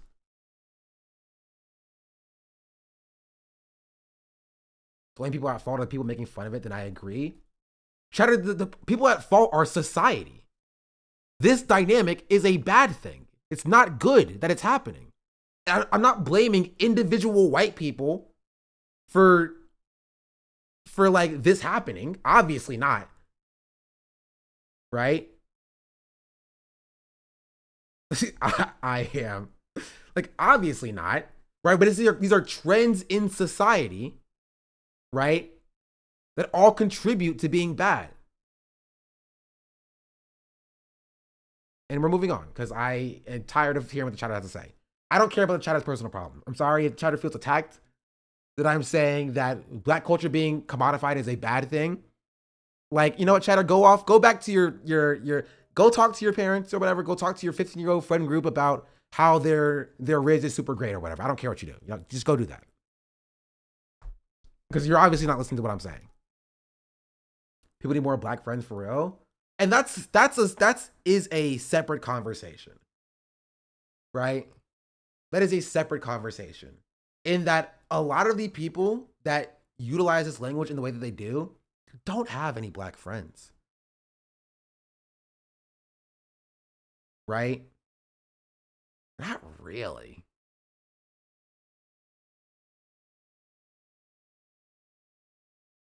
Like if you grow up and you're in black culture, you're around black people, and if you were, I'll say this. If I felt that Ludwig, Squeaks, and Slime, right, picked up this language by being around black people, I would have way less of a problem with it. Right? I would have way less of a problem with it. But I don't think they did. If I'm being entirely real. I don't get that angry at Ray. Yeah. I don't get that angry with Jason. They're around black people. Of course they're gonna pick up on the language, and that's chill. Should because you're not shitting on Jason, exactly. Exactly. I can still have thoughts about the way language is commodified. Yeah, Jason the Ween. Yes, like the Ween. But like, I don't have beef with Jason because of course he's gonna pick up on some of the language. He's in that space. Right? He's using it as he would use it.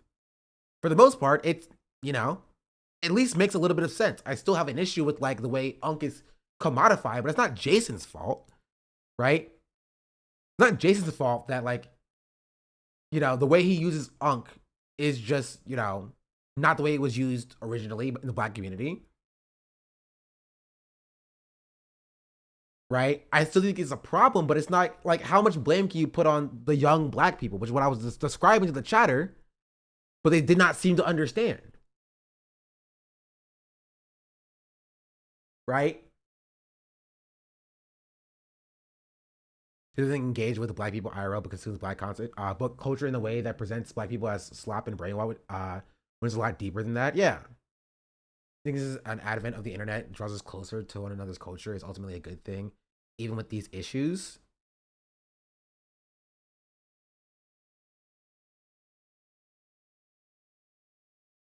I love how the chatter came in, and this may not have been your purpose or point, but I love how the chatter came in and we're having a conversation about the connotation of black culture, and they're like, their first message about the topic is just like, well, despite everything you just said, you know, I think it's still fine. You know what I mean? Like, it's not that bad in the silver lining of the melting pot culture. That's pretty funny.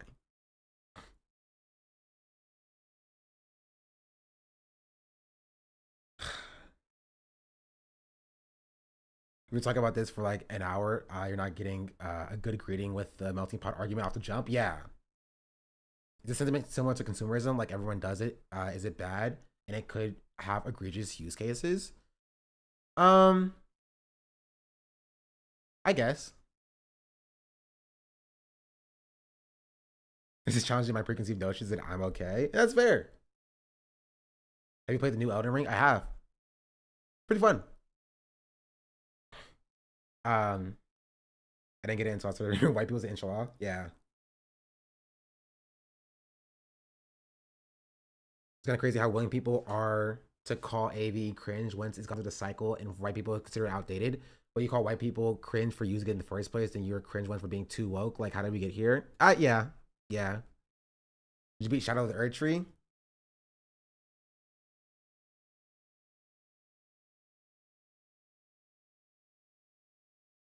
In a lot of native families, uncle, unks, and aunties are literally just a way to describe an older person you look up to, that you may or may not be related to. It's interesting to see how cultures besides white Westerners have similar terms. I think it has to do with the differences of how white people value community. Maybe.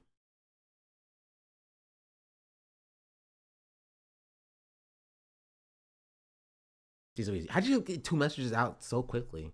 Oh, it's the same. These are different messages too. Those hurt my eyes to read.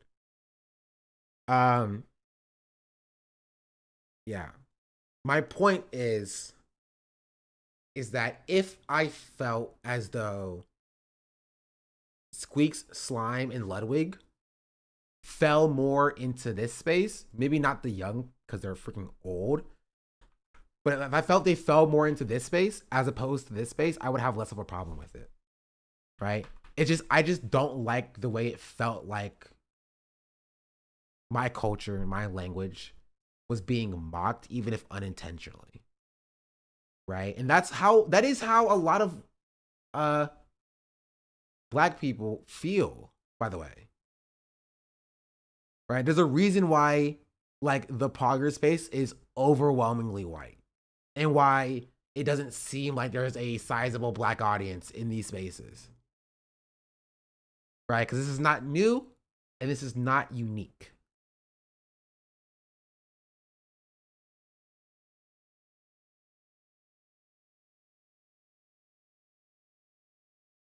Right? And it's, I don't think this is the intention of Squeaks, Slime, and Ludwig. But that's just how I feel. Right? Because I think Emily does this a lot too. Yeah, a little bit. That's also why when they first interacted with the W community, they thought it was all white kids at first.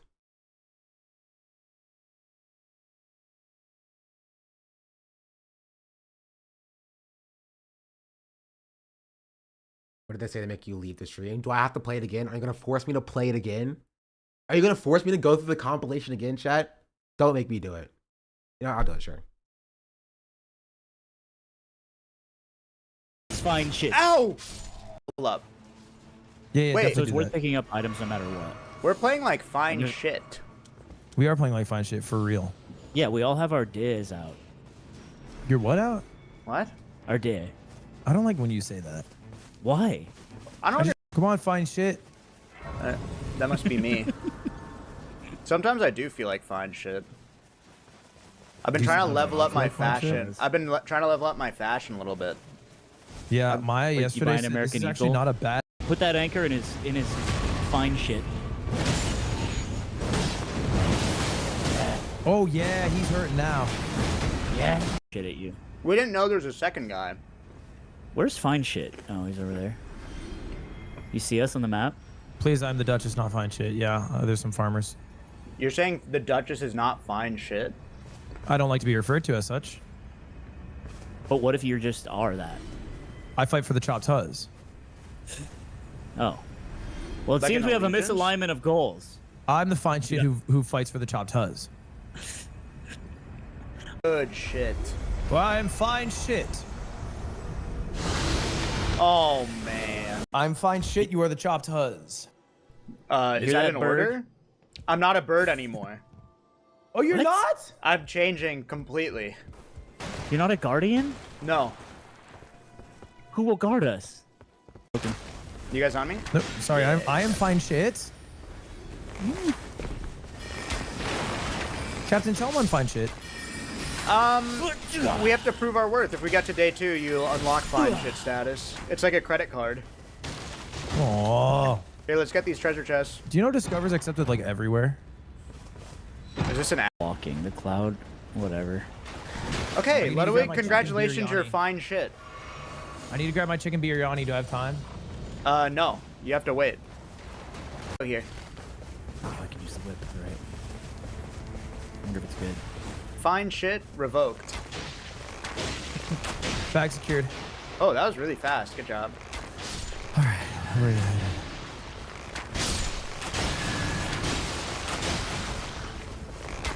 It's low-key fine, I guess. No. You're right, I'm not fine shit. I let you. Now I want Like, to do you see how it comes across as a mockery?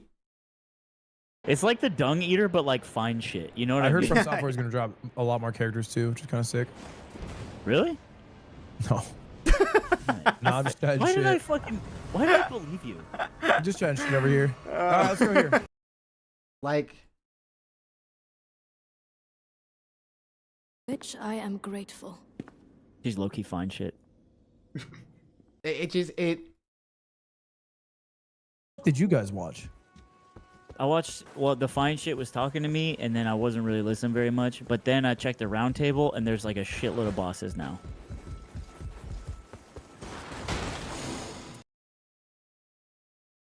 It makes it so cringe. Yeah, that's the point, though. The point is that it is cringe, and they're doing it because it's cringe, right? It's like, oh, you know, simultaneous. It's cringe twofold. It's non-black people using AVE, LOL is cringe, and old people using young people language. I live like a capitalist every single day. LOL, it's cringe. I live as a capitalist. That's why they're doing it. I live when I believe. Right? Yashoki just subscribed. Sean, next time you see Hassan, please make him wear kente cloth. Sure. Yashoki, thank you for the 3-month resubscription. Or 4-month resubscription. Another cultural aspect is the main point of contention, but the takeaway is even cultural aspect of this with somebody who learning what something like indubitably means and then saying it ad nauseum is like annoying. True, but like it can be like I can see that being like a stream joke. Like you just keep saying it over and over again until it's like worn out, right? Let's have to pee. Here, watch this again. BRB. Pull up. Yeah, wait. So it's worth picking up items no matter what. We're playing like fine shit. We are playing like fine shit for real. Yeah, we all have our days out. Your what out? What? Our day. I don't like when you say that. Why? I don't I was born understand. in Can I 1990. not like things? I was born in 1990, man. That is so long ago. Do you ever think about that? Oh, check Yeah, your all the map. fucking time. Keep checking your map, hitting select so we can go to the circle. Remember. Oh, I see. Wait, is it actually a storm? Yeah. The flame keeps coming in. Wait, Oh, deadass we is went a in a storm. circle. Let's fight the guy in the middle of this castle then. Where are you, Dubbin? I'm in the middle of the castle. Where we You're in fought the the middle of Iron the- Giant. I think it's Freelo. Oh. Don't post 1990 and then dying battery emoji. I mean, the storm is coming. Wait, Oh, storm's God. here? Oh god, I'm out. Oh my god, the storm is here. Wait, the storm's so fast. Yeah, I think it's over for us. Dude, we're trapped. All right, I'm running south. I'm running south. You have it. I fucked up. Oh wait, we can jump. Slime. No fall damage. Dude, no fall damage. Elden Ring is like my dream come true. I'm back. All right, I'm gonna fight this boss.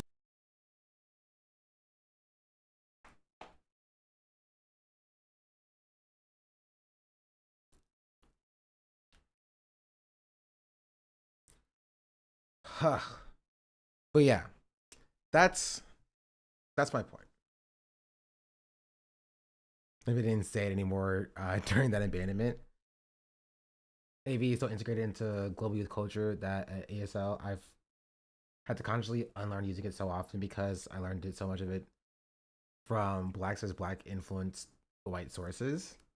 And that's a reality, right? Which is why I've never said that like, oh, you should never use AV.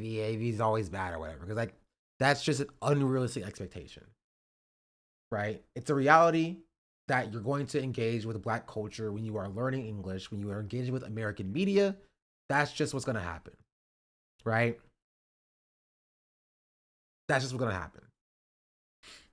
Just asking that you try to use it correctly, or just try to be around black people. The biggest problem that I have is like this gets removed from black people. There is good cultural exchange that can happen with language. And do you know what an example of this is, Chet? It's pretty close to what we see here, actually.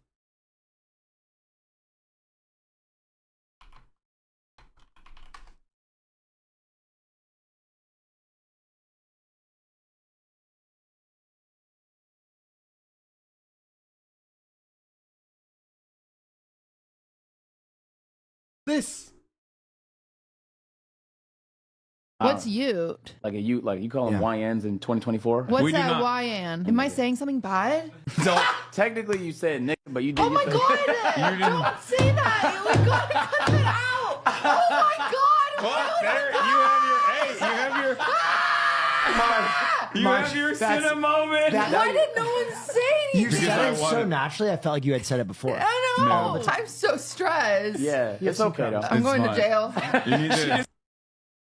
Like, this is, I think, my favorite Furian clip, right? My favorite, yeah, the Emily clip with Tyler is the exact same thing, right? But you know what? You actually do have that clip, 80K? You'll have to find it. I want you to guess what the difference between these two clips are and what Ludwig is doing. Right? Where's it at? What's it at? Where's that? Where's it?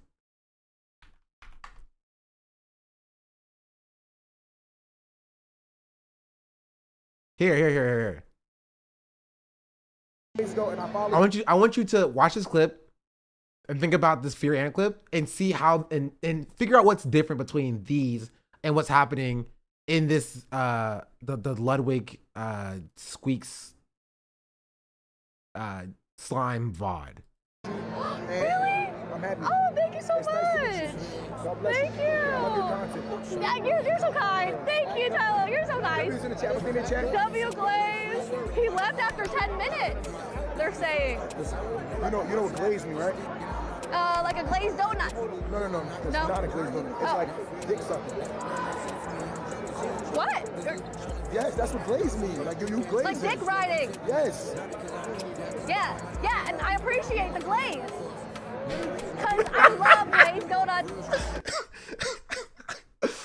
Oh, this clip is so funny. This clip is so funny. All right. What do you think is the difference between these two clips, which is non-black people using AAVE, right, versus this VOD where non-black people were using AAVE?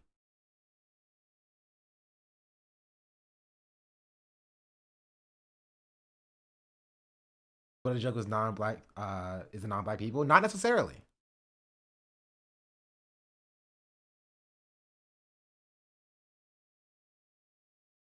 Ding, ding, ding.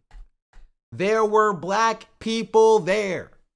That's the answer. It's that simple. There were black people there. There were black people there. Right? Here, which is pretty similar to what some chaters were saying, the joke is at the expense of the black people. Right? Of AAV, of the language. Right? Here, the joke is not at the expense of the black people involved.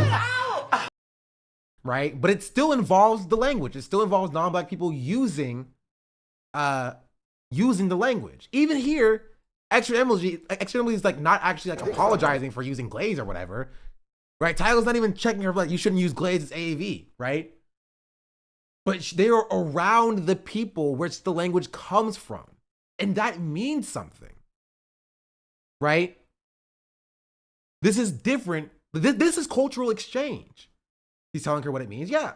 This is cultural exchange. This is a back and forth, a give and take.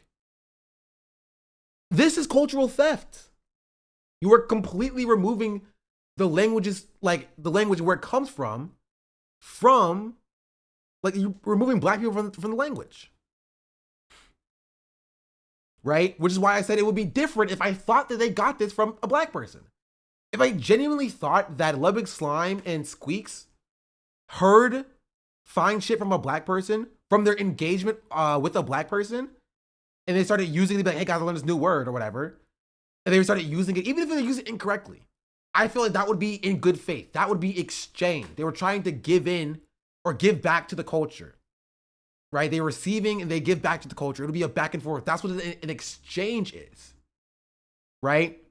This feels like it's just taken out of black people's expense. The joke is, haha, just what a funny and stupid phrase it is. How stupid this fine shit phrase is, and we're gonna make fun of it. You know what I mean?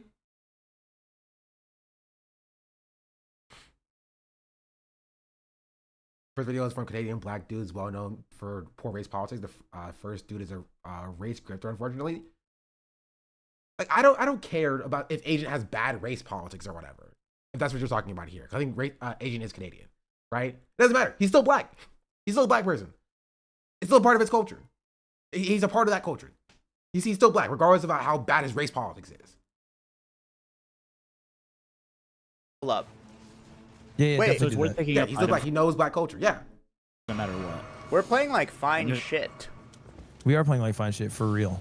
Yeah. Like, and the problem is, again, there's a difference between using a phrase incorrectly. The problem is like the joke is that like they don't even care enough to try to learn the phrase. right? The joke is, oh, this phrase that, you know, I heard it from somewhere. Who cares? I heard it from somewhere. I mean, it's black people playing around in black American culture. Okay, I don't care, Chad. I'm gonna be real. That's not even the conversation we're having here. Maybe if we're having a conversation about like who gets to be black and in black culture, we have that conversation then. We're not having that conversation now. Yeah, we all have our days out. Your what out? What? Our day. I don't like when you say that. And soon the uncaring meaning will be the most popular meaning. 100%. Exactly. Ludwig's audience, Squeaks' audience, Slime's audience is going to hear this, and they're going to take this back out into the world, right? On Twitter, on their own streams, and they're going to reinforce this fake and false interpretation of this language, right? That's the problem.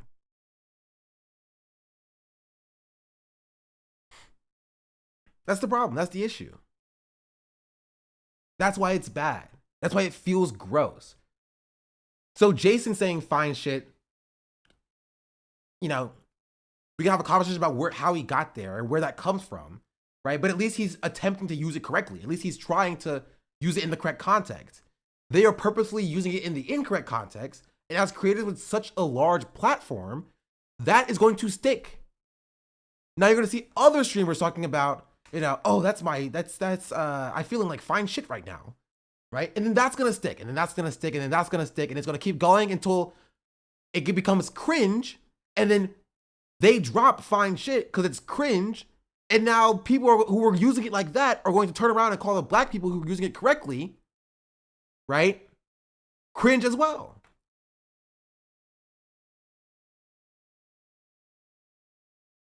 Right? Wait, it's AAVE. I thought it was cringe Zoomer self-censor. So their posts have visibility. No, it comes from AAVE. It does. It starts, right, with like black people like just saying a phrase, right? Obviously, it's like, it comes from like also the way that like black culture will like change a word and how it's said, right? For any reason, like how like chow be like, it's child, but it's like chow, and then that turns into Chile when it's spelled out on TikTok or whatever. And it's like because he disliked how Ludwig created the term to label and dismiss content creators like Rage. That was a long message. I think that the source is important in giving examples and it's relevant.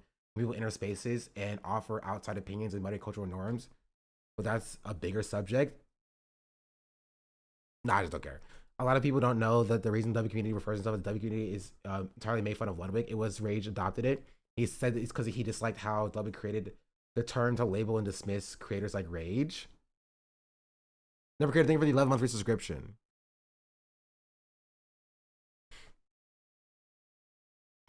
When Chile is tea. And the larger problem is it takes months, even up to a year, for the adaptation of AAV to reach critical mass. But because of how slow it was, you can still make a connection to its origins. Now it's so fast, the instant that it's out, it's cringe without any background to keep it alive. Yeah. Again, it was like literally 1 year from fine shit being uttered in the streaming landscape to it hitting this. 1 year. Almost exactly. From this song and it being used here. When we get done, they gonna play this back. I thought fine shit wanted me, but she wanted Rex. 1 year to go from that to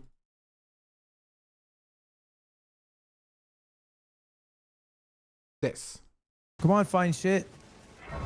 That must be me. Sometimes I do feel like fine shit. I've been trying to level up my fashion. I've been like 1 year. Remember a random truly organic Gen Alpha term that's not connected to any specific culture dies, it doesn't have the same damaging ramifications. Yeah. Like Ohio as a meme dying and becoming cringe is like okay. Sorry for people who live in Ohio. Right? But like Unk dying and becoming cringe does have an effect when like young black kids in their own communities use the term Unk to describe their actual elders in their communities, right? And then white kids will bully them for saying that, which does happen.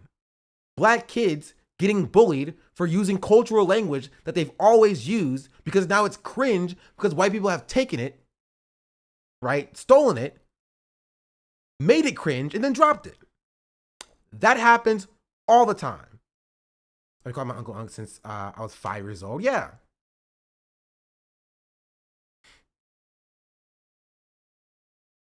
That's usually how long it takes.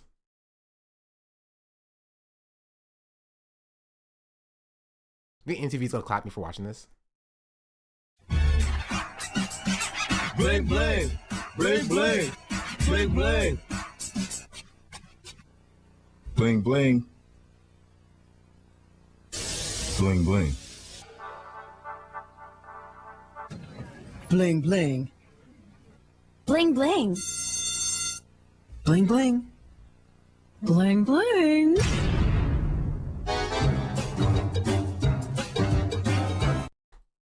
Oops. This came out 14 years ago. Do you see any difference between this and what I drew here? Well, black people to young non-black people to old non-black people. Oh, sorry. This, like, the video came out in 2010, 2004. Thank you. 20 years ago. It's almost like this has happened for decades. bling bling, bling bling, bling bling, Bling bling. Yo, okay, hold on. Why is this video doing well? My Will Enough is leaving OTK video, why? Is 1 out of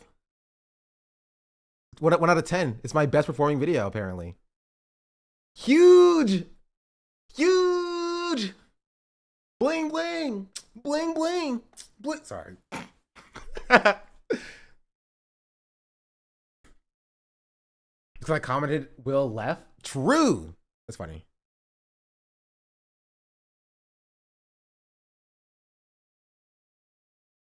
Chat, leave a nice comment on it if you can.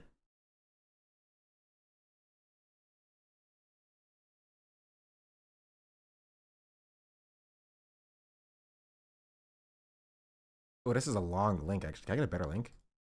Give me a like, please. Let me get a like real quick. We are less than or almost 50 follows away, or sorry, 50 subscribers away on YouTube. For 14K. And I would appreciate it if you watch it. Thank you. But yeah. No, one more time, just so y'all can understand. bling bling, bling bling, bling bling, Bling bling. Bling bling. Bling bling. Bling bling. Bling bling. Bling bling. Yeah. Yeah. You're playing this again while I'm trying to like your video. I want y'all to see it. I want y'all to see it. Because this is exactly what I've talked about for the last 2 hours. The last 2 hours that I had chatters arguing with me about. Black people have been saying this for decades. Decades. This has been happening consistently for decades. And it's frustrating. It's frustrating. It is. And we haven't even gotten to like the topic of discussion about how hard it is to grow as an up and coming young black content creators and seeing people scream and complain about like streaming university being, you know, more black than other spaces. You know what I mean?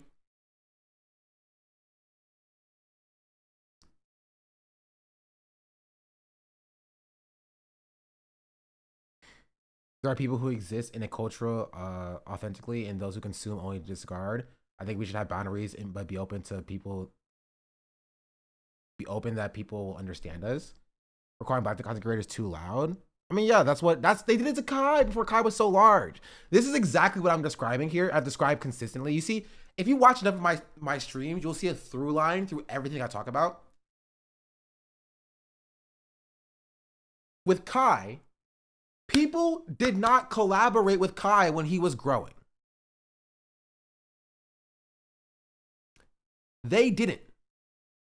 When Kai was on the come up before he was literally the largest streamer, Kai was not invited to any events. And it's not specifically that Kai didn't want to. They just didn't care enough to do the outreach. That was so weird. Like, why do they have to be white people in it? Black creators often aren't represented at all in streamer events. Yeah. Kind of get anything rage too. Yeah. Dante, Berleezy, like Agent. Like these creators were never invited to the events that were happening. Yeah, we talked about being left out. Yeah. Jeez Louise, what's happening to my YouTube? I'm getting a lot of subscribers.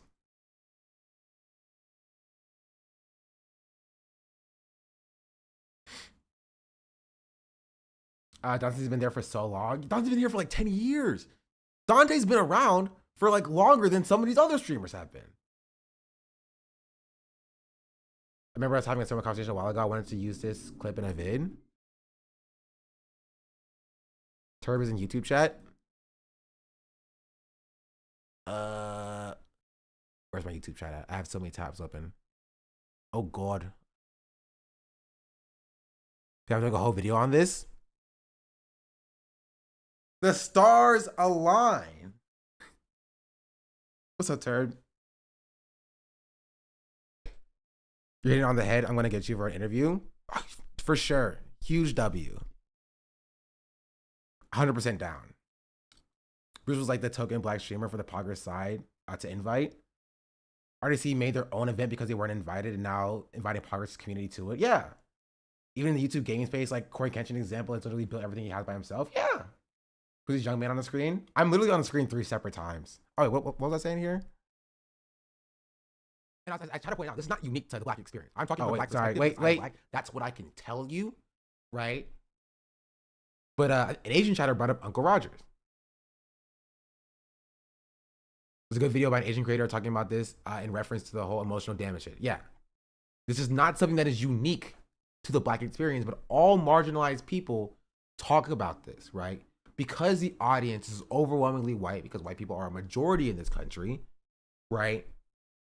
It's either you are, insert your identity, that's who you are, and people don't care, or you become a stereotype of your identity. You know what I mean? And then people start looking at you because it reinforces their mindset. It reinforces your stereotype, and then they engage with you. Yeah. Actually, Foreign has a great video that I was literally watching before the stream about this as well. About like young Dabo and these other like black creators like putting on a like persona, or like putting on this like stereotype of themselves. Not subscribed. This is my stream account. I'm subscribed to like 4 people on this. I'm subscribed to my main, I promise. But like they have to like sort of like pimp themselves out for content a little bit. Right? It's kind of what I talk about and describe in this video for the commodification of the black identity. Here. Just confirm you can't view the clip. Yeah.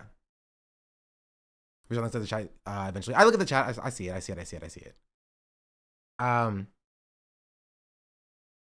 just let's watch this clip.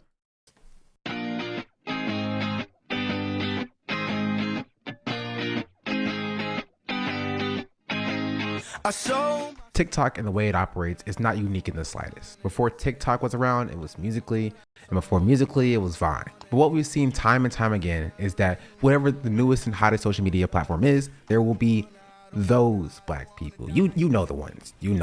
Now, TikTok, love it or hate it, is the place that pop culture is bred.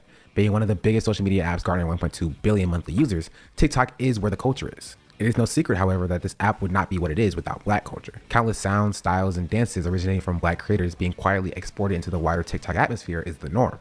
But there are a few who stray the path.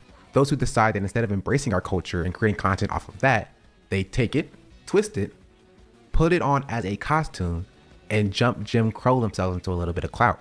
They sell their soul, if you will, embodying an archetype that we are all familiar with. They become a coon. Now, this is what I would call the final form of commodification. It is similar to how a select few free Black people during the era of Reconstruction decided to engage in minstrelsy. Of course, we can rationalize why they did it, most likely because there was a lack of opportunity for recently freed slaves. The reason isn't particularly important, though. What is important is, like slavery, like slave patrols, and like black-faced minstrelsy, the legacy of this carries on into modern-day society. Black people adopting characteristics of archetype that have been exaggerated by white people in order to profit is, in and of itself, commodification of the Black identity. Now, yeah, that's it. I'll play this part again and I'll slow it down.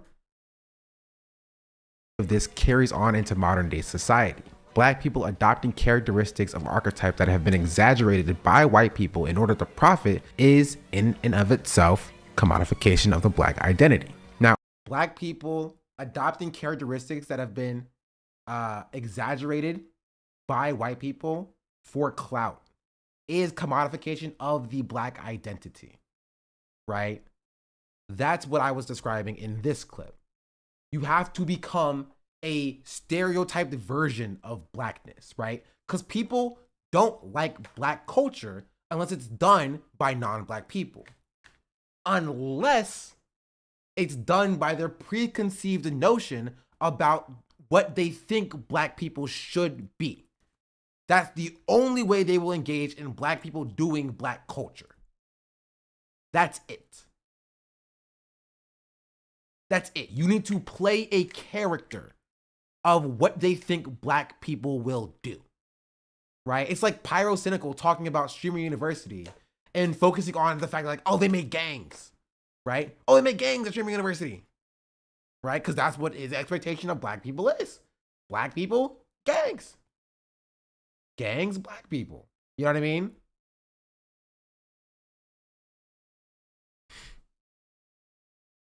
That's it.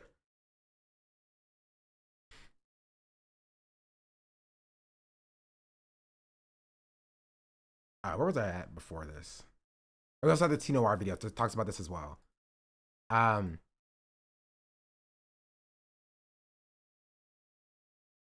yeah, no, it's frustrating to see. Right? It's frustrating to see just like every stage of Black culture being taken and twisted, utilized for whatever purpose it's utilized for, separate from the Black people, while they receive nothing in recompense for that culture, and then it's done away with when it's over, right? When it's done. Have you watched the 4 on Fridays Streamer University video yet? Yes, I have.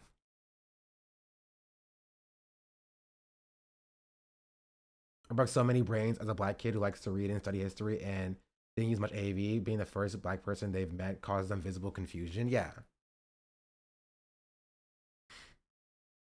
Right? And it's done completely separate from the Black people who've created it. And that's where the frustration comes from. I've seen this video talking about appropriation versus exchange, but in the context of Asian and Black relations, although it hits more general concepts, I haven't. We love Lil Bill though. We love Lil Bill here though. Jeez Louise.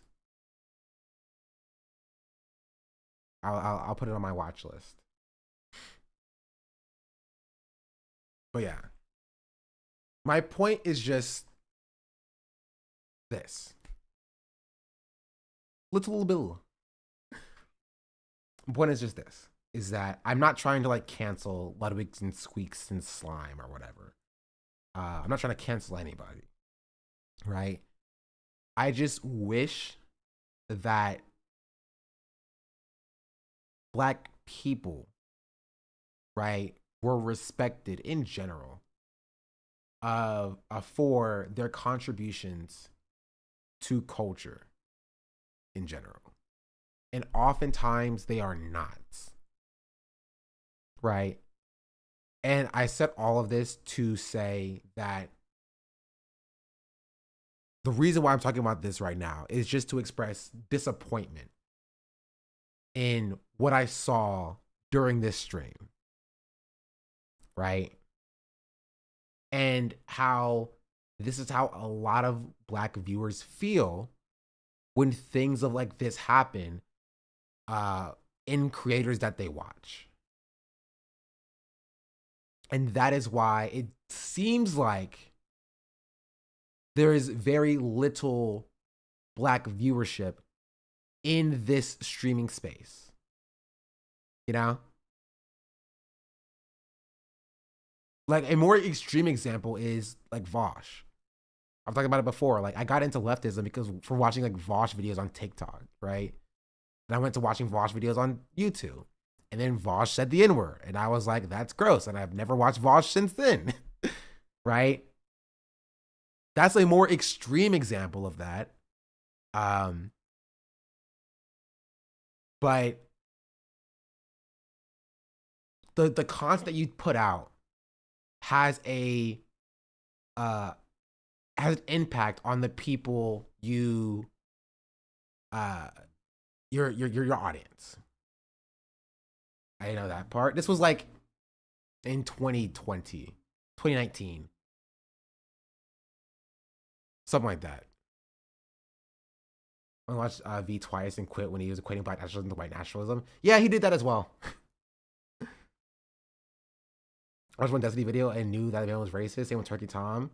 When he started to pop off, you have to have your guard up at all times when you watch content. I didn't think it sucks. Yeah.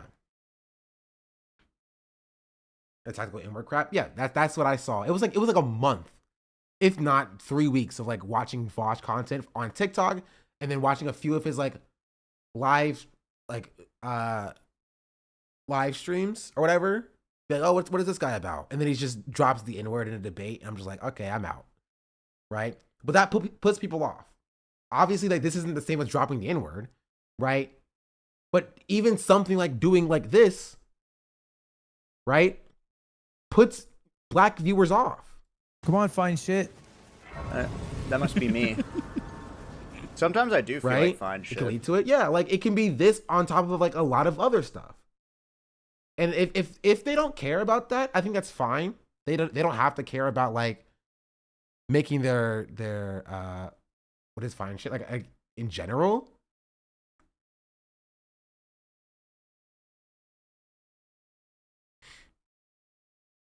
I never watched much of any of them, but now I care even less to do so. What does it mean? It means an attractive woman, essentially. Fine is a adjective to describe somebody who's attractive, kind of like bad. Also AV. Man can be fine. Be fine shit. It started off to talk about like it started with women. You know what I mean? Because it's bred out of like that sort of culture, right? Fine shit. It was expanded after that. No, fine, not the other part. Shit, this is fine shit. It's describing somebody who's attractive,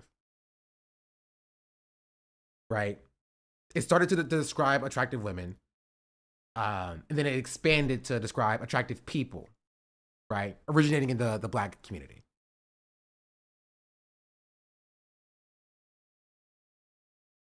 Same with John, yeah.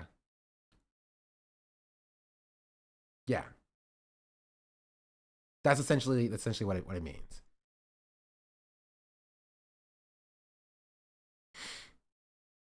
I never used John. I didn't grow up in Philly. I grew up in freaking North Carolina.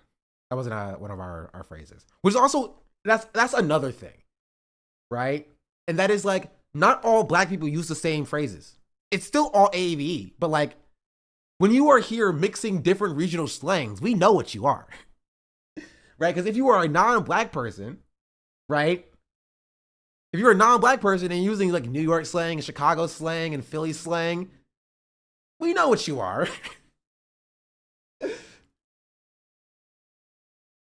You're joking? I'm not joking. This is the case. Yes.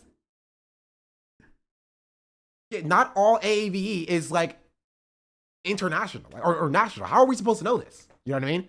How is a black person in LA supposed to, like, before the internet, know what people are saying in like Chicago? Right? It's like any other dialect, right? It's regional. The people around you say things, and when people who move from Chicago to LA to New York to Seattle to Alabama to Florida, right? They'll bring their dialect with them, and that's how culture was exchanged between the black community, right? You know what I mean? But like, it's still regional. I heard Hassan say bop the other day, and I was like, huh?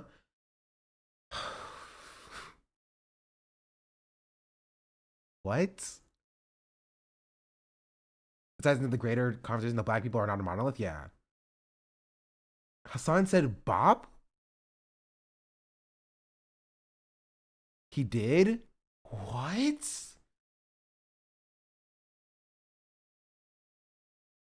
Why does he know that word? Bop as in the music? Bop is not as in the music. I'll say that. Bop as in like Bop House? He explained bop?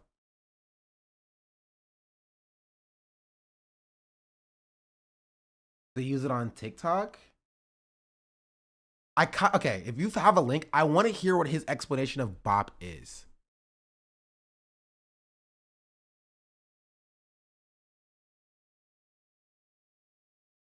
I just stick to shorties. Shorties. Bro, I love hearing like New York black people say shorties.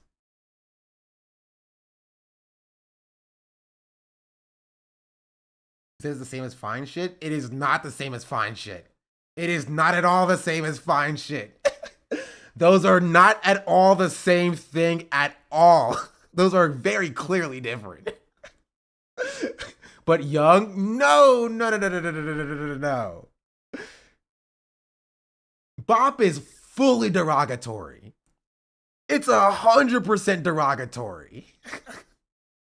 Fine shit is not derogatory. Fine shit is like baddie, right? Bop is derogatory. You should not be calling women bops, right? Even fine shit is like a line, but like, you're not calling women bops. You're not doing that. How bad? Very bad. Pretty bad, actually. Like, is it like hoe? Worse than hoe, less than like bitches, I'd say.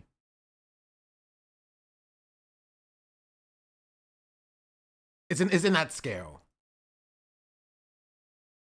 Both rooted in misogyny, but bop is way worse. Yeah. Like,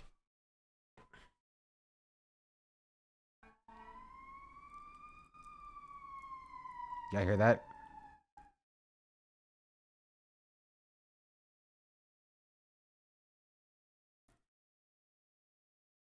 They coming for me for giving the sauce.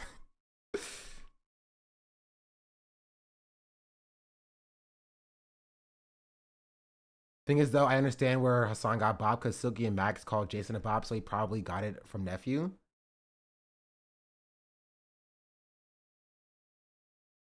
Which is also kind of my point, though, right? That's kind of what I'm describing. It's because, like, if the chatter is correct, I would need to see the clip. But if he said that bop is just fine shit but younger, that's wrong. Which is essentially what I'm describing with like Ludwig. Like Hassan is doing this.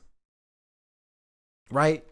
Black people have a term and a phrase, young non-black people take it, and then older non-black people then use it incorrectly until it becomes cringe and then it's dropped, and then like black people are called cringe because of it. I don't think he said that. I would need to see the clip. Right? I don't know. I don't know when he said it or where.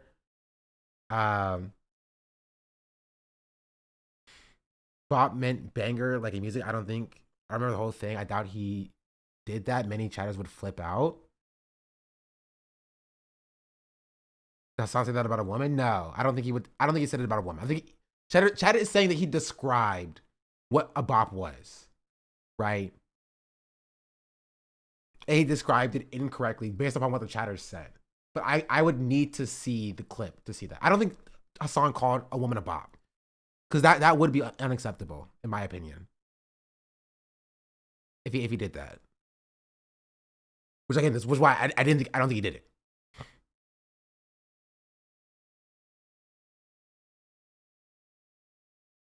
You talked on Furian in an episode about the Bob House TikTok.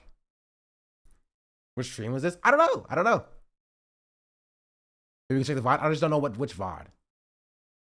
You see Dr. Umar debate Earl Musk on Oxford Union about the issues in South Africa. That is the most cursed sentence I've ever heard in my life.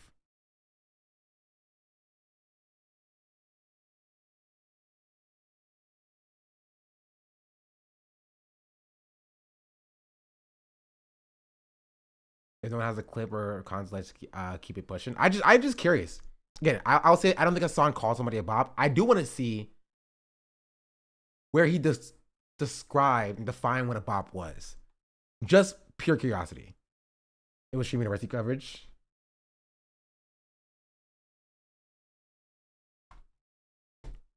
I look it up. Hasanabi bop.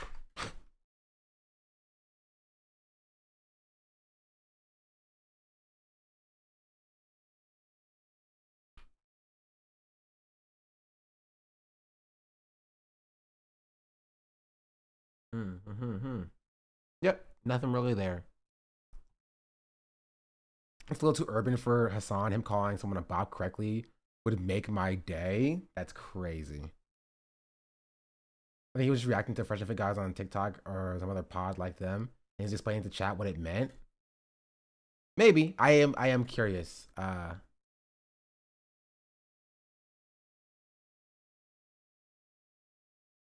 This is actually this like we're kind of off topic, but I am genuinely curious about how he describes what a bop is.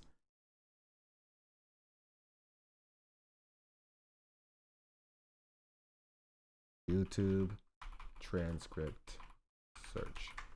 Now I just need one of his VOD channels. Snobby VODs. Does this have all the VODs? Let me check. It does. Thank you. Channel, bow, bop, search.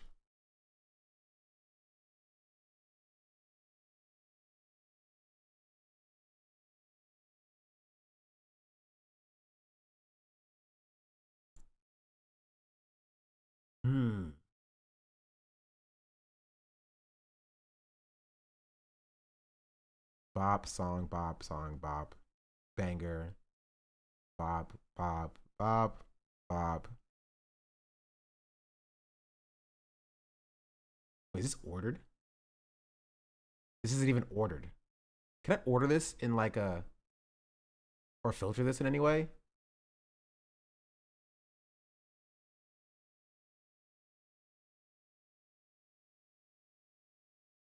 Oh, thank you, chatter.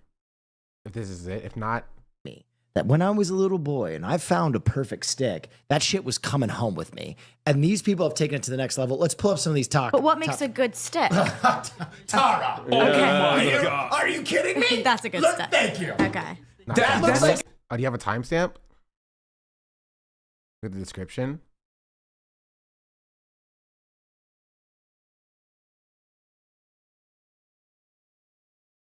Okay. Why did you look at her and say, I'm so sorry? Well, because I feel like I'm going to butcher this. And I apologize. Tara, I want to apologize to your generation. Okay. I feel like you're representing your generation. You got here. older by saying you're an that. ambassador for your generation. I mean, we're not, you and me, we're not so different. How old are We're you? 31. Oh.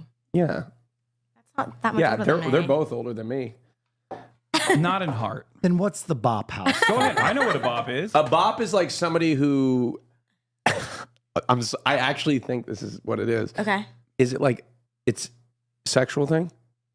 Austin, don't ask questions. Just explain what it is. It's like somebody who like sleeps with people. Like you're a bop. Like they're a bop. They sleep around. She's a jump off. Yeah, good job. Oh my god. Wait, so it's just like a we get fucked house? Sorry. That was crude, but I'm not a part of He's on the right track, But like it's just it's a derogatory phrase. Like it's like you can call a woman a slut for like actually doing or engaging in like sexual behavior. But like people call women who don't do that sluts as well, derogatorily, right? For like a misogynistic endeavor, right? It's similar to that, right? Similar to that. It doesn't have to be about sex specifically. But like it's just a derogatory term for a woman to denigrate her. Right?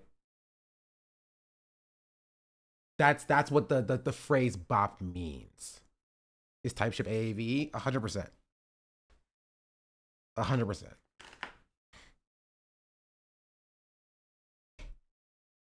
It's a casual throwaway for a girl that doesn't matter. Connotatively, yeah. But the derogatory nature is required in there, right? It's a derogatory term for a woman, essentially. If I was giving like a one word definition. Males. That's the woke version, by the way. If your 15-year-old son calls women females, okay, that's salvageable. If he calls them foids, make sure that there's no weapons in the house, okay, because that's a mass shooter in the making. But this was like 2 days ago. And if he says chopped huz or like bops or whatever, then that's also somewhat salvageable. He'll grow out of it. Foids is probably the worst. No, okay. This one escaped me, right? Like chopped huz specifically escaped me. I saw chopped being taken and used. I saw huz being taken and used. Right? But chopped huz escaped me. I didn't see that one being taken until I heard it like on Ludwig's broadcast. Maybe I'm not tapped in with the kids anymore. Maybe I don't know what AAV they're stealing. Version of that. What the fuck are these words? Here? I guess. I'm just giving you the different the different political leanings that young men have. Every single one of them is. I don't think people are saying chopped huz like seriously. That's my point. Was why I say it skipped me, right? I have seen people say bops seriously, but no one's saying like chopped huz seriously.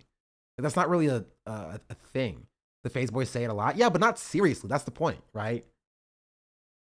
Is I haven't seen like an epidemic of like young men running around in like schools and teachers being like, they're calling the women chopped huz here, right? I have seen teachers complain about young men calling the other women students, like the female students, the little girls, bops. I have seen that. I've seen teachers be like, they're calling these kids bops, and we're in an epidemic. Chopped huz is not one I've seen like that. That's crazy. It's 2025. Revolves around hating women, okay? Every single one of them revolves around hating women. Is just like, how badly do you, like, how much does it play a role in your life? And females too, yes. Okay. If you say like foids, femoids, that's an incel term. He's probably gone. Quote retweet the kick announcement yet? There's a kick announcement? Are they announcing that I'm coming? It's supposed to tell me when they're going to put the tweet.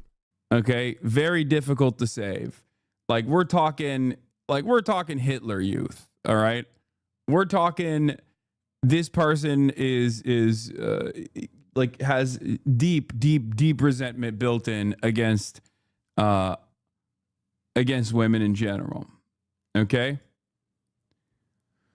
I want to see if they're saying like chopped huz or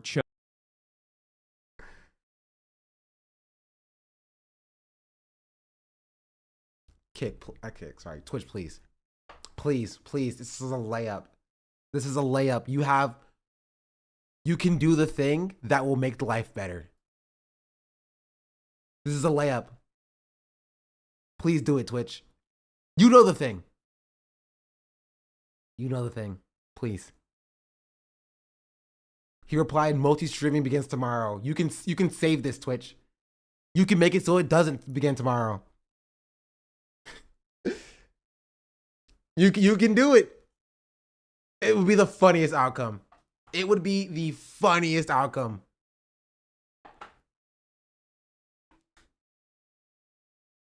I'm just saying. I'm just saying.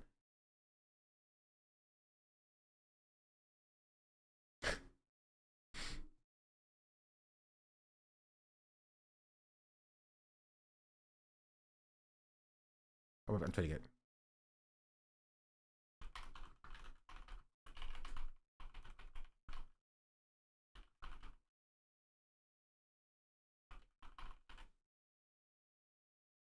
Twitch has the opportunity to do the funniest thing.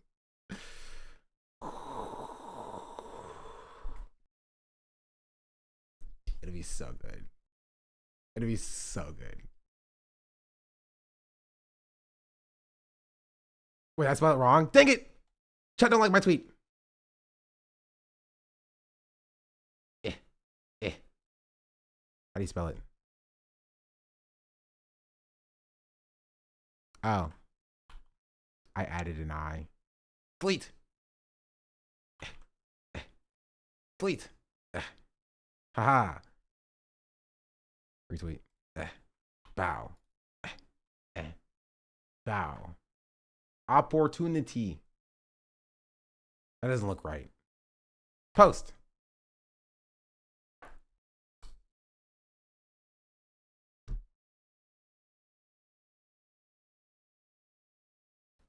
Spelled it wrong again? No, I didn't. I spelled it correctly. I know I stole it directly from, wait. I did do, okay. Did I not copy the correct spelling? I thought I copied the correct spelling, so I didn't have to spell it myself. Hold on. Hold.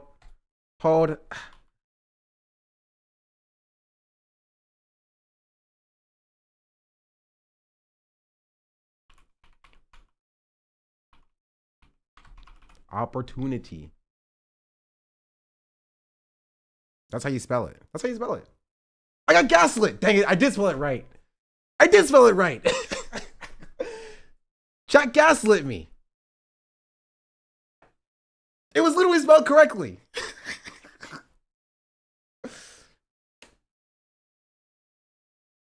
Jeez Louise. April Fools. Mod's been that guy. Chuz or huz in general, like that's just someone trying to be cool, like that's salvageable to a certain degree. It's still misogynistic, but like, or like fine shit, that's another one. Like this is AAVE baked into the collective consciousness of Generation Alpha and young Zoomers, mostly off of TikTok, okay? Hassan, please, I'm 32. I don't know what the fuck you're talking about. I don't know why every old person loses their goddamn mind when I'm giving you a brief introduction to, like, you know, Gen Alpha and young Zoomers. I'm telling you what the fuck the terminology is, okay? I'm giving you the terminology. Do you want to know about it, or do you want to fucking act like Jake Tapper and be like, oh, yeah, my son is apolitical? Shut the fuck up. Shut up and listen. Okay? Fuck. Yes, 30 is old. Because guess what? Back in the day, when people were dying before they made it to 18 on a regular basis, okay, 30 was old. Then there was a brief period where 30 wasn't old, okay? For like the last 50, 60 years, 30 wasn't considered old. But now that, like, people can present themselves as full human beings online at the age of 12, 30 is old again, okay? Especially because 12-year-olds are extremely online, so they dominate discourse. It sucks, but yes, when 12-year-olds online can present themselves as full developed persons when they're clearly not, okay, all of a sudden, 30 is old again. That's how it is, okay? Claiming for Gen Alpha. That Figure it costs out. 20 old. Oh, they Just the already reality. are. Sorry. You know, get with the Skibbity program, okay? Skibbity Riz, Ohio Phantom Tax. That's it. Least consistent streamer law. What? I still haven't seen him describe Bop though. It's not in. And you just said that's a thing.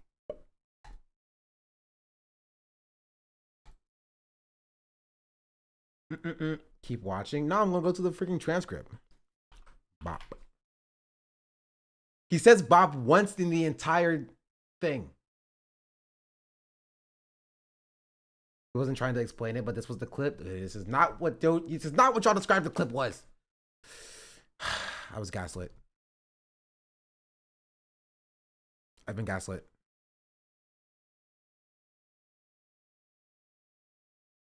How did you do that? How did I do what? What'd I do? We both were?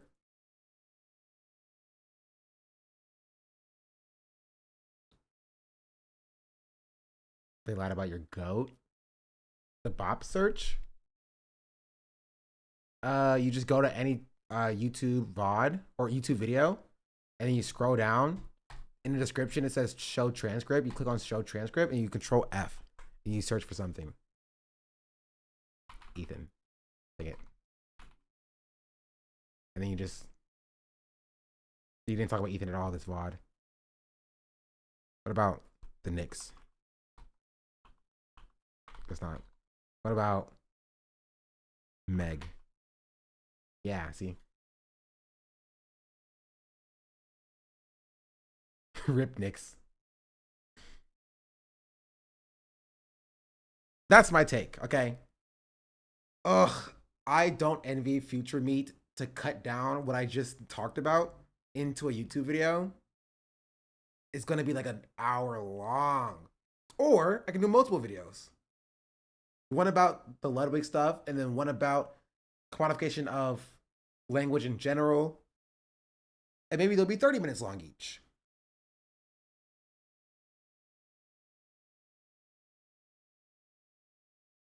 More than one? Ugh, that's a lot of work, chat. That means I gotta edit more than one.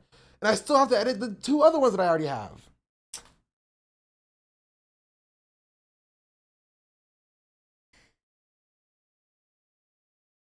It's not a gray area. People either go on compulsive AAV rants or they don't. We don't mind. The casual use is the obsessive behavior more so. I think it's depends on the person. There's some people who do mind the casual use, you know what I mean? But I'll say that in my opinion,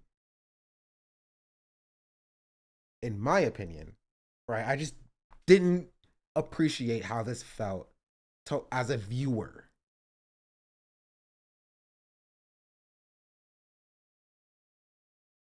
So then, wow, so Asperger's was going to multi-stream on Kick. Did he get the deal at XQC or is he just lame? This is his way of putting pressure on Twitch. That's how I read it. Come on, find shit. That must be me. And in conclusion, we're going to show you this one more time. Sometimes I do feel like fine shit. Put that anchor in his fine shit. No, I acknowledge your experience, chat, and I can understand where you come at it from. All right, so you're chill. You're good. Shit at you. We didn't know there was a second guy. Where's fine shit? Oh, he's over there. You see us on the map? Please, I'm the Duchess, not find shit. Yeah, there's some farmers. You're saying the Duchess is not fine shit? I don't like to be referred to as such. But what if you just are that? I fight for the chopped huzz. Oh. Good shit. Well, I'm fine shit. Oh, man. This happens a bunch, by the way. I'm fine shit. You are the chopped huzz. Is that in order? I'm not a bird anymore. Oh, you're not? I've changed. Right. You guys on me? Nope, sorry, I am fine shit. Captain, tell him I'm fine shit. We have to prove our worth. If we get to day 2, you'll unlock fine shit status. It's like a credit card. Here, let's get these treasure chests. Do you know Discover's accepted like everywhere? Walking the cloud, whatever. Okay, I need to Ludwig, grab my congratulations, chicken you're biryani. fine shit. I need to grab my chicken biryani. Do I have time? I won't subject you to the rest of it. New China Black radicalization compilation just dropped. W. It's low key fine, I guess. No, you're right. I'm not fine shit. I let you. Now I want to die. Right. So that's where I'll leave it. But it's like someone doing someone's accent. It's annoying and awful to watch as a person with that accent. But tied in with race. It would be like doing someone doing an accent, but they're calling it a different accent. Right? It would be like somebody doing an accent that they heard Dave Chappelle do and calling it the Dave Chappelle accent. That's what it's like. You know what I mean? That's how it feels. What do you think of Soul Illuminati? I don't know. He seems to me like he's slowly trying to have more right-wing takes, or maybe I'm just overthinking it. No. Soul Illuminati has been right-wing pretty explicitly for a while now. He's not starting to have right-wing takes, you know? He's been firmly in like right-wing ideology. You see the Taylor Lorenz tweet where she argued that Gen Alpha says Z slang is not actually AV, such a white take. Ooh, I have not. Send that to me. I'm curious. Right? Because if she, and I'll say it before I even look at it, if she argues that it's not AVE, but it is still derived from AVE, I can understand where she's coming from. But like, I am curious. Let's see. Oh, about the Gen Z Alpha language. Crazy to have a degree in linguistics, the mastery of 10 languages, yet you can't wrap your head around what AVE is. Brainwatt, aka Gen Alpha language, is not AV. I know it's easy to get Twitter likes for this shit, but it's someone who's reported extensively on this is simply false. Some AV words are included in brain rot, but it's a very small sliver of the actual words and phrases. The majority of brain rot terms are from white suburban internet references, hence Ohio being central. Brain rot language is heavily influenced by white suburban teens in games, boys, gaming culture, and LGBTQ culture. Terms like skibbity, delulu, gooning, NPC, etc. are not AVE. I love that like she pulls out like 4 phrases in this entire thing to be like, oh, these are not AVE specifically. Even though like, where do you think gaming culture stems from? Where do you think LGBTQ plus culture stems from? Where do you think suburban teen girls and boys culture stems from? It comes from black culture. On God. No cap. For real.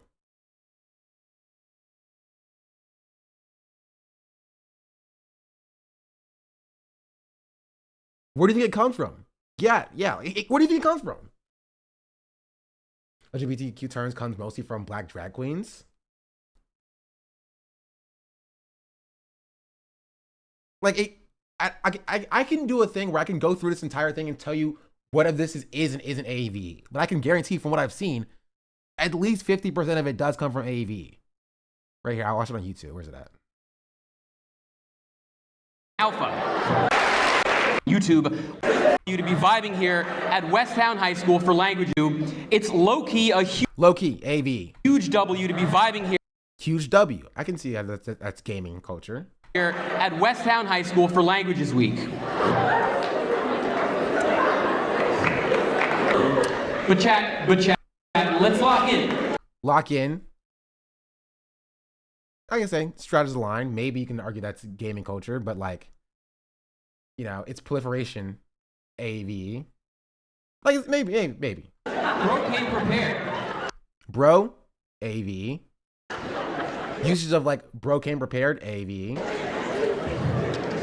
Chat is gamer. Yes. Lock in is AV.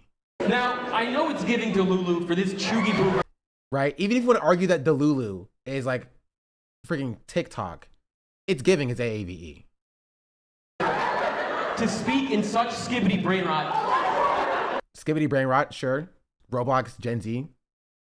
But if you'll bear with me, I'll put the fries in the bag in just a second. Put the fries in the bag, sure. I do actually have a message here. Type shit. Type shit. AVE. Black Gay Delulu, I think not.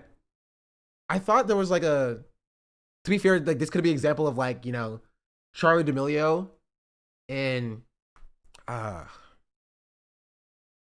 Jayla, who made the Renegade dance, where like a white creator said it louder and so it's attributed to them. I thought Delulu was made by a white TikToker. Type shit is AV. I thought it was Northern Lion. You thought Northern Lion made type shit? That's pretty funny, actually. Joke? It may have been joke. It's pretty funny. Bro, just look at this man. Look at how disengaged bro is. He is not amused. As I was saying, no cap, AVE. Dead ass pressed about AVE. Understanding this. Pressed AVE as well. As I was saying, no cap, I was dead ass pressed about understanding this language. But I had to absorb the drip so I drip AVE wouldn't get aired by your generation. Aired AVE. High key AVE. People think Gen Alpha slang is just memes and brain rot, but on God, it's AVE. Giving linguistic it's giving AVE. Blow up core happening IRL. Every time IRL, you know, gamer culture. You drop a gyat or gyat AVE. It's giving AVE. You're legit patching AVE. The English language DLC with fresh updates. That's gamer culture. Literally shifting the English meta. Literally American lexicon. Honestly, literally, it's so long ago that I just, honestly, it's before my time to make that choice. I'll say that's American. Literally is a stretch to say AV, I feel. Literally 90s girly pop. It was literally before my time to like to stay. So I'll say American lexicon. I'll say American lexicon. I forgot glow up. Oh, did I miss glow up? Okay, glow up is AV as well. The English language DLC with fresh updates. Literally shifting the English meta. Meta gamer. Language evolves because you're constantly cooking new ways to cooking. AVE. Pass the vibe check. And vibe check is also AVE. And honestly, your memes today finna hit as the text. Finna AVE. Hit AVE. Book vocab of tomorrow. Bet. Bet AVE. And this is exactly why learning languages hits different. Hits different AVE. Just like how your casual Pookie talk could soon be the dictionary Pookie's AVE. Like let's not get it wrong. TikTok is trying to claim Pookie. That's AVE. Let's get it right and correct. Let's get it right and correct. Let's get it right and correct. What are we talking about here? Hits different. Just like how your casual Pookie talk could soon be the dictionary definition, picking up another Pookie's language. AVE. Yes, it is. Yes, it is. Yes, it is. Your casual Pookie talk could soon be the dictionary definition. I got two friends named Pookie. I got a cousin named Pookie. What are we talking about here? Everybody got a cousin named Pookie. Everybody got a cousin named Pookie.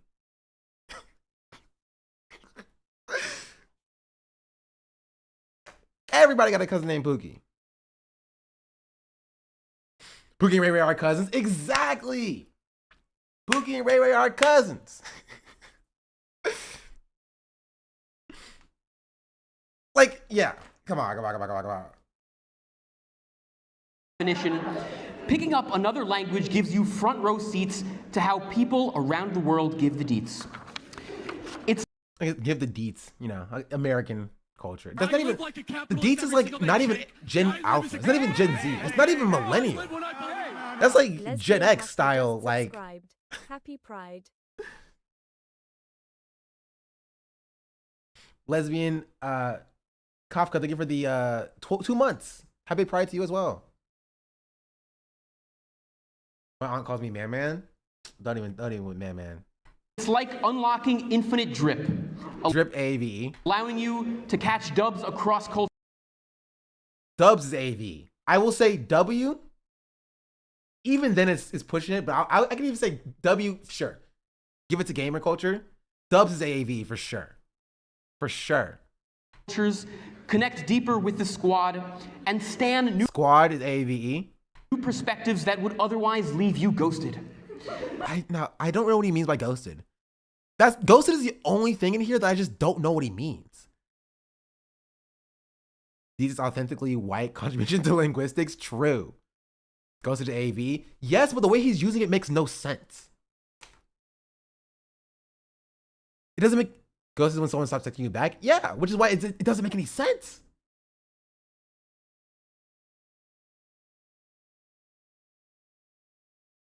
Can you make a list of words that are kind of right now and then quote tweet Taylor with them? I mean, go for it. You're asking if I can do that. We and I are two different things. Languages aren't just sus grammar rules, fam. Sus is AV. Fam is AV. They're the ultimate riz for becoming a riz is AV. Real one. Real one is AV. Where you pull up. Pull up is AVE. It's the Giga Chad energy for me. For me, or is the blank for me is AVE. Giga Chat for the gamers. Look at this, bro. Look at these two.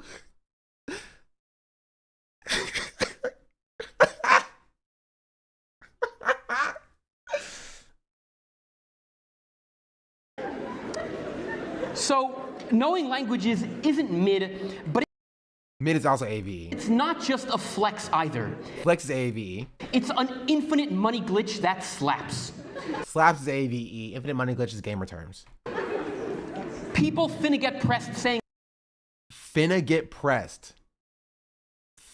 You're gonna tell me you hear the term people finna get pressed? The tier 1 sub to PSY Beast 818.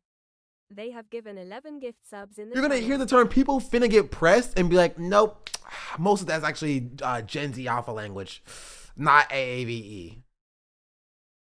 Languages are chopped or too chopped AAVE. Hard. Don't listen, bestie. They're just Bestie's AAVE too. That's my bestie. Come on. Bro, just look. I want you to look. Right?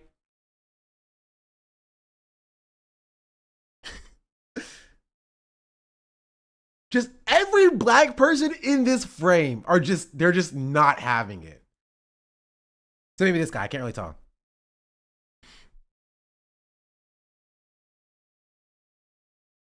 Dude aged 20 years listening to this. Just salt.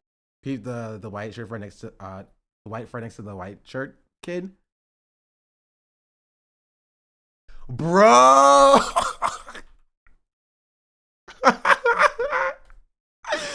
Bro. Like, I'm sorry. Like, Taylor is completely incorrect on this. You cannot show me that there's a reason, right? Even if you don't really understand it, there is a reason why every single black kid in this room operates the exact same way when they hear this.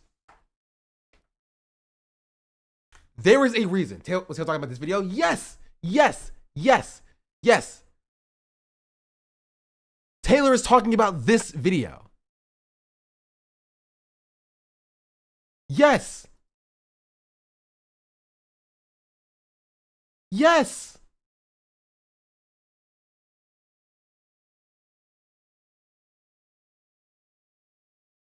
I genuinely do not know what she's referring to. I don't know if she accidentally watched a different video.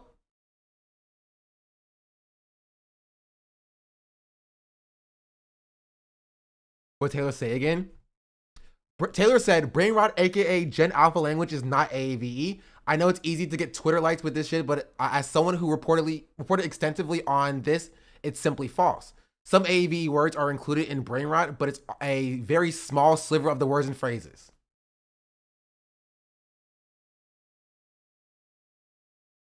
Let's continue. Because I want to cut this together so you can see of everything in here, how much of it is AAV and how much is not. Let's continue. Because we're not done yet. Because their language game is dog water. Honestly, dog water is a weird one. I'll give it to gamers, right? Game is AAV, yes, right? But like, dog water is like, it is like a fusion, because dog water didn't come from dog water, right? Dog water came from dog shit, obviously, and dog shit can be used as in AAVE, but dog water specifically, I'm fine with giving to gamers. That's fine. I'm fine with that. Yeah, we can call it American. Being multilingual is OD. OD. OD. OD. Are you telling me you sat here and you watched this video and you were like, OD, that belongs to the OD? Really?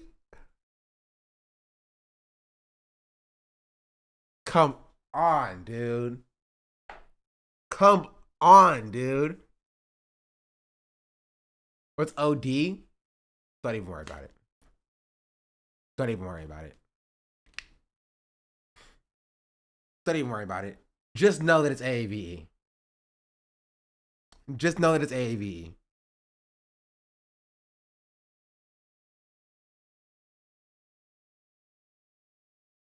Letting you stand cultures vibe with international fans.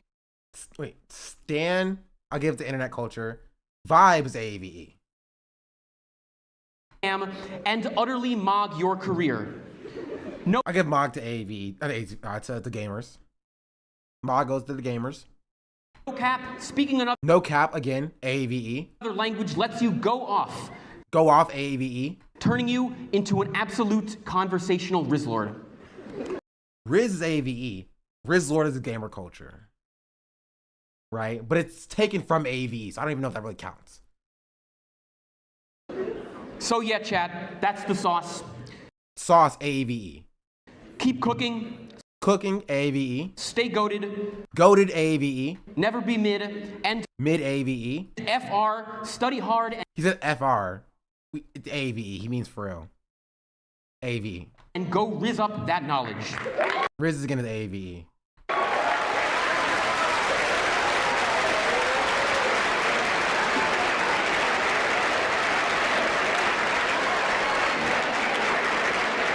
Sauce is literally 4chan terms. I can't tell if you're joking or not. And thanks again to Westtown for letting me do this. Y'all are real ones. Y'all AAVE. Black kids aren't clapping, or did I miss it? Knowledge. Sauce has been around for a minute, like 20 years. The girl in the black hoodie in the front did not clap. Oh, look at these guys. Look at them. They are not abused.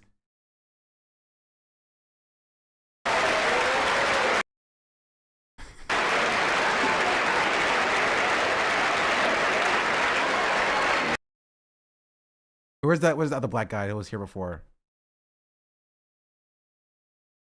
Oh, he's right here. Bro is not amused. Bro is not amused. Oh my goodness. Not amused. And thanks again to Westtown for letting me do this. Y'all are real.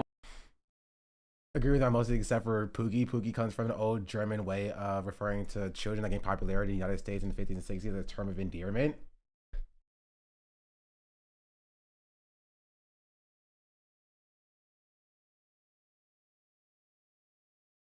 Not saying you're wrong, but I want you to explain. Who uses Pookie? Where did it come from? Who used it? Yeah, who said it? Like that's my question, is who said it? Not saying you're wrong and incorrect. Right? I'm saying it's wrong. No, I want to hear. Right? Like what communities were saying Pookie? Person remember it in like old sitcoms in the early 2000s. Which sitcoms?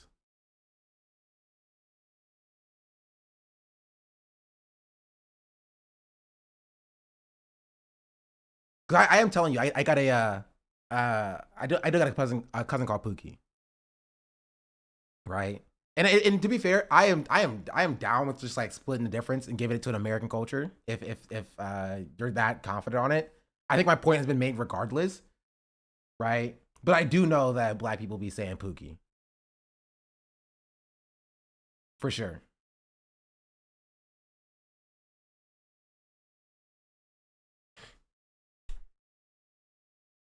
Maybe talk like a wife would quote out and say, okay, my Pookie Bear is what I know it from. That's fair.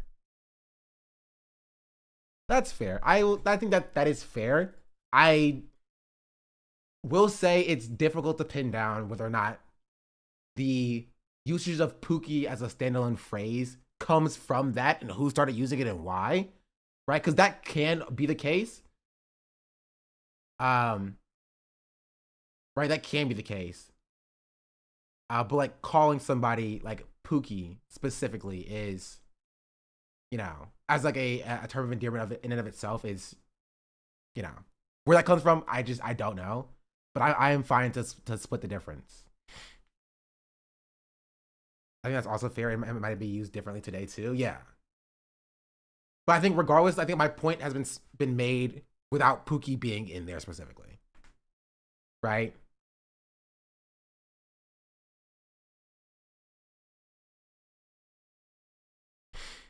On a track record, I would probably lean towards AAVE. Yeah, but I think my point has been made regardless. I want to acknowledge what that chatter said. I want to say that I think that's fair.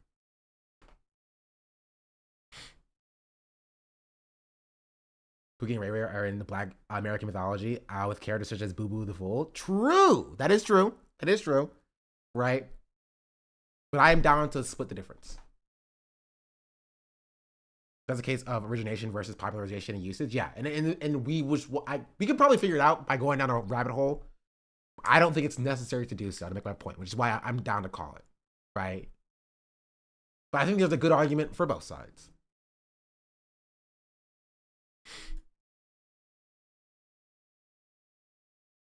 Right? I think Taylor's wrong here, though. Like, there's no basis that these are diametrically different. You feel me? I think she's incorrect. It's not a small sliver.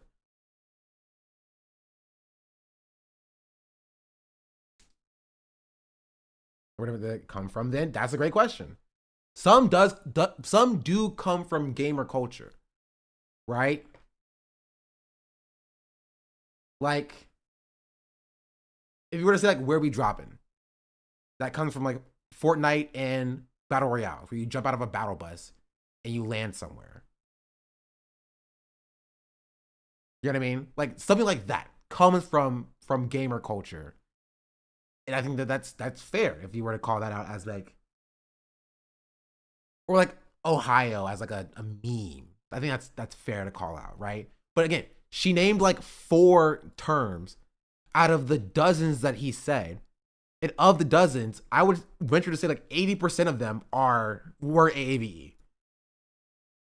And I think that like she's doing something that I see oftentimes, that is reducing the influence of Black culture on society at large. Like, it doesn't make sense to me why she would do that.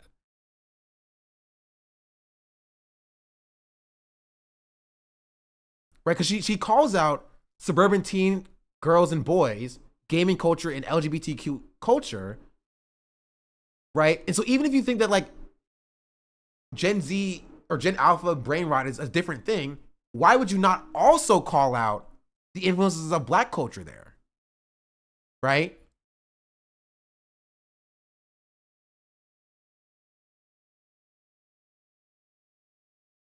I feel like that's important. Because honestly, if you want to claim that it's different, Black culture has more influence than suburban teen girls and boys, gaming culture, and LGBT culture in Gen Z or Gen Alpha brain rot language in general.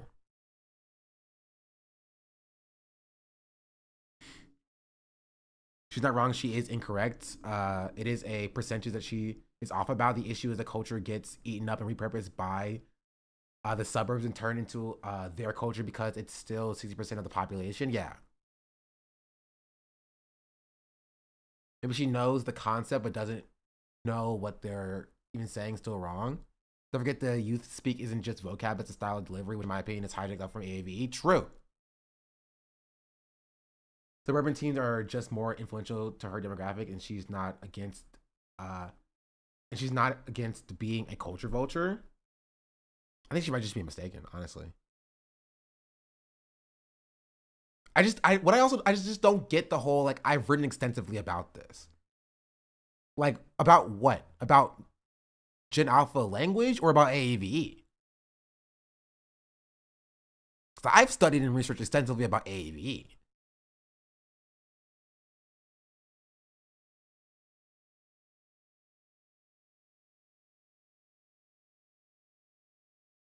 Right? Gen Alpha language. That's fine. But then why are we removing the influences of... Like here, she says brain rot language is heavily influenced by white suburban teen girls and boys, gaming culture, and LGBTQ culture. And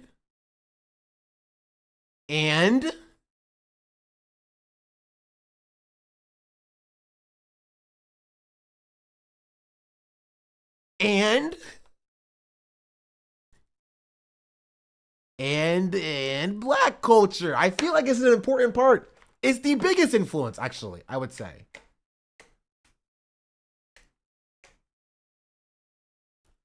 Like that's relatively important.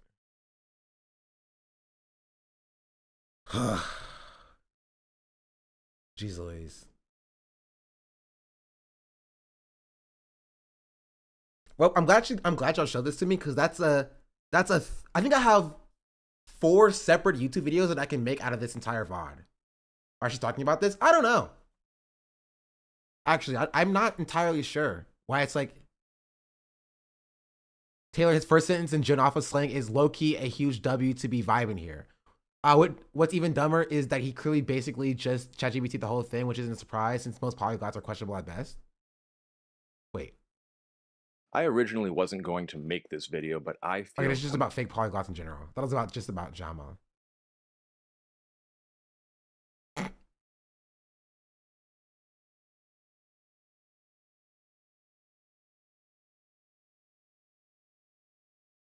I just don't know why. I don't know why she made this tweet, honestly. Crazy to have a degree in linguistics and master of 10 different languages, yet can't wrap your head around AVE.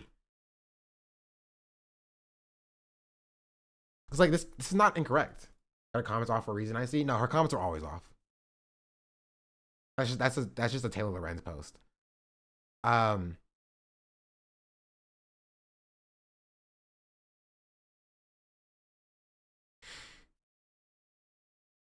But yeah, I think I covered most of what I wanted to talk about this day. I talked about this way longer than I intended to.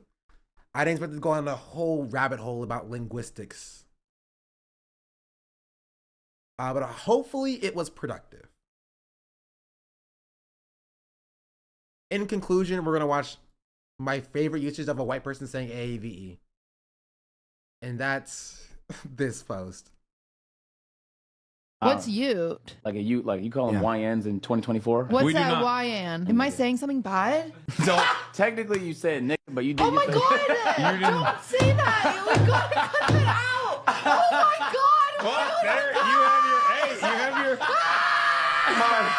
have your cinema moment. Why did no one say anything? You said it so naturally, I felt like you had said it before. I know. I'm so stressed. Yeah, it's okay though. I'm going to jail. You need to... But yeah, which is why, and this is my overarching thesis, and that is why having black people in these spaces is such a good thing, right? This is an example of cultural Ends in exchange, 2024. right?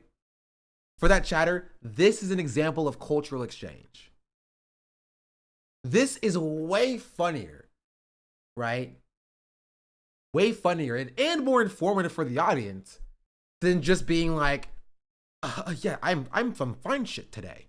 You know what I mean? And running that into the dirt.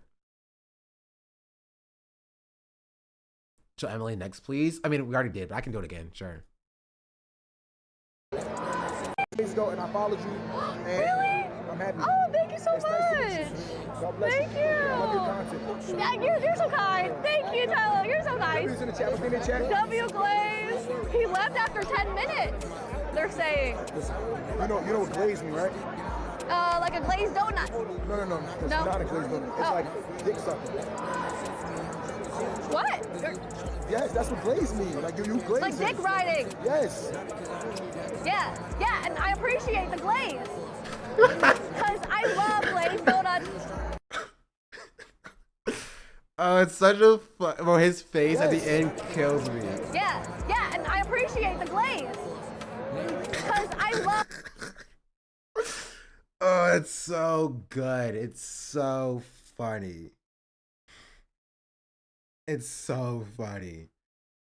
This is what happens when you're like, this is cultural exchange. Like, genuinely, this is cultural exchange. You can exchange cultures with people that aren't present. Exactly.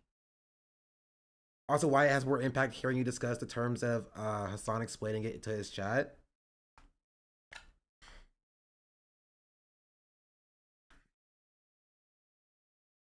This is why black people need to be in the spaces, right? Because there are fun, interesting, and cool situations that arises from having people of different cultures interacting with each other, right? That's why people saying that who are the two? They call them the international students of Streamer U.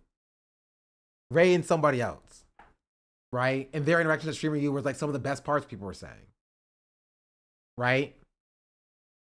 Cultural exchange. Tota, thank you.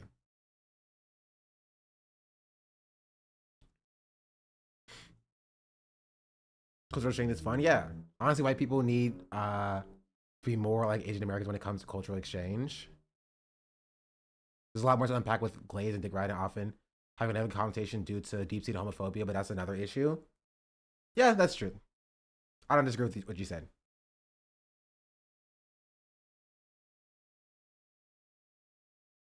I mean, doesn't as love it with AAV. Yeah, but at least Emily's in the spaces. You know what I mean?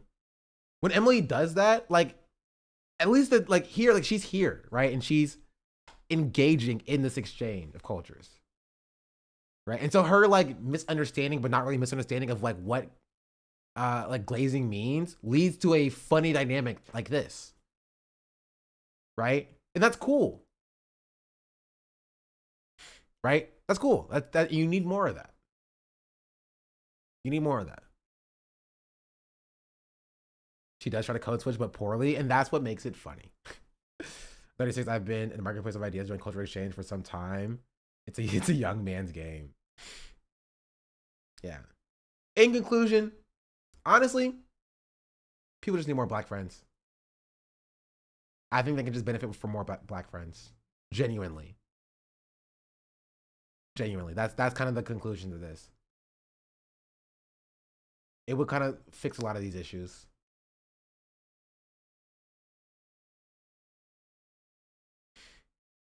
Can I bring up an example of what I mean by the lack of gatekeeping from earlier? No. Just because we're moved on. I don't really care to litigate it. In conclusion, you should be invited to Fearan. I don't think it's going to happen.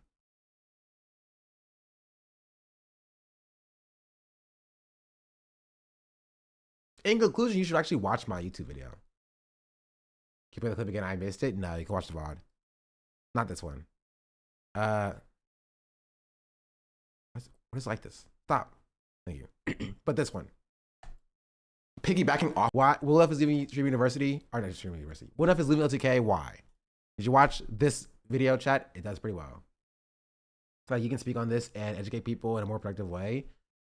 That is your duty to educate white people, because socially, people are only seeing this from white spaces, and it's already been far removed from its original context. Yeah, the problem is that I don't think people care enough to hear from black people in general, not like just me, but like black people in general. You know what I mean? Like that would require some level of self-reflection in the first place in order to arrive at, okay, I'm going to see what I can do better. Right, but in order for them to be receptive to what I'm saying here, they have to be willing to listen in the first place. And I think that one, I don't have a large enough audience for people to care. And two, I don't think people listen to black people regardless. That's my take. Right? In that order.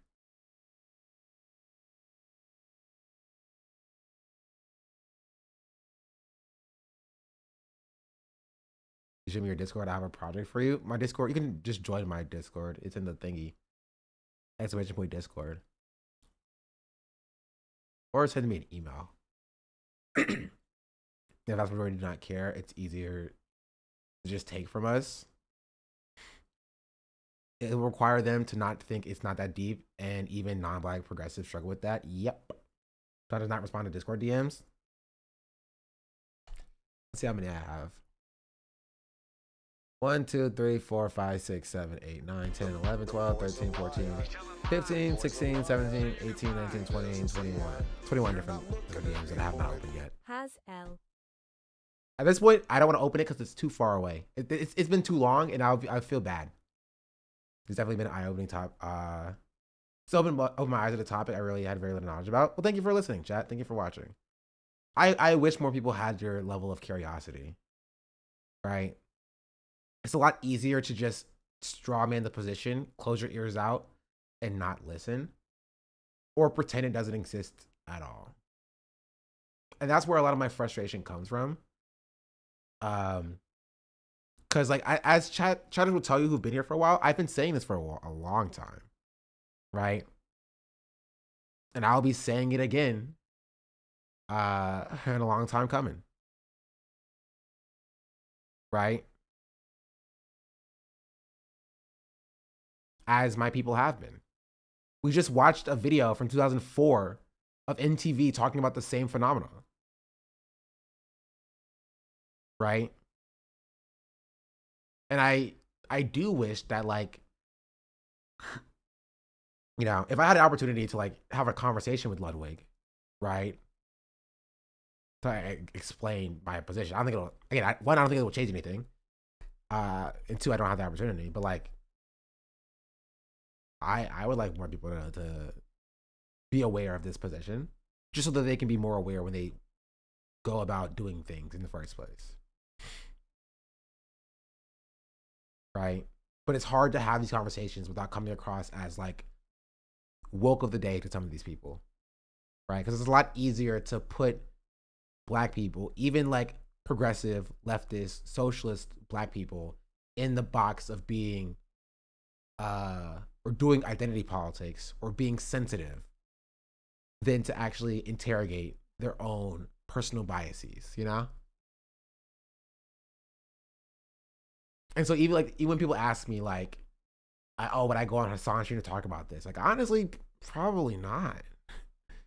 Not even because I don't think Hassan would be receptive, but because I don't think the audience will be, right? Like they drug me through the mud when I had my take about Dean Withers. You feel me?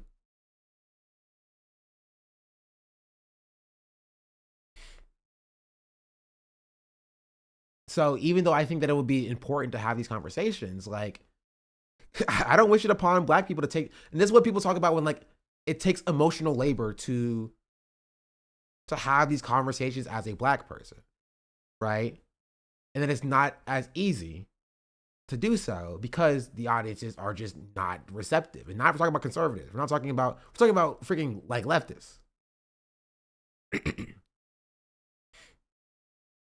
The audience isn't receptive. Isn't that a issue with the song's content to some degree?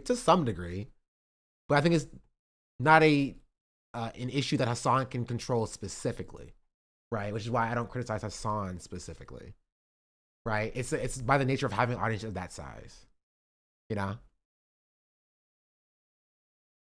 And so you are correct that it is a problem with the Hassan's content, but his content is to reach a large audience. And I think the positives of that outweigh the negatives of what I'm talking about. You're so right on that point too. I appreciate that. Anthony from Do Not Worry said something about Jason feeling when he says, "I know we try not to get angry, be angry Arab men because that's what people expect of us, but I am angry and I have a right to be," something to that effect. Yeah. Was that take? Just check my YouTube for Hassan D. Withers and watch that video. Some people in the left sphere don't think identity can be understood from a material perspective, and it's partially due to racism and that hasn't been unlearned and a naive understanding of theory, in my opinion. Yeah, we looked at a guy yesterday morning who was black, who's talking about how like Marxism is not about your own personal identity. And it's liberalism to care about identity at all or whatever. Class reductionist type behavior. Level of pushback we've seen from the smaller chat alone lets me know that it would be that this would definitely not be well received in Hassan's larger chat. And if deserves to put through that. Like, Elias about 30% chirpers and the majority do listen. They might not agree on everything, but they listen and learn. Unfortunately, 30% never shut up. But yeah, also 30% of 30K is still 1,000 people. Right, and those 1,000 people will have, a 10% of that, who will then follow you to your freaking to your stream. Sorry, 10,000 people. You're right, it is 10,000 people. 10,000 people, and then 10% of that, which is 1,000 people, will follow you to your stream and to your YouTube videos and talk about how dumb you are or whatever. Right. This is not 9K. No, it's 30% of 30K is 10,000 ish. 9,999, I guess. Chatter.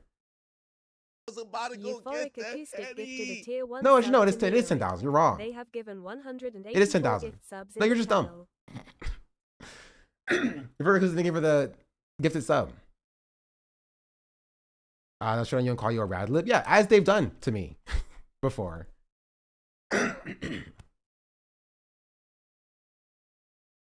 So it is what it is. That's 33.3.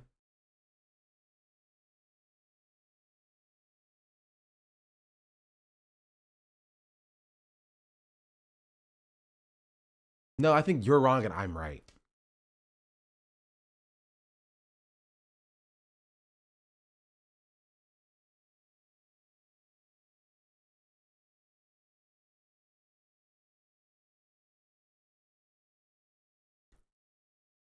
Anyway, let's move on before y'all get me to change my mind and admit that I'm incorrect and wrong.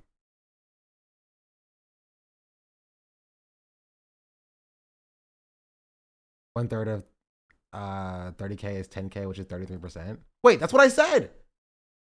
Okay, I was being gaslit. I'm still being gaslit. It's still 10K. Sean the Black says she's my African princess. Wait, I said 30%, didn't I? Okay, that's fair. That's fair. No! Someone check on Shamik Moore. Someone check on Shamik Moore. He's going through it. Please. First, take his phone away from him because he's going to start tweeting some crazy stuff. And then second, check on Shamik Moore. Check on Shamik Moore. Honestly, chat, do you think Shamik Moore saw Sinners? Do you think Shamik Moore saw Sinners? He probably couldn't handle it. How old is he? How old is Shamik Moore? Like 26.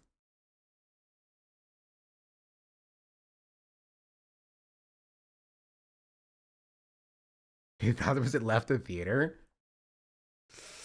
Oh, hell yeah. Because of that scene where she was on top, he was like, he started crying.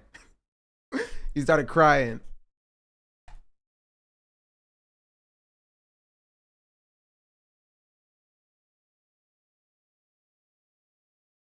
You pull up his Twitter? No, I don't want to see. I don't want to. I can't show. That would be against TOS to show someone dying. I'll pull it up on the side to see.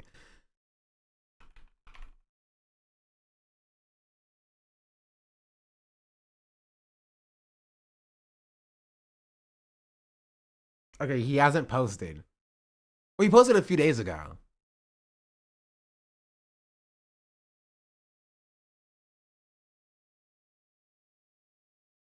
Okay, he hasn't posted since a few days ago, though.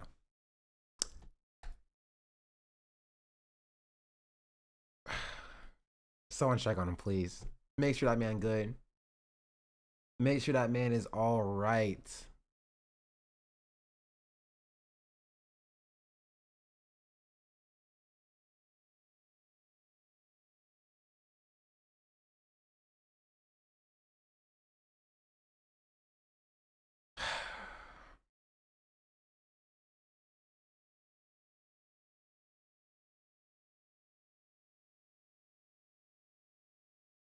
Clean Slate Part 2 coming is crazy. But yeah, that's where I'm going to call it. At least for these segments. I covered most of these, right? Covered. Oh,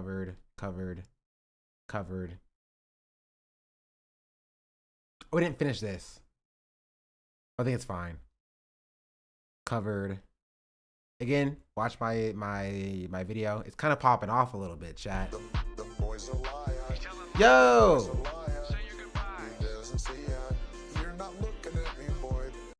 The Serves, thank you for the raid. Welcome in, Raiders. Hello. We were just talking, what were we talking about? Oh, we were talking about Shamik Moore. And how that man is probably not all right now. Someone check in on him.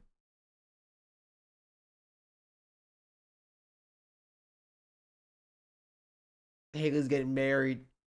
Bro is probably not good.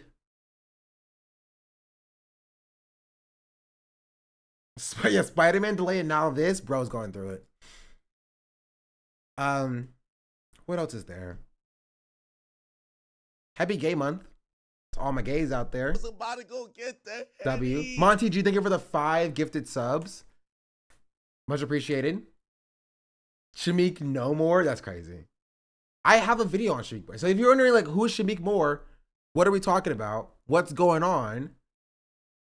Go to my YouTube channel and mosey down to why is Shamik Moore so weird? And then I will, you'll hear about it. I'ma fuck you right, first thing in the morning. I'ma kiss you right, kiss you till you moan. I can't watch this, bro. I feel it affecting my soul. Yeah. We also have such bangers like the definitive streamer inward tier list. That's pretty good. Streamer University's DDG problem, not DDG. Will Neff is leaving OTK. Why? Where did I put it?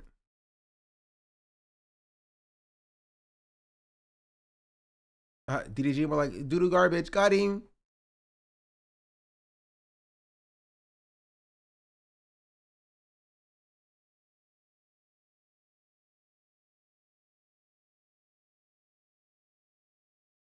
This is crazy. More regular viewers are choosing to watch this video. It's helping increase its reach. I got my okay, not my first, but one of my newest 1 out of 10 videos. It's doing so well. Like, it's doing so much better than like it typically does. I need to watch that Will video. You should. It's pretty good. Can I suggest changing the title to DOODOO Garbage? I would do that if it wouldn't interfere with people searching for DDG. Don't worry, I put DOODOO Garbage in the description. Or did I? No, I didn't. Maybe I should, though. He's doing it to be by DDG's bodyguard. It wasn't even his bodyguard. It was his brother. Yeah, we talked about that earlier. Has Will said anything? If he hasn't, that might be part of it. No, he just made the statement. That's it, I think.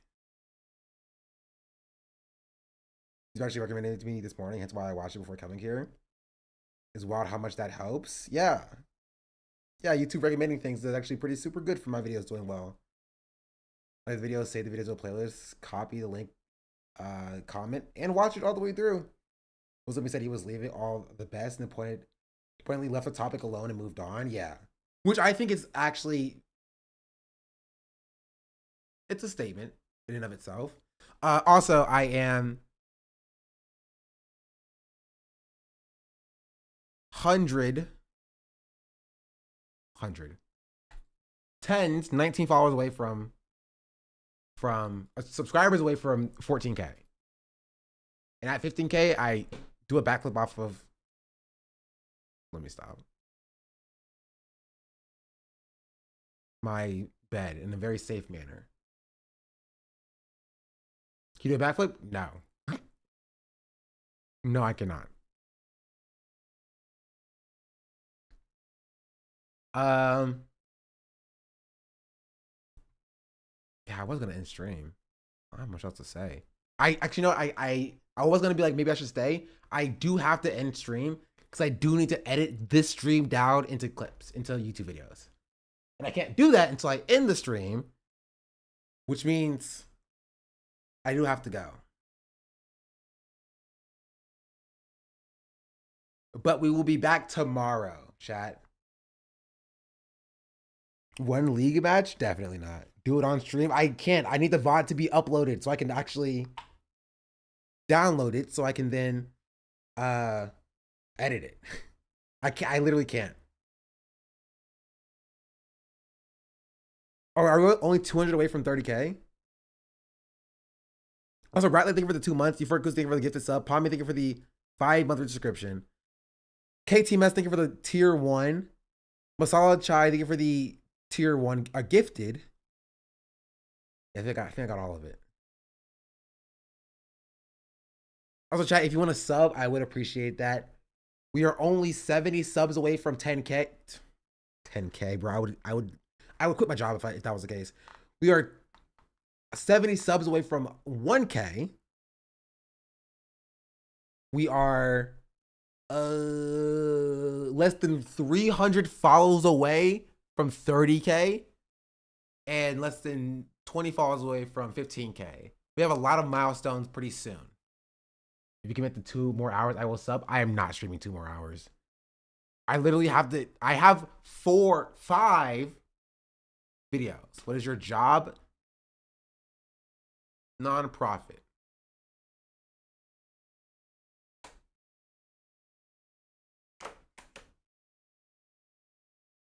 Only 10 subs for 1 million? True.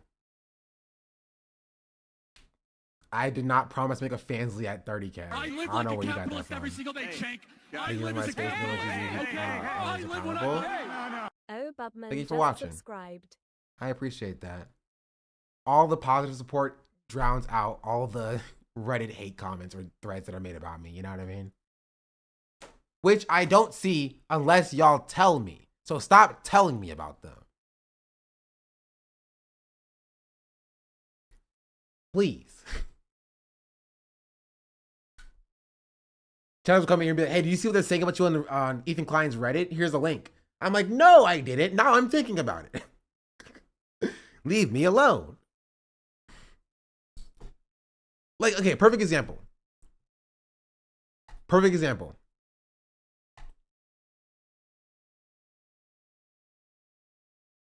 This tweet that I saw from Foggy Tonic that was like, step aside Tom and Don on 4G Blow. This is the new king of conservative rap high res. I saw this and I played it.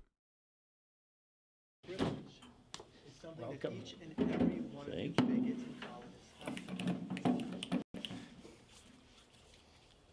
Wow.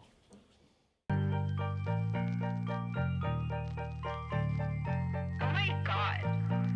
Also, fake woke. Everybody knows. right?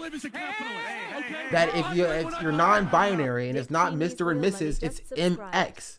Fake woke. At least learn the correct suffix or prefix. Gosh darn it. It's MX.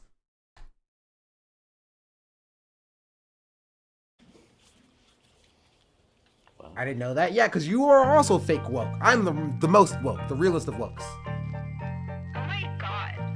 Is that Brez? Kick the fathers out the house and the mothers back to work. Let the school system parent your children right. How do you pronounce MX? Don't ask me. That's I don't have anything for that. Don't ask me, yeah.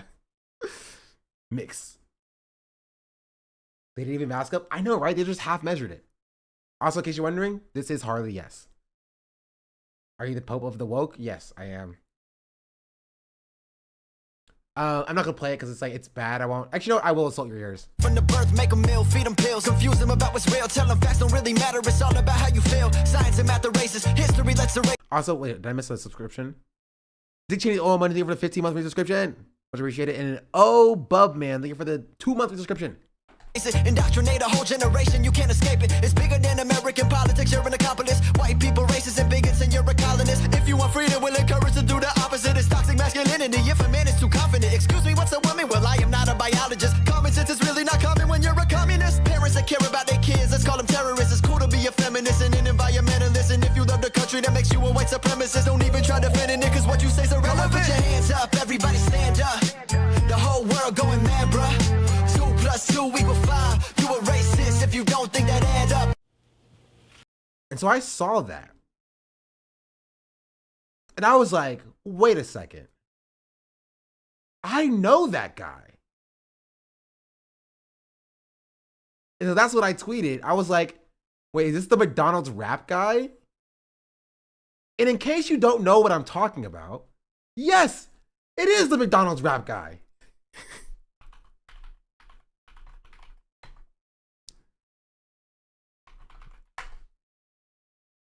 From 10 years ago. How to order McDonald's like a boss. And I know this because I used to recite this all the time. Let me get 2 Big Macs and 2 apple pies, a little bit of Sprite and a side of fries. I was spitting that. Let me get 2 Big Macs and 2 apple pies, a little bit of Sprite and a side of fries. Let me get a McDouble, let me get a chicken. Can I get 2 Big Macs? Okay. 2 apple pies? Is this him? Yes! It's that guy. Nah, actually. Let me get 2 Big Macs and 2 apple pies, a little bit of Sprite and a side of fries. Let me get a McDouble, let me get a McChicken, hot sauce, make sure that shit kicking. I want a McRib before I McPiss. Let me get a hash brown if it is a lunch head. If it is, I'ma be mixed and upset. Let me get some nuggets too. I want a bun cake and a parfait. 2 of them, I really had a hard day. Let me get a McCafe latte and a couple hundred large Shamrock shakes. Powerade, high C, ranch snack wrap on the side, please. Let me get a burger with a slice of cheese, but no onions or pickles, so hold that, please. I want a McFlurry, 2 of those, 1 M&M, 1 Oreos. I want everything on the dollar menu and a burger with jalapenos. Let me get a snack wrap for my backpack, better not tax that dust sauce, no after. Taking everything to go, so pack that in a black bag. High res eating all the flapjacks. Did you get all that?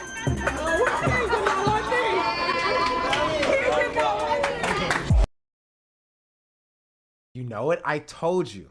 And chatters who've watched me forever knows why. I have an ear for conservative rappers. I have an ear for the conservative rappers. I can tell. I can spot them 10 years in advance. 10 years in advance.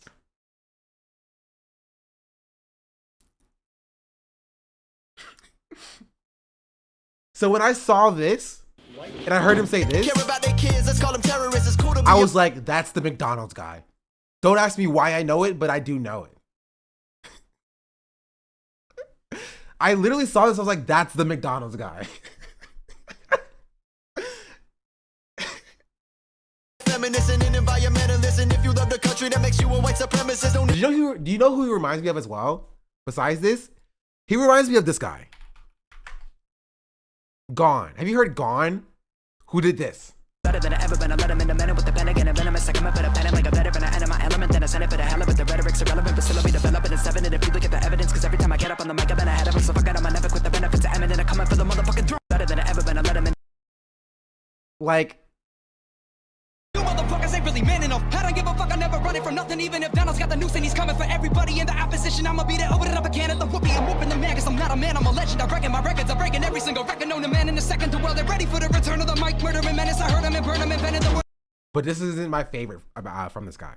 My favorite thing from this guy is actually not his song. It's actually this song. As you can see, I've already listened to this before, and I've showed chat this. Y'all remember this, chat? This a warning shot to every motherfucking little one-hit wonder rap mumble brother. Kryptonite figured it paid the bundle, so we teamed up top 5 dead or alive. We're bringing the rain and thunder, going insane. I'll be chopping like a helicopter blade, man. The wolf's begun to hunt the jungle. Stomach rumbles, looking for something. Damn, what a fuck's little pump that I'm kinda hungry. These kiddies better never come to my city. Come to the window, you gon' get nothing but animosity. Midwest monopolies, monstrosities, rap god. I'ma lead a beat in poverty. Hostility, drop a bomb on the enemy. Artillery, blowing up your auxiliary. Hit 'em with the intercontinental capabilities, leaving no stability. In the Middle East, Benghazi, Hillary. Yeah, will I be a kamikaze, a killer bee? Nobody really wanted to smoke, so I'm hitting it with the jewel pod nicotine. Smoking like a chicken to the rotisserie. Figure on the freaking detonator, incinerating and straight eviscerators. I consider eliminating every hater in the visible vicinity, like Arnold Schwarzenegger, Terminator, fucking mobile rap exterminator. Then again, I spit it wicked, demented and venomous. Since I'm seeking to be the freaking diggity, reaping the benefits when I'm rabid like a missile disintegrating the remnants. I'm beginning to be the reaper, so I load the Mac attack. Everybody dies when I nuke you, screws loose, losing my mind. I'm going cuckoo. Who knew I would be the rap Babe Ruth, Jesus and slate shoes? I hit 'em in straight truth. The skeletons fall through the elements. Wordsmith, the letterman, way too competitive. Rap with the best of them, the veterans, and I just entered the 7th level. I held the devil, mama made it out the ghetto. It gets so much better, chat. I promise you, just wait till he gets to the line. You will know the line, because I will stop it and replay it again. Just watch. How the fuck could I not be the illest when I feel like a villain? Killing anybody I will, I'm villain and still a gorilla. While pillaging villages and building pavilions. King Kong, I'm probably making a song for Kim Jong. So Ching Chong, did he sing along? As I'm ripping about the quickest, yeah, but I pick it apart, the rap, but I bit the pad. I don't know if you caught that, but I'm gonna play it one more time. Kim Jong, so Ching Chong, did he sing along? As I'm ripping about the quickest, yeah, but still a gorilla. While pillaging villages and building pavilions. King Kong, I'm probably making a song for Kim Jong. So Ching Chong, did he sing along? As I'm ripping about the quickest, yeah, but I pick it apart, the rap, but I bit the pad. I don't know if you can say that. Look. It just rhymes so well.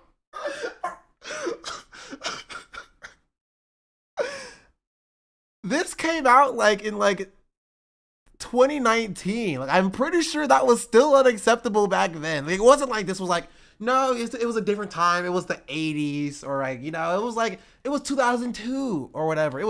This came out 5 years 5 years ago.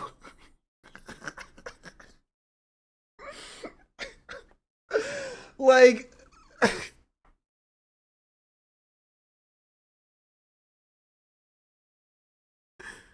what did he say?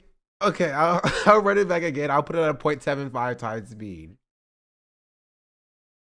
King Kong, I'm probably making a song for Kim Jong. So Ching Chong, did he sing along? As I'm ripping about the quickest, yeah, but I pick it apart, the rap, but I bit the pad, a Peter Piper, pick it a pickle pepper, pick it next. I figured that out. I'm gonna straight just figure tracks and mumble rap. Oh, and then it gets better. It gets better. Hold on. Like, not better. That's where it peaks, right? The racism is like, he hits the peak racism. He's like, okay. Then he starts to peter down. But then he calls out Little Pump, which is kind of funny. Next, I figured that out. I'm gonna straight just figure tracks and mumble rap. Gucci gang, Gucci gang, Gucci gang. Shooting range, too much rage, who to slay. Crippin' out, weaponize, hella rhymes, to the minds of the mumble guys when we hit them like it's MMA. Gucci, Gucci, Gucci, Gucci, Gucci gang. Murder everybody like a shooting rampage. Yeah, kill them all, finna all, blow them up. Molotov, muzzle top, death to mumble. I rule the game. Yeah. And then Futuristic shows up. Now, why is Futuristic here? I have no idea. I used to listen to Futuristic back in the day. Like, back in the day. I don't know why he showed up for this. Who are these people? Let me explain. This is Gone, we just heard, racist. This is Crip, YouTuber.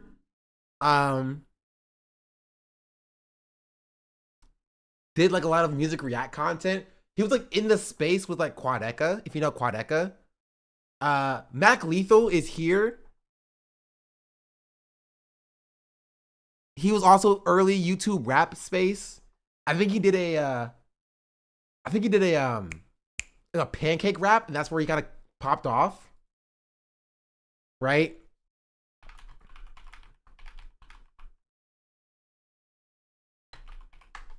Like, I'm making pancakes. Yeah, nerdy white kid kills. Look at me now. Pancake rap 13 years ago. 42 million views.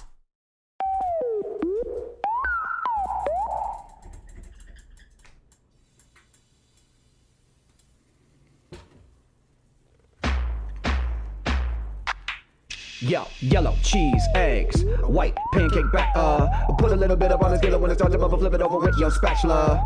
Yeah, that shit look like my breakfast. I gotta remember to flip the motherfucker over after cooking it for 30 seconds. Ladies love me. I got my OJ. Everybody said to do another fast rap. Man, I'm telling you, this is what I did. This is what I did when I was 12 years old. I was listening to Mac Lethal. I was listening to Futuristic. I was listening to like Quadeca. Like this is my middle school experience, if you will. I was listening to like the McDonald's rap or whatever. I was listening to Tech 9, Worldwide Choppers. Like I was listening to a lot of music actually. You know what I mean? But who among us was not trying to memorize all of Worldwide Choppers at the age of 12, you know? Who among us? Okay, I was also listening to Watsky as well. Tech 9's the natural rapper? Yes. You ever had an Immortal Technique phase? I did not. I'm trying to rap like Busta. Who wasn't? You know what I mean? Who wasn't? So I said, okay, but I'ma speed it up real fast. Till the whole damn bottle is gone. And I'm challenging Busta, Watsky, and Twister. Any of you rap kids, follow along. Come on. He named Butsy. He named Busta, Watsky, and Twister. You remember Hops? Of course I remember Hobson. I was into the Hobson too. This was like, it was in the same sphere. Yes. And like, you know, Hobson was so funny because like Hobson was beefing with his management production and he released a song against his producer. Right? It was like, it was like The Life of Hobson 8 or whatever. Let me see, what was it called?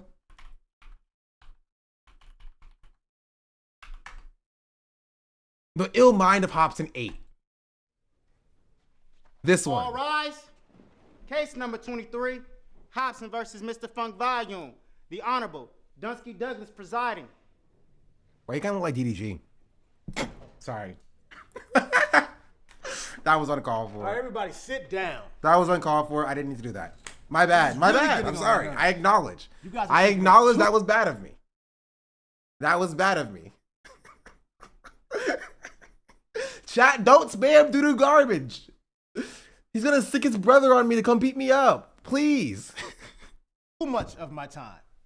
Marcus Hobson, please come to the stand. Yeah, he's gonna jump me with his 40-year-old family members. Songs. The fuck are y'all talking? What y'all talking about, bro? You're dying. You're literally dying. You're dead. You don't remember his Superfly? His name is not Superfly. His name is Super Hot Fire. Okay, get that right. Also, I was also watching Super Hot Fire rap battles as well back in the day.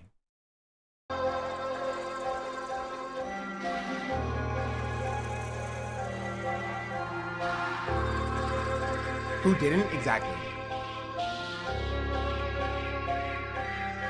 Nigga, what the fuck? What the fuck? Homie, I made you rich, paid your rent, damn right. Biting the hand that was feeding you, this shit don't make any sense. Nigga, what the fuck? I'm telling you, you know this is that real shit. How you gonna forget who built this? I'm the one who made the company all the millions. Now you got problems to deal with. Man, this is tough luck. See, a couple weeks ago we was buzzed, and that crew that was killing shit was us. Till you turned on me, homie, that's fucked up. I ain't keeping it this shit on the hush hush. On my chest, I just carry too much stuff. I done had it, enough is enough, bro. Plus, I needed something to get my buzz up. You don't fuck with the wrong dude. Ain't no telling what Hobson is gon' do. Gripping the bone. Oh, trust me, I had my rap god era as well. You know what I mean?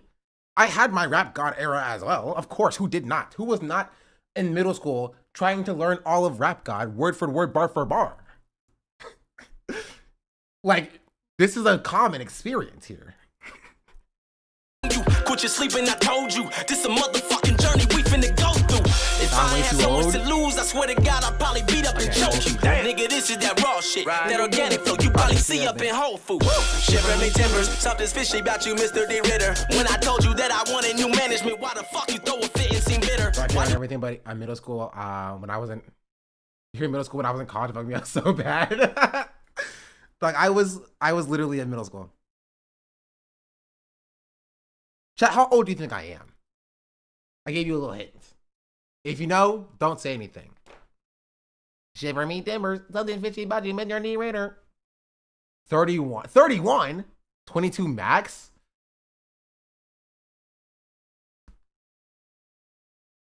$33 according to the picture? What picture?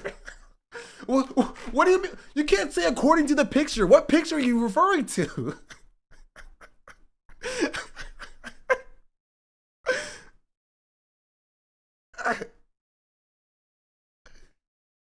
Actually, I'm changing to 22. What? Come on. The Ian Denham's picture? The one website has you listed at 37? What website? What website has me listed at 37? Why are people saying I'm 37? Oh, with the hater post. Oh. The hater post. Oh, you're right. The picture. You're right. Okay. You're right. Yeah, okay. You're right. I remember now. There was a hater that put a picture out that said I was older than Frogan.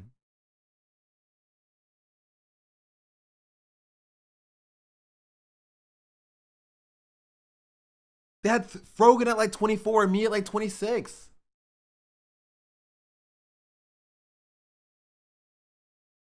I'm 24. Do I not look 24? Do I need to shave my beard? I'll do it. I'll do it.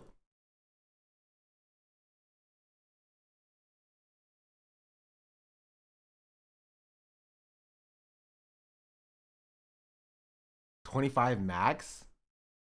You look 24? Okay, then why were none of you saying 24? Okay, I feel like you guys are just trying to placate my ego. If I look 24, why did nobody say 24?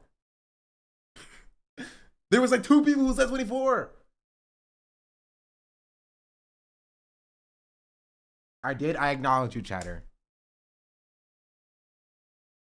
You look younger? I don't think I look younger. I think I look my age. Look young, but you sound wiser than your age? 25, 24 is age? Nah, it's not the same day. You have like 25.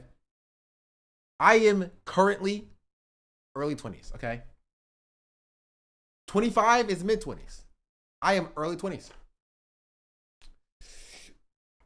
I'm early 20s, okay? I am before the midpoint, which means I am early. Exactly your age? That's what, thank you. I appreciate that. 24.9? No, closer to 24.7. I'm turning 25 in a few months. Then I'll be mid 20s. Let me enjoy my early 20s, okay, chat? Let me enjoy my early 20s. 24, 26 is mid. That's not true. 25 is mid. 25 is the middle of 20 to 30, which means 24 is before the midpoint and before, what do you call something that's before mid, chat? What do you call something that's before mid? That's right. It's early. Thank you. It's early. I am early 20s. Thank you very much. Thank you very much. Lower mid 20s. That's not a thing. Too many words. Pre-mid. We call that early around these parts, chat. Call that early around these parts. Thank you very much. Okay, we're done with the hops and stuff.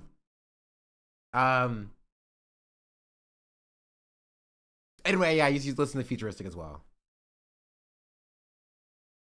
So you're 1 year and 3 months from late 20s at 26? Yes, I am.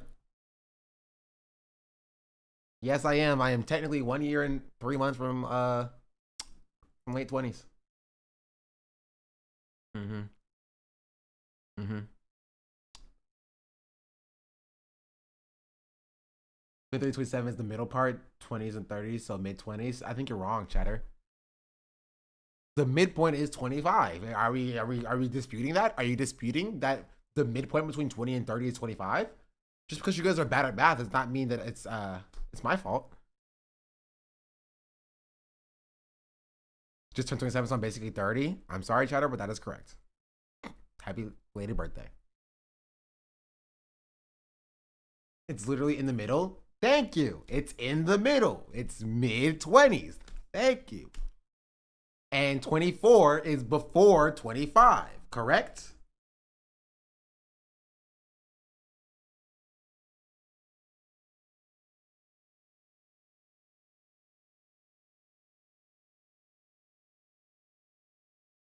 I feel like 25 is past mid. Will you be incorrect? 2.5 rounds up to 30. It does because of mathematical rules that we've settled on, but like, which means 24 does not 24 rounds down to 20.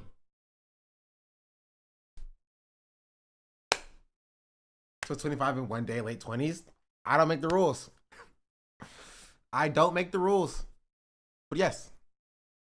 They tried the new Elden Ring? Yeah. You want to see me play it? I'm not gonna play it. In conclusion, if you're gonna leave when gaming starts, make sure you leave to watch my newest video. That's right, it's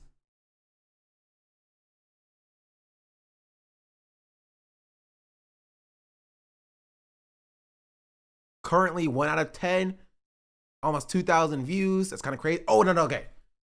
Before you leave, subscribe to my YouTube channel, chat.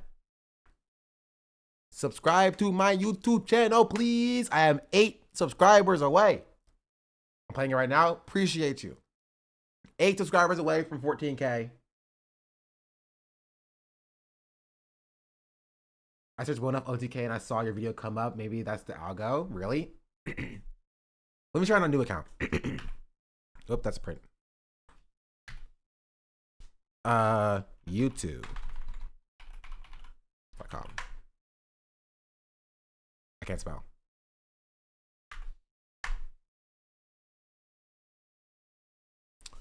Will Neff OTK.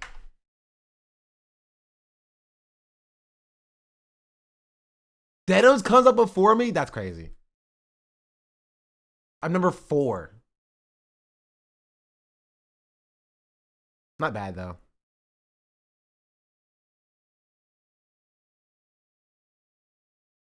Denim shade.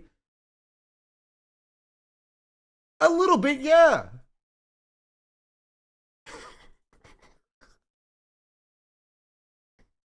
Why'd you add in Japanese? Wakarimasen.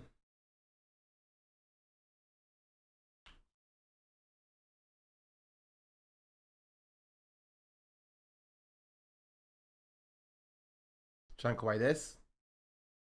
Hi. そうですね. Great title for your new YouTube video. What's the great title? Not to brag, but I just liked and commented under the video. Huge W. Chat, be like Hercule Satan and leave a like and comment on my YouTube video. And subscribe to me, please. Did I close the tab? I did by accident. Refresh. Hey, we did it! Da da da da da da da da da da da da.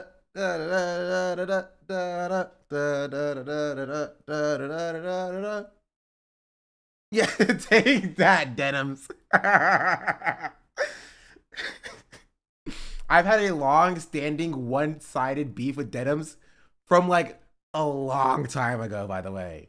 For people who were here like 2 years ago, before Denims even knew who I was or followed me, I had a one-sided beef with Denims. It was pretty funny. And it comes full circle.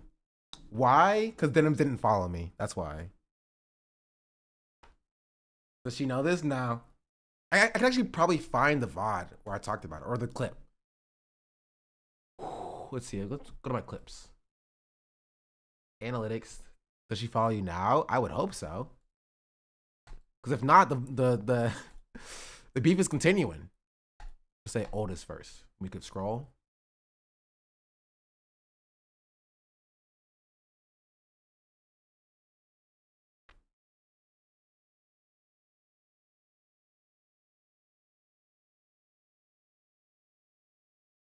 Yeah. Here's the clip.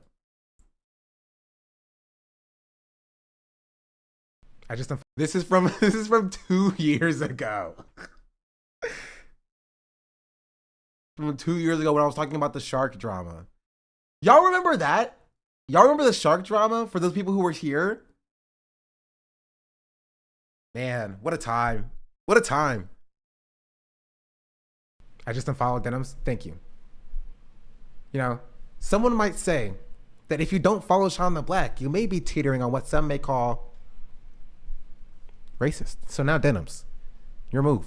Checkmate. Checkmate. Your move. Your move. Your move. Does Lil Bro still post? I think so. I think he actually replied on one of my tweets recently. Recently as a few months ago. Yeah, this was 2 years ago. One-sided beef. Can confirm I didn't know my racists. I didn't know any racists that follow you. Exactly. Shark was live like a month ago. What is he doing now?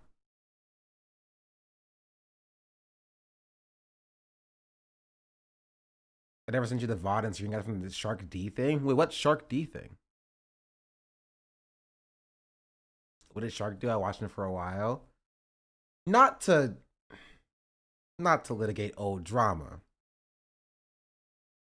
He was defending Vosh. That's what I'll say. I'll leave it at that. Oh. So you love litigating old drama? No, I don't. No, I don't. Don't put that on me. I do not love litigating old drama. I like letting old drama die in the past, and y'all keep bringing it up, okay?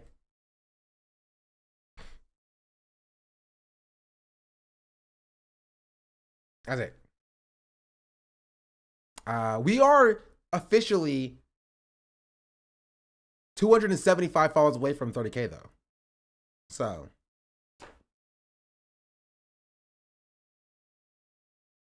Also, I will say from 2 years ago to now, I gained like over 20,000. Oh, geez, that would be crazy. I gained 2,000, not 2,000. What's between 2,000 and 20,000?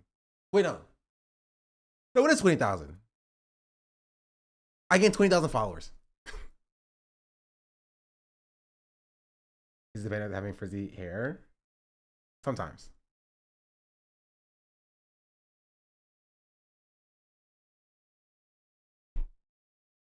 I think it's done. Never mind, it's not done. It's still going. Oh no, I can't stay. Jeez, y'all made me stay. I have to go edit. I need to edit. Because if I can edit down this VOD into 4 separate videos, that's 4 videos for the next week that I don't have to worry about editing.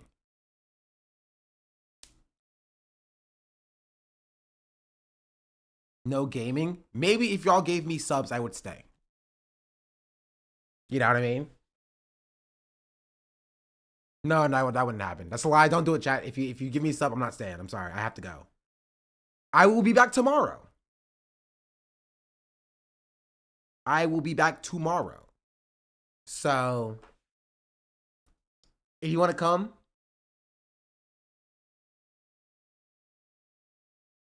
because I was seeing you have a full hair, wondering how much effort it takes to dread or braid it. Oh, well, as you can see, these are not done over here either. And I only did this right here. So it takes quite a bit of effort. And I don't have time to do it today because I'm going to be editing today. And hopefully tomorrow I can go live, do my stream. Then I have to work And then after that, I have to edit. And hopefully the day after that, I can go live, do my stream, and then I have time to finish my hair. I wasn't even supposed to be live today. But, you know, I'm glad I did go live, honestly. I think we got some good, very good content from today's stream. But are you making YouTube shorts and TikToks? No. No, I am not. You know what? I should be doing that. While I'm editing, I note down the timestamps of what would be good shorts and TikToks.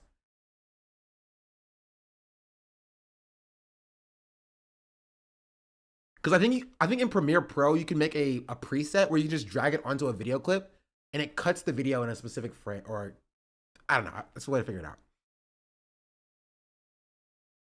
Gotta put some TikToks. TikToks are hard because, like, I don't know.